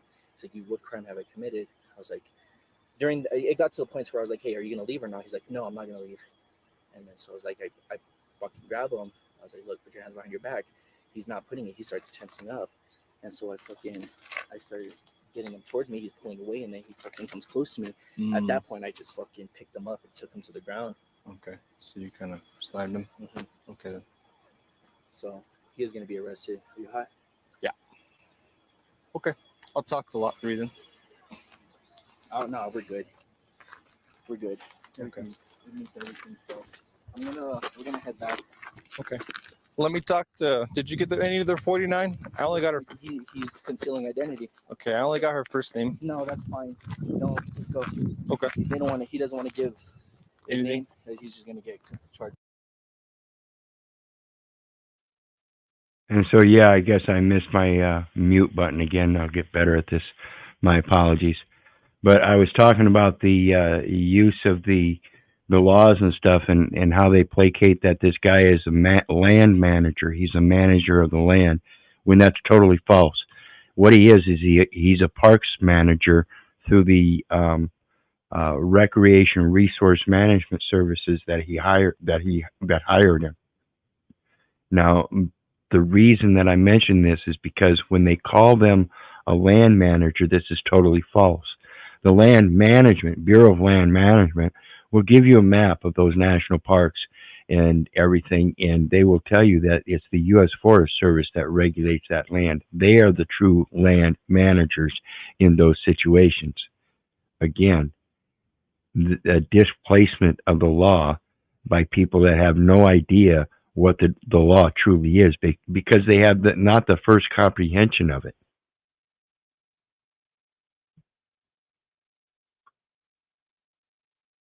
So let's get back to it. My apologies again for the sound of silence there for a minute.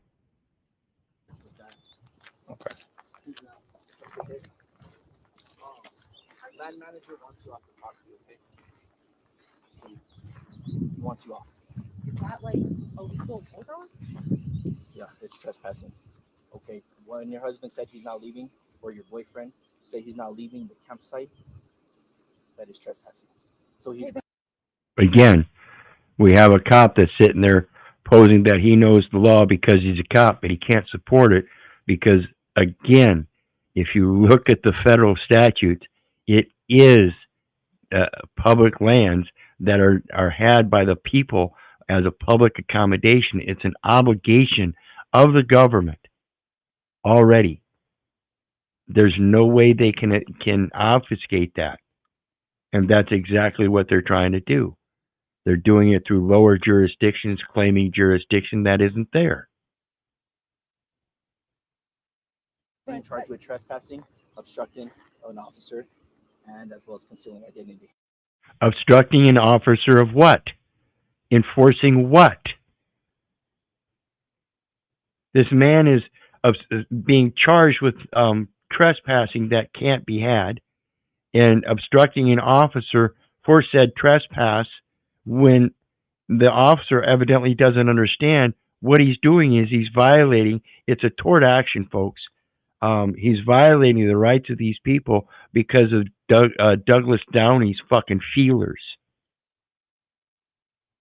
And they get paid to do this. Again, this is so fucking pathetic. This is what makes America look stupid. Okay. And you vote for it.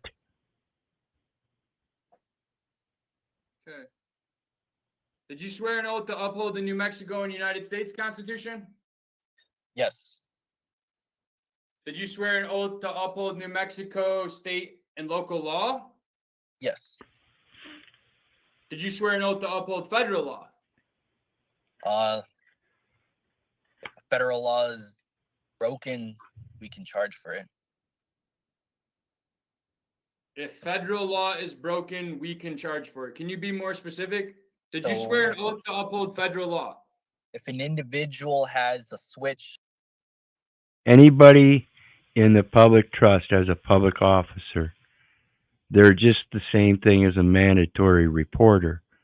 If they see a felony, they see something, they must say something. See, it's a mandatory report situation. If you're one that's upholding an office and you see that office being violated, or you see somebody in office violating other people, you're a mandatory reporter. Okay? This is what the identification system is about. See, all of these are banking transactions, and everybody with an ID is supposed to be a teller.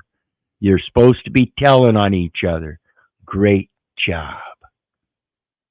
On a firearm as a federal law that they're not allowed to have a switch. So we can arrest for that. Did you swear an oath to uphold federal law? I would say I'm unsure. Thank you. Do you know what Article 2, Section 10 of the New Mexico Constitution is? I do not. You don't? Not that I can recall, no. So he just admitted that he took an oath to the Constitution at the state level and kind of imposed that it might apply to the federal level if they wanted it to. And now look at the smile on Lane's face here. He's got him. You know what the First Amendment of the United States Constitution is? I'm unsure. How can you take an oath to a Constitution that you don't know? Is this ridiculous? The last time I spent time in jail, I did 47 days. One of the things I made sure was I took a copy of the Constitution with me. And just so you know, they can't deny you your legal documents. So next time, if I ever end up with the opportunity, I'll call it, I'm going to make sure that I get my hands on a 1611 version of that King James Bible as my lawful and legal documents, according to Rule 803, rules or exceptions to the rule of hearsay, naming ancient documents, which would be those scriptures. Did you testify at the beginning of this that you swore an oath to uphold civil rights? Yes. What are those civil rights? Freedom of speech, religion, right to bear arms, search and seizure. What do those fall under? Civil rights.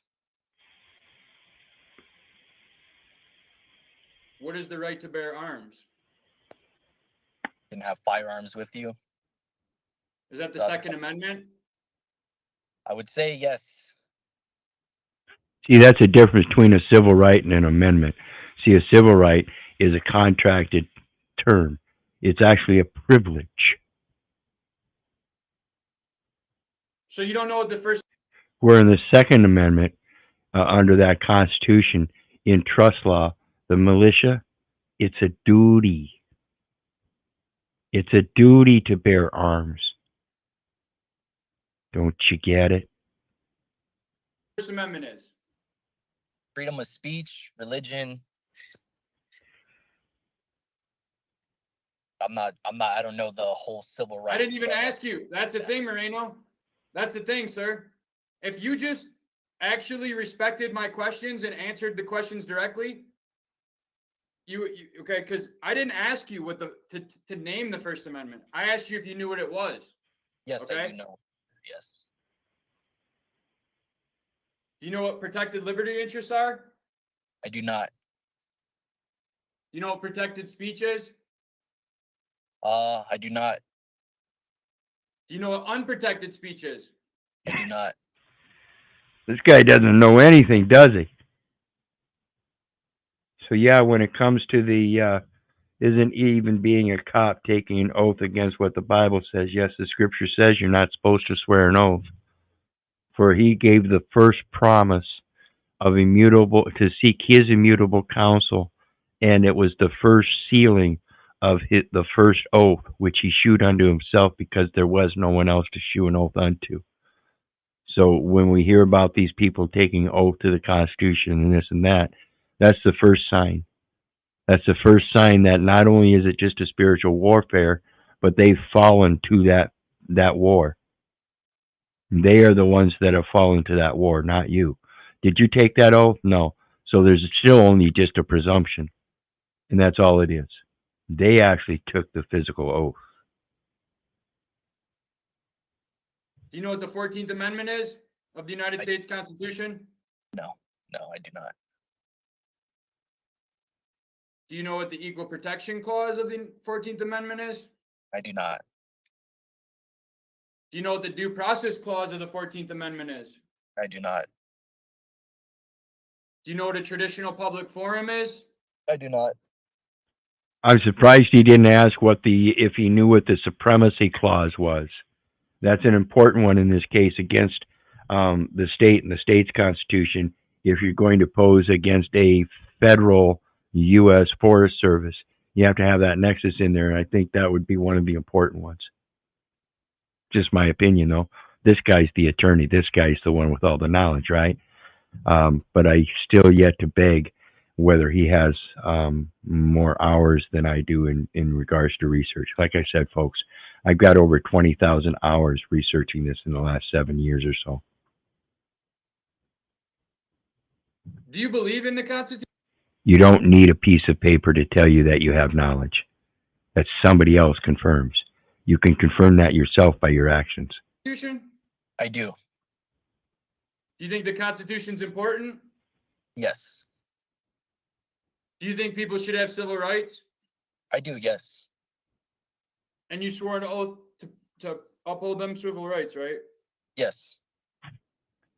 Do you believe if someone has their civil rights violated, that the person responsible should be held accountable? Depending on the situation. Depending on the situation. Okay, let me give you a situation. The situation is, did someone have their civil rights violated? When? Ever. The question is, Officer Moreno, here's the question. Do you believe if someone has their civil rights violated, the person responsible should be held accountable? Depends. Depends. Depends. See, this is the mentality of these people. They don't want to have to hold accountability in certain situations. See, it's the law is for thee and not for me. This is how fucked up this shit is. And they tell you, if you listen to the psychology of these people, and this is a young man, why is he in this position? He has zero qualifications, people. There is something drastically wrong with the minds and hearts of men that think they can hire children to do that which requires wisdom. It's again, it's what makes America look stupid. Depends on what? Depends on the totality of the circumstance, if we're referring to law enforcement or public officials or general public. I'm referring to an individual having their civil rights violated by anyone. Unrelated to this incident that we're speaking about today. I didn't mention anything about this incident. I'm asking if you believe someone has their civil rights violated, because remember, you just said that you believe in civil rights. You think the Constitution is important. You believe in the Constitution. You swore out to uphold civil rights. So my question is do you believe if somebody violates those civil rights that you've sworn an oath to uphold, that you believe in, that you think are important, should that person be held responsible? Depends. On what? Totality of the circumstance. So it depends on if they violated the person's rights or not? I don't. I'm unsure of what you're asking now. I'm unsure of what you're asking now because he doesn't know what it is to violate somebody's rights because he believes he has authority to do whatever the fuck he wants. He's not able to correlate that his duty is to do certain things and not to extend his power beyond that, and that is the violation. He doesn't understand that border. It's pathetic. I'm asking if you believe if someone has their civil rights violated. It doesn't necessarily mean you, okay? It doesn't mean you violated somebody's civil rights. Do you believe if the person walking down the street, whatever, it doesn't matter. This is a generalized question. Okay. Do you believe if someone, because prior questions were, do you believe in the Constitution? And you said yes. Do you think the Constitution is important? Do you think people should have civil rights? Okay, so you believe civil rights are important. You believe the Constitution is important. So if it's important, do you believe if somebody has their rights under the Constitution violated, should the person responsible be held accountable? It's a really simple question. Do you believe if someone has their civil rights violated, the person responsible for violating their rights should be held accountable? Yes, they should be held accountable. Thank you. Do you know the difference between apparent authority and actual authority? Yes. What are the differences?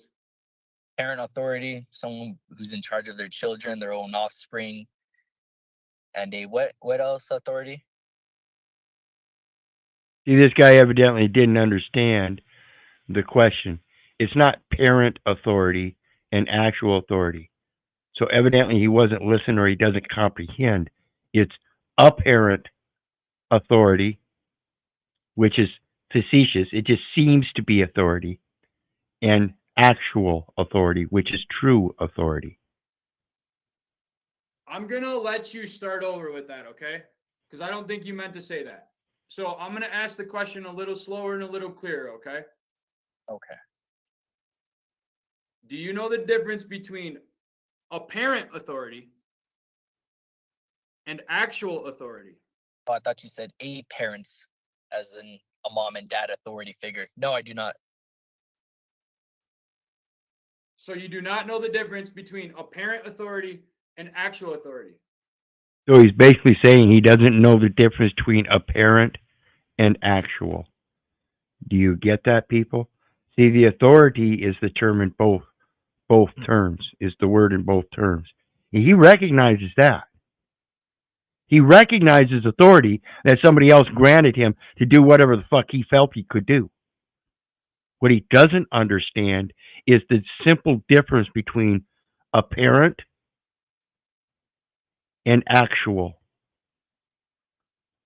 Do you suppose a 7th grader would know the difference between apparent and actual? Do you suppose you could confuse a 7th grader by asking them the difference between apparent authority and actual authority, if that would trip them up? See, these people get in these places of position of authority and they think they no longer need to have knowledge. They can just spew off and say, well, I don't know. That's what we've heard for the last 3.5, 4 fucking hours, people. From people that supposedly believe they have authority to do shit that they don't really know. This is the state I'm talking about. People think America is stupid. It certainly looks like it. No. Okay. Are you familiar with how Article 2, Section 10 covers actual authority? I am unfamiliar. So they didn't teach you about any of this at the academy? Unsure. You're unsure. Is the training from the academy publicly available? Certifications, they are possibly, but the training that's received in the academy is not. You'd have to go through the academy to receive that training. What I mean is, do you think, is it to the best of your knowledge, is a private citizen like me who's not in the academy able to request copies of everything that you're trained in the academy? Yes. So somebody like me could have a copy of your training, right? Manual. Yes. Yes. So do you recall being trained about actual authority? Yes. So you do know what actual authority is? Yes. And this is something that is prevalent throughout all of training. These are basics that they have to know. And this is how we know a lot of them are using their own discretion against you with this Dunning-Kruger effect, believing that they know more than you and you won't be able to figure out what they're doing.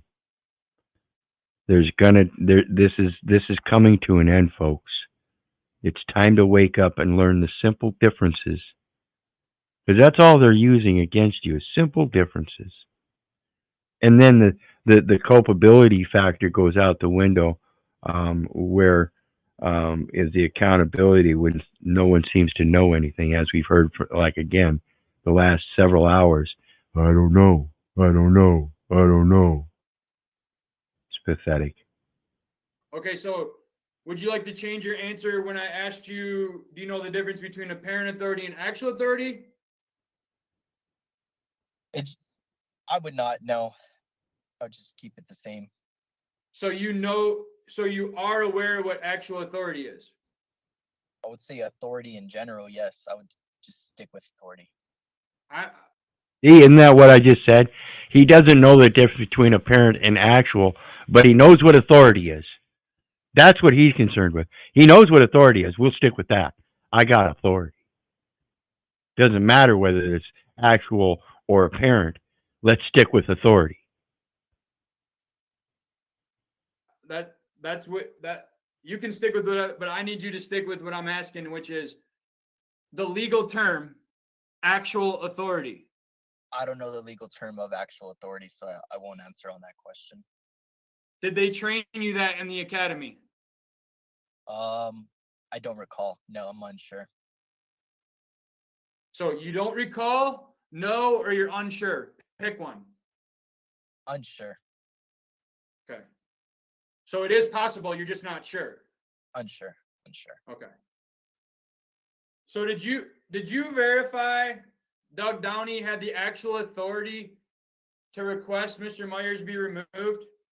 I did not verify, no.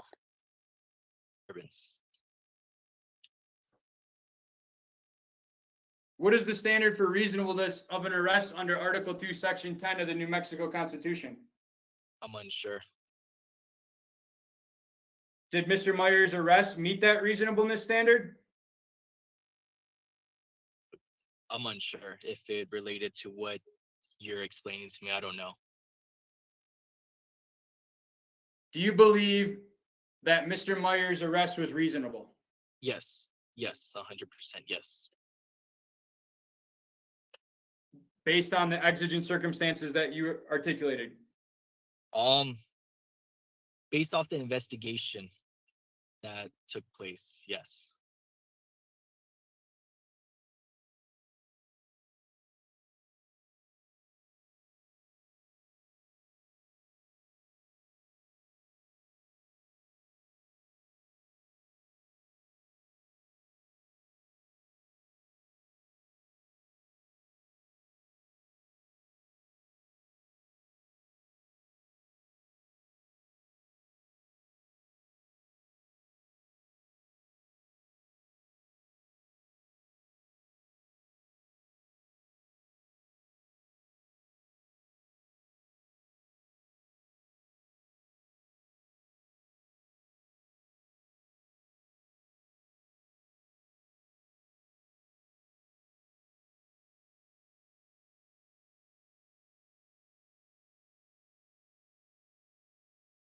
Do you know what the Fourth Amendment of the United States Constitution is?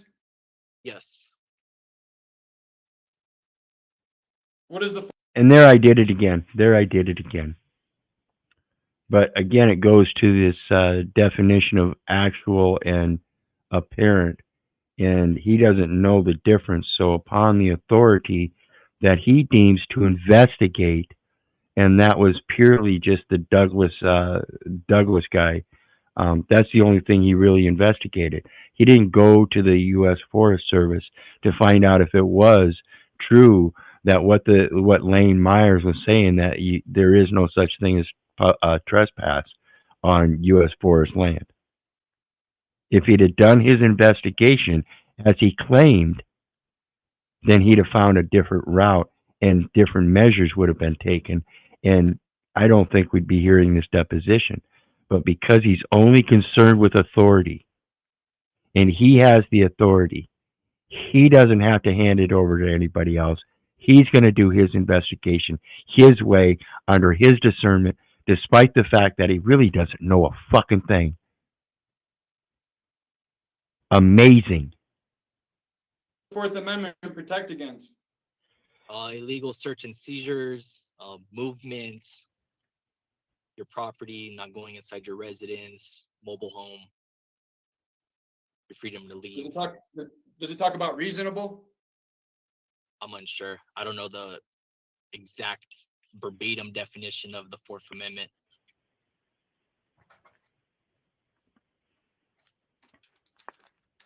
It says, okay.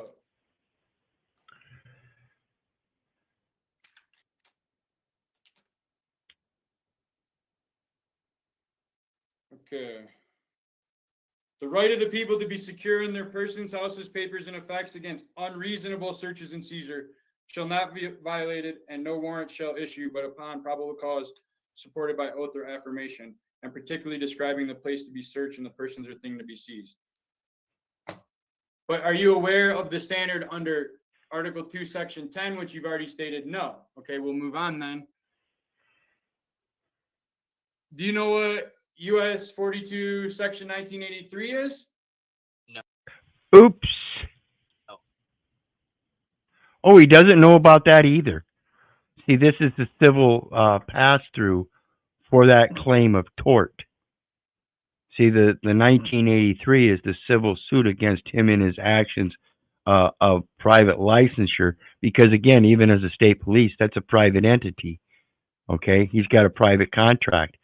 How do we know this? Because the state is a private entity with a contract with the federal government, just like the Recreation Resource Management Company has a private contract with the federal government.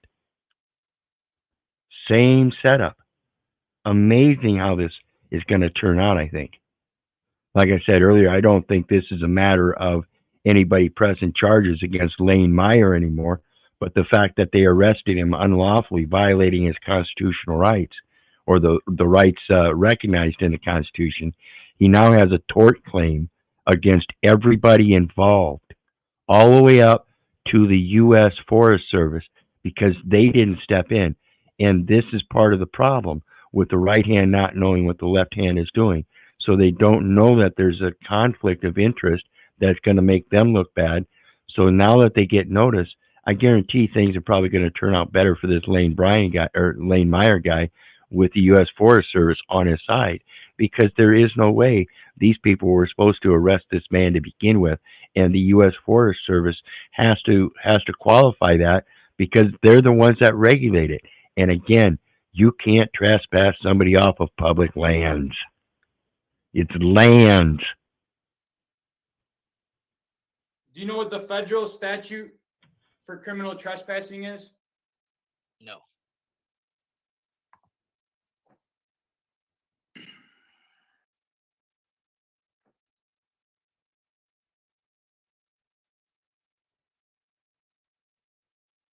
So after you placed Mr. Myers in the back seat of the car, did you do any investigation related to his criminal trespassing?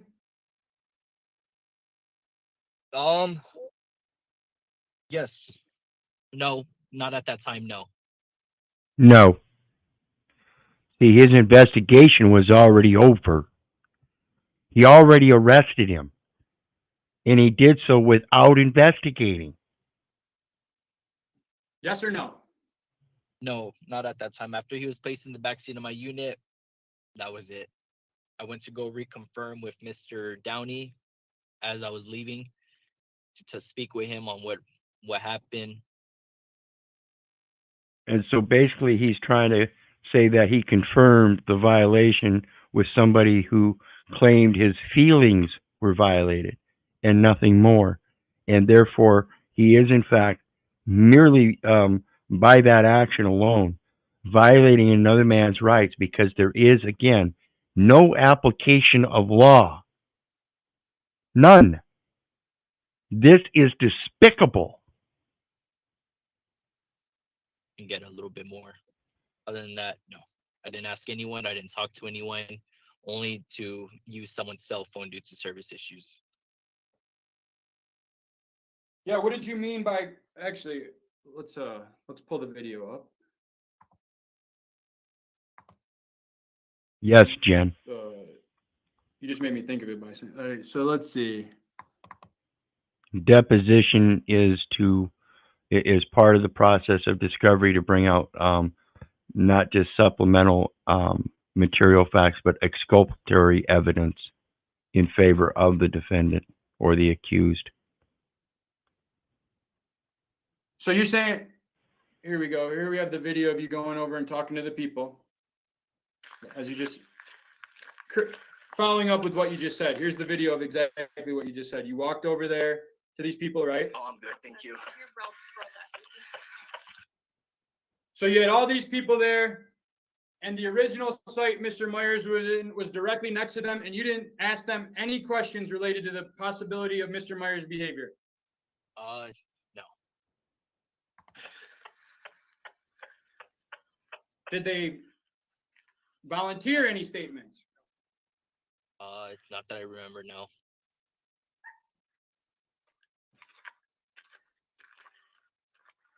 Who are you calling on this call? Sergeant on duty at the time.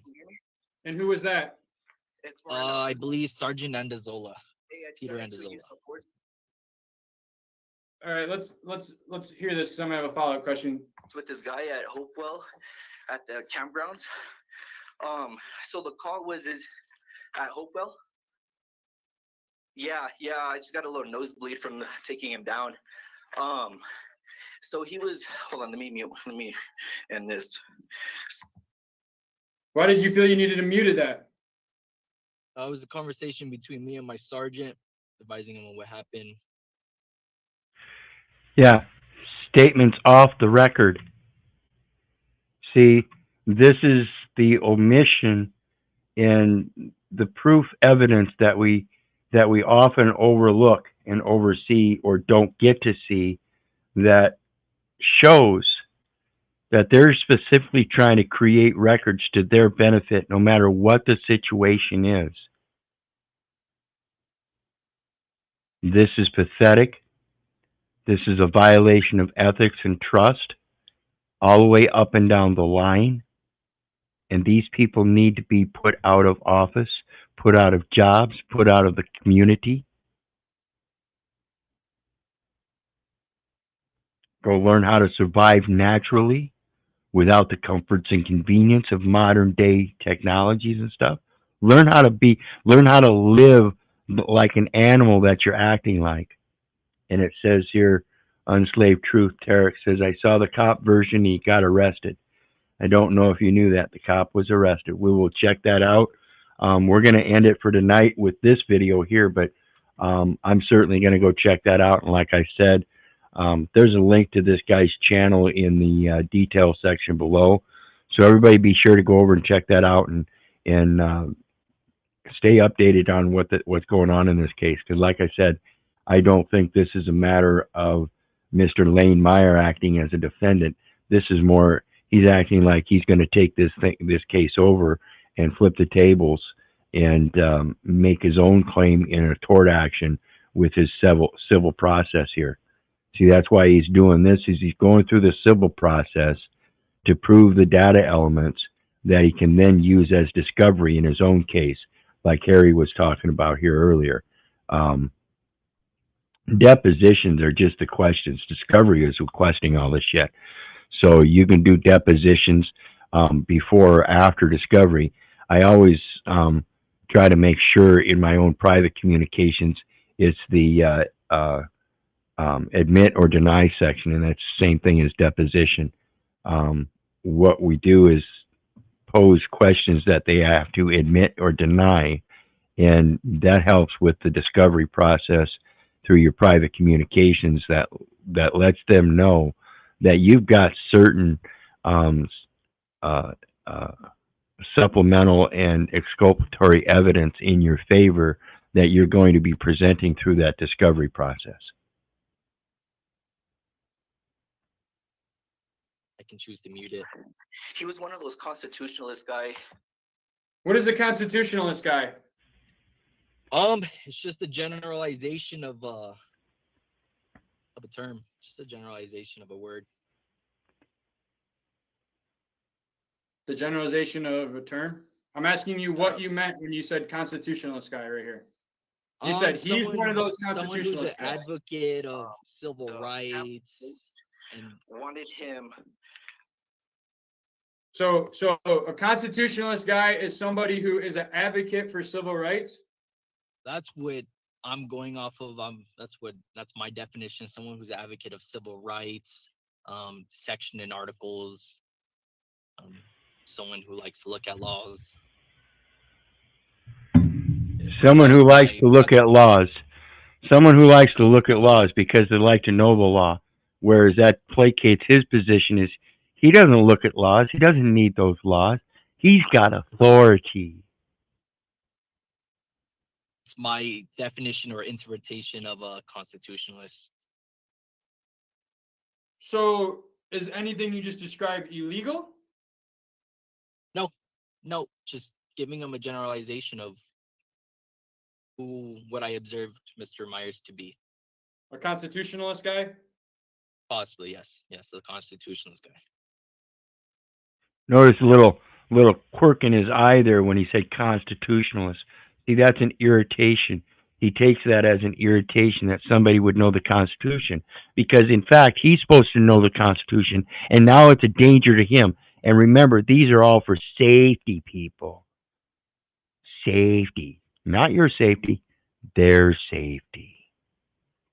Is there a negative connotation attached to that? No, just sorry. No, there's no negative. Just someone that No, just. Yeah, no, and then just. So you just lied. perceives advocate of civil rights. That's someone who likes to go around talking about civil rights, or No, I don't like going around talking about civil rights or constitutional rights. I don't like having to. I'd rather you just know them yourself so I don't have to fucking explain them to you over and over and over again as you're the one that took the oath to them and is supposed to know them. Bitch ass slaves. articles and sections. I've got much better things to do in my life than have to sit here at 57 years of age and teach a 70 fucking year old how to act. Of the Constitution. If there was a negative connotation, it would have been said, but there wasn't. Okay. So do you normally just go around calling people that? No. I just went off of No. So he's already admitting it's not a normal circumstance.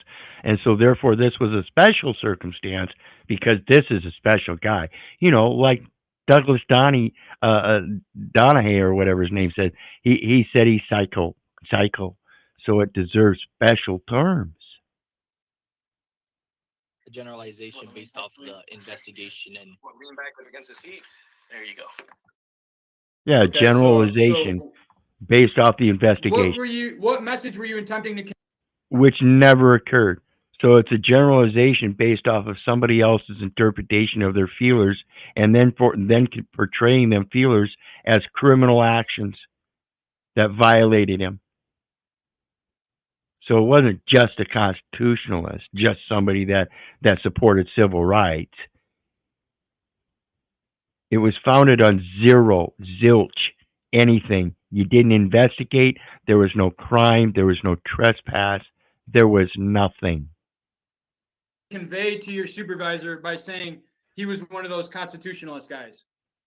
one of those who goes around, advocates civil rights, repeats and cites definitions of the different articles of the Constitution.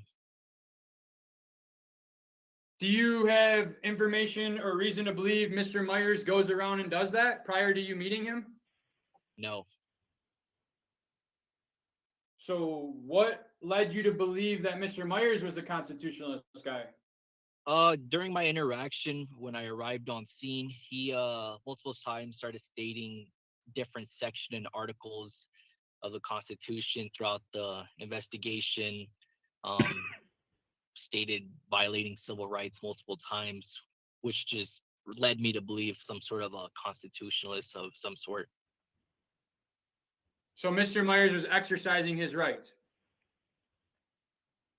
I did not say that, no. You said that when you arrived, Mr. Myers was referring to what?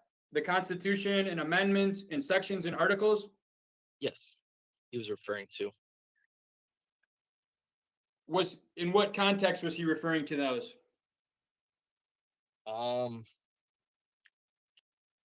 Refusing to, I mean, when it comes, I don't know what context. See, he doesn't understand that Lane Myers was expressing his constitutional rights, the First Amendment, freedom of expression, and in that freedom of expression, he was telling him that there are certain articles of the Bill of Rights, the first 10 articles of the Bill of Rights, and then you have 17 amendments that go from 11 to 27. Get it right, folks. Learn the language and realize this guy doesn't understand that he was expressing his rights, his constitutional rights, however you want to put it. This guy believes that there was no expression, but that there was a violation of law, and he was being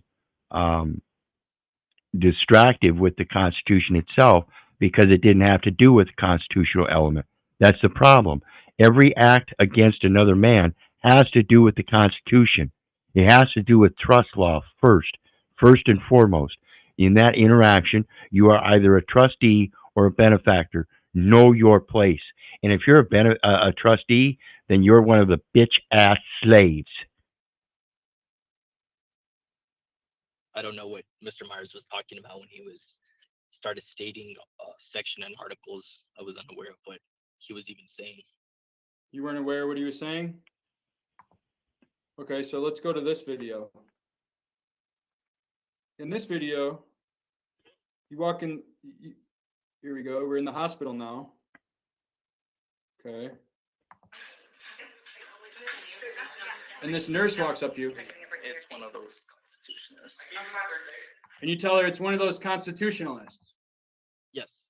And what was that supposed to mean in that context? Advocate of civil rights, someone who's going to exercise or recite a lot of articles and sections of the Constitution throughout their interaction. So basically, it's a keynote to have them pay attention to the officer when they say things like that.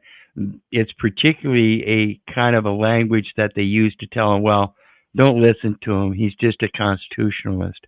Don't listen to him. He's a sovereign citizen. Don't listen to him. He's a Christian. You know, that's how it goes, folks. They're classifying you through those terms, and they're using it as a way to tell others that just ignore him. He's off his rocker. He's psycho. He violated the law. That's why we arrested him. Da da da da. And this is making a public issue of your private affairs. It also is a commingling. Again, you either are a benefactor or a trustee. And if you've got a license or ID, you're one of them bitch-ass slaves. Somebody's going to exercise their rights. Mm-hmm. Not in a negative way. No, not in a negative way. Just someone who's going to exercise their.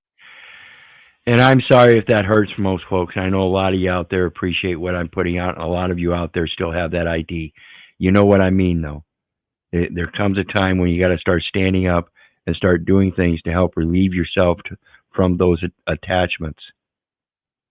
You don't have to do the whole thing all at once. But there does come a time when you got to get off your ass and start doing your research. Don't believe me. Don't believe the neighbor. Don't believe the government. Don't believe your mother, for crying out loud. Just do your research. The rights.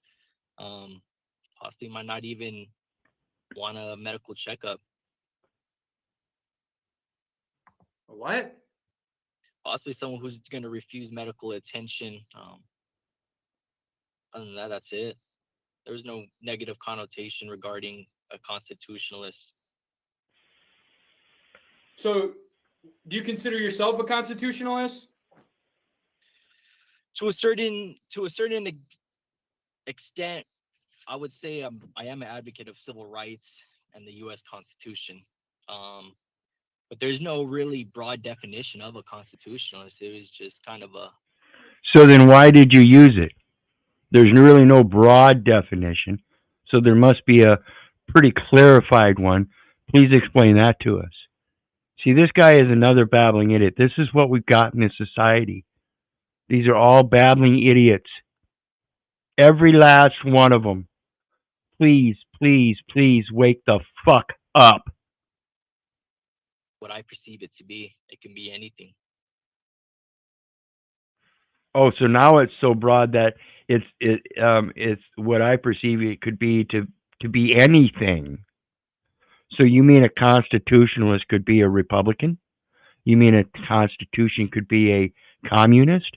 You mean a constitutionalist could be a socialist? Come on. So do you have a casual interest in civil rights? I uphold it, but I don't go around studying it or carrying a book with me about. I uphold it, but I don't go around carrying a book studying about it or anything, because you don't study it at all.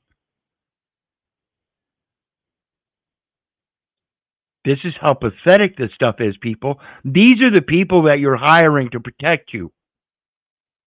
Wake up. Civil rights and yeah. You think civil rights are important? You think that you think that people should be held accountable if they violate them, but you don't do anything to make sure you're not violating them? I do, yes. And on July 1st, what did... Yeah, that's what I was just going to ask. On July 1st, when you had this interaction with him, what did you do to make sure that you were enforcing everybody's rights? You said you investigated when you didn't.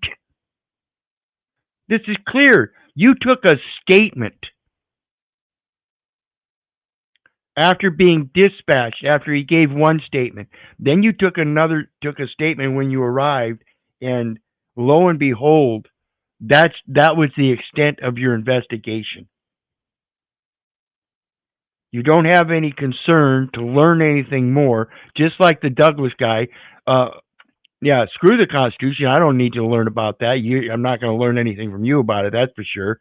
And yet here we are. They're all learning from it, or they're just denying that they're going to learn anything. And that should tell you some of the biggest things you should be learning from is that these people are not going to listen to you because they don't want to learn. They've got authority, and that's all that matters to them. What did you do to ensure you were not violating any of Mr. Myers' civil rights? Allowed him to speak freely, allowed him to invoke or whatever religion beliefs that he believed, allowed him to move freely until he was ultimately placed in detainment. Allowed him to not speak or answer questions. Unless it was about his ID, right? At that point, he was arrested, so. Elon Musk has done it again. Just